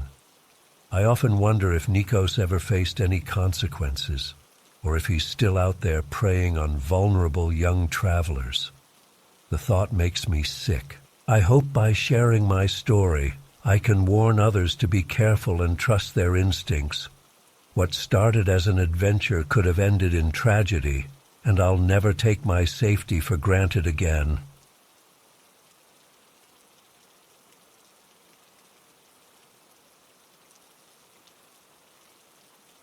I still get chills thinking about that camping trip to Palmetto Island when I was 9. It was supposed to be a fun family getaway, but it turned into the scariest day of my life. We had arrived at the campground the day before, and I was so excited to explore the woods and go fishing in the lake. That morning, my parents were busy setting up our site while my older sister helped cook breakfast. I asked if I could go check out the nearby trail real quick before we ate. My mom said okay, but to stay close and be back in 10 minutes. I grabbed my baseball cap and headed off down the path, kicking pine cones as I went. The forest was thick and green, with shafts of early morning sunlight filtering through the leaves. I breathed in the fresh air, feeling like a real adventurer. Before I knew it, I had walked much farther than I meant to. The trail forked and curved, and I realized I wasn't sure which way I had come from anymore. My heart started to beat faster as I spun around, trying to get my bearings. Everything looked the same, just endless trees in every direction. I called out for my parents, but there was no response except for some birds chirping overhead. Panic started to set in as I realized I was actually lost. I picked a direction and started walking quickly, hoping to find my way back, but nothing looked familiar. After what felt like hours of wandering, but was probably only 30 minutes or so, I was in full-blown terror mode. Tears streamed down my face as I stumbled along, calling out desperately for help.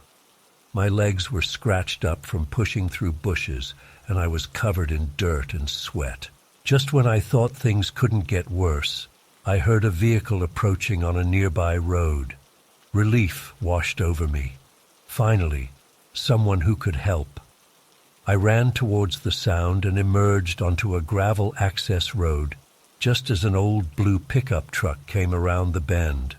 The truck slowed to a stop, and a man leaned out the window. He was probably in his 40s, with greasy hair and a scruffy beard. "Hey there, little buddy. You lost?" he called out in a gruff voice. I nodded, wiping tears from my eyes. Yes, sir. I got separated from my family at the campground. Can you help me find them?" The man's face broke into a wide grin that made me uneasy for some reason. "Well, sure thing. Hop on in and I'll give you a ride back," he said, reaching over to open the passenger door. Something in my gut told me this wasn't right. My parents had drilled stranger danger into me, and alarm bells were going off in my head. But I was so scared and desperate to get back that I started to take a step towards the truck. Just then, I heard shouting in the distance. "Tommy! Tommy, where are you?" It was my dad's voice. The man in the truck's eyes widened. He quickly said, "Never mind, kid. Looks like your folks found you," and peeled away down the road in a cloud of dust. Moments later, my dad came crashing through the underbrush, red-faced and frantic. When he saw me, he let out a huge sigh of relief and crushed me in a bear hug. I burst into tears again, so grateful to be found. As we walked back to the campsite, I told my dad about the man in the truck who had offered me a ride. His face turned pale, and he gripped my shoulder tightly. "Thank God I got there when I did," he muttered. We reported the incident to the park rangers, who immediately put out an alert. To everyone's shock, the man was actually apprehended later that day trying to lure another child at a different campground about 20 miles away. It turned out he was part of a family that had been involved in multiple child abductions across several states. They would target campgrounds and other outdoor areas where kids might get separated from their parents. I get sick thinking about what might have happened if my dad hadn't found me in time. The rest of that camping trip was a blur. My parents were understandably shaken, and we ended up going home early. For months afterwards, I had nightmares about getting lost in the woods and that creepy man finding me. Even now, over 20 years later, I still get anxious in unfamiliar wooded areas. That day left an indelible mark on me. I'm so incredibly lucky that I trusted my instincts and hesitated getting in that truck. And I'm beyond grateful that my dad's voice came calling out at that exact moment. I often wonder about the other kids who weren't so fortunate, the ones who did get in vehicles with strangers and were never seen again. It's a chilling reminder of how quickly a normal day can turn into a nightmare, and how important it is to be vigilant about safety. Whenever I take my own kids camping now, I'm hyper-aware of where they are at all times. Some might call me overprotective, but unless you've had a brush with true evil like I did that day, you can't understand the lingering fear it leaves behind. I try not to dwell on the what-ifs too much, but sometimes when I'm lying awake at night, I can still hear the crunch of gravel under that blue truck's tires and see that man's unsettling grin. It's a stark reminder of how fragile our safety can be and how life can change in an instant. That camping trip taught me that the world can be a dangerous place, even in seemingly idyllic settings. But it also showed me the power of trusting your instincts and the fierce protective love of family. I'll never forget the relief of hearing my dad's voice calling out for me, or the crushing hug when he found me safe. In the years since, I've done a lot of healing and processing of that traumatic day. Therapy has helped me work through the residual anxiety and hypervigilance. I've learned coping mechanisms for when those old fears start creeping back in. But I also think the experience gave me a unique perspective and appreciation for life. I don't take my safety or my loved ones for granted. I try to live each day fully and cherish the time I have with my family, knowing how easily it could have all been taken away. I still love nature and the outdoors, but I approach it with a healthy respect and caution now. I always make sure to have a solid plan, let others know where I'm going, and stay aware of my surroundings. That day taught me that a little preparation can make all the difference. Sometimes I think about reaching out to other survivors of attempted abductions, to connect with people who truly understand that unique trauma. But then I worry about dredging up old wounds or inviting that darkness back into my life. For now, I try to focus on the present and the beautiful life I've built. I hope that by sharing my story, I can help others stay vigilant and trust their instincts. That gut feeling I had about not getting in the truck likely saved my life. I want other kids and adults to know it's okay to listen to that inner voice, even if it means being perceived as rude or paranoid. Life is precious and can change in an instant. That day on Palmetto Island could have ended so differently. I'm eternally grateful for the twist of fate that brought my dad to that road at that exact moment. It's a reminder to cherish every day and hold our loved ones close. So if you're reading this and planning a camping trip or any kind of outdoor adventure, please be careful out there. Have fun, but stay alert. And parents, keep a close eye on your little ones. The world can be a magical place, but there are also real dangers lurking. Stay safe, trust your gut, and don't take a single moment for granted.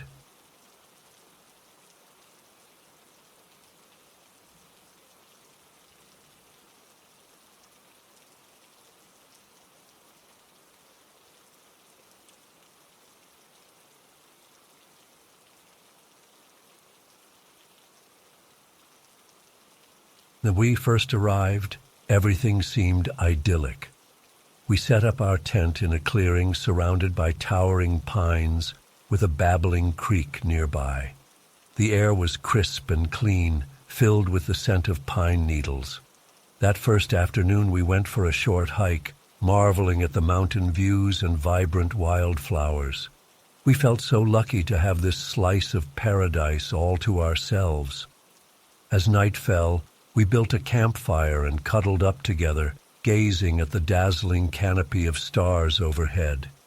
It was incredibly romantic until we heard it. A low rumbling noise, almost like a jet engine, seemingly coming from somewhere in the forest. We looked at each other in confusion. There shouldn't be any air traffic out here in the wilderness. The sound faded after a minute or two. Probably just the wind, Jake said with a shrug. I nodded, but felt uneasy. We climbed into our tent and drifted off to sleep. I woke suddenly in the middle of the night, my heart racing. That rumbling noise was back, louder this time. And there was something else. Whispers, so faint I could barely make them out. I shook Jake awake. "Do you hear that?" I whispered urgently. He listened for a moment, then nodded slowly, his eyes wide. "What the hell is that?" The noises continued for several long minutes before fading away again. Neither of us slept much after that. The next morning, everything seemed normal again in the bright sunlight. We tried to laugh off our fears from the night before, but as we hiked that day, I couldn't shake the feeling we were being watched. Every rustle in the underbrush made me jump. When we returned to our campsite that evening, I noticed something odd. The couple we'd seen setting up their tent in a nearby clearing was gone. Their entire campsite had vanished without a trace. "That's weird," I said to Jake. "Maybe they just packed up and left early?" He frowned. "I guess. But why wouldn't we have seen or heard them leaving?" As night fell again, the oppressive feeling of being observed intensified. I kept seeing flashes of movement out of the corner of my eye, but when I turned to look, there was nothing there. The hairs on the back of my neck stood up. We decided to turn in early, both on edge. I tossed and turned, unable to relax. Around midnight, I heard Jake gasp beside me. "Babe, wake up," he whispered urgently, shaking my shoulder. I opened my eyes and nearly screamed. The walls of our tent seemed to be rippling, undulating like waves on water. I blinked hard, sure I must be dreaming. But the unsettling visual distortion continued. "What's happening?" I choked out. Before Jake could answer, that jet engine rumble started up again, so loud now it seemed to vibrate through my entire body. The whispers returned too, but this time I could almost make out words. They sounded wrong somehow, inhuman. We clung to each other, paralyzed with fear as the noises and visual anomalies intensified. The very air felt charged with a malevolent energy. Suddenly, a blinding flash of blue-white light flooded our tent. In that split second, I caught a glimpse of something. A figure, tall and impossibly thin, with gray skin and huge black eyes. Then everything went dark. When I came to, watery early morning light was filtering through the tent walls. Jake was shaking me gently. "We need to go, now." His voice was steady, but I could see the fear in his eyes. We packed up in record time, our hands shaking. As we hurried down the trail to our car, I glanced back at our campsite. For a moment, I could have sworn I saw dozens of those gray figures standing silently among the trees, watching us go. I blinked, and they were gone. We drove for hours in tense silence before finally pulling over at a rest stop. Jake turned to me, his face pale. What do you think happened back there?" he asked quietly. I shook my head, fighting back tears. "I don't know, but I never want to go back to that place again." In the days and weeks that followed, we tried to rationalize what we'd experienced. Maybe it was some kind of shared hallucination brought on by tainted water or toxic plants. Maybe we'd accidentally ingested something psychoactive. But deep down, I knew those explanations didn't fit. Whatever happened in those Colorado woods was real and not of this world. Sometimes I still wake up in a cold sweat, remembering those inhuman whispers and that haunting glimpse of gray figures in the forest. I don't know if it was aliens, interdimensional beings, or something else entirely. All I know is that there are things in this world beyond our understanding, and sometimes it's better not to go looking for answers. We never went camping again after that. Some experiences change you forever. I just hope whatever we encountered out there stays in those woods, far away from civilization. But on dark nights when I hear a faint rumble in the distance, I can't help but wonder, what if it followed us home?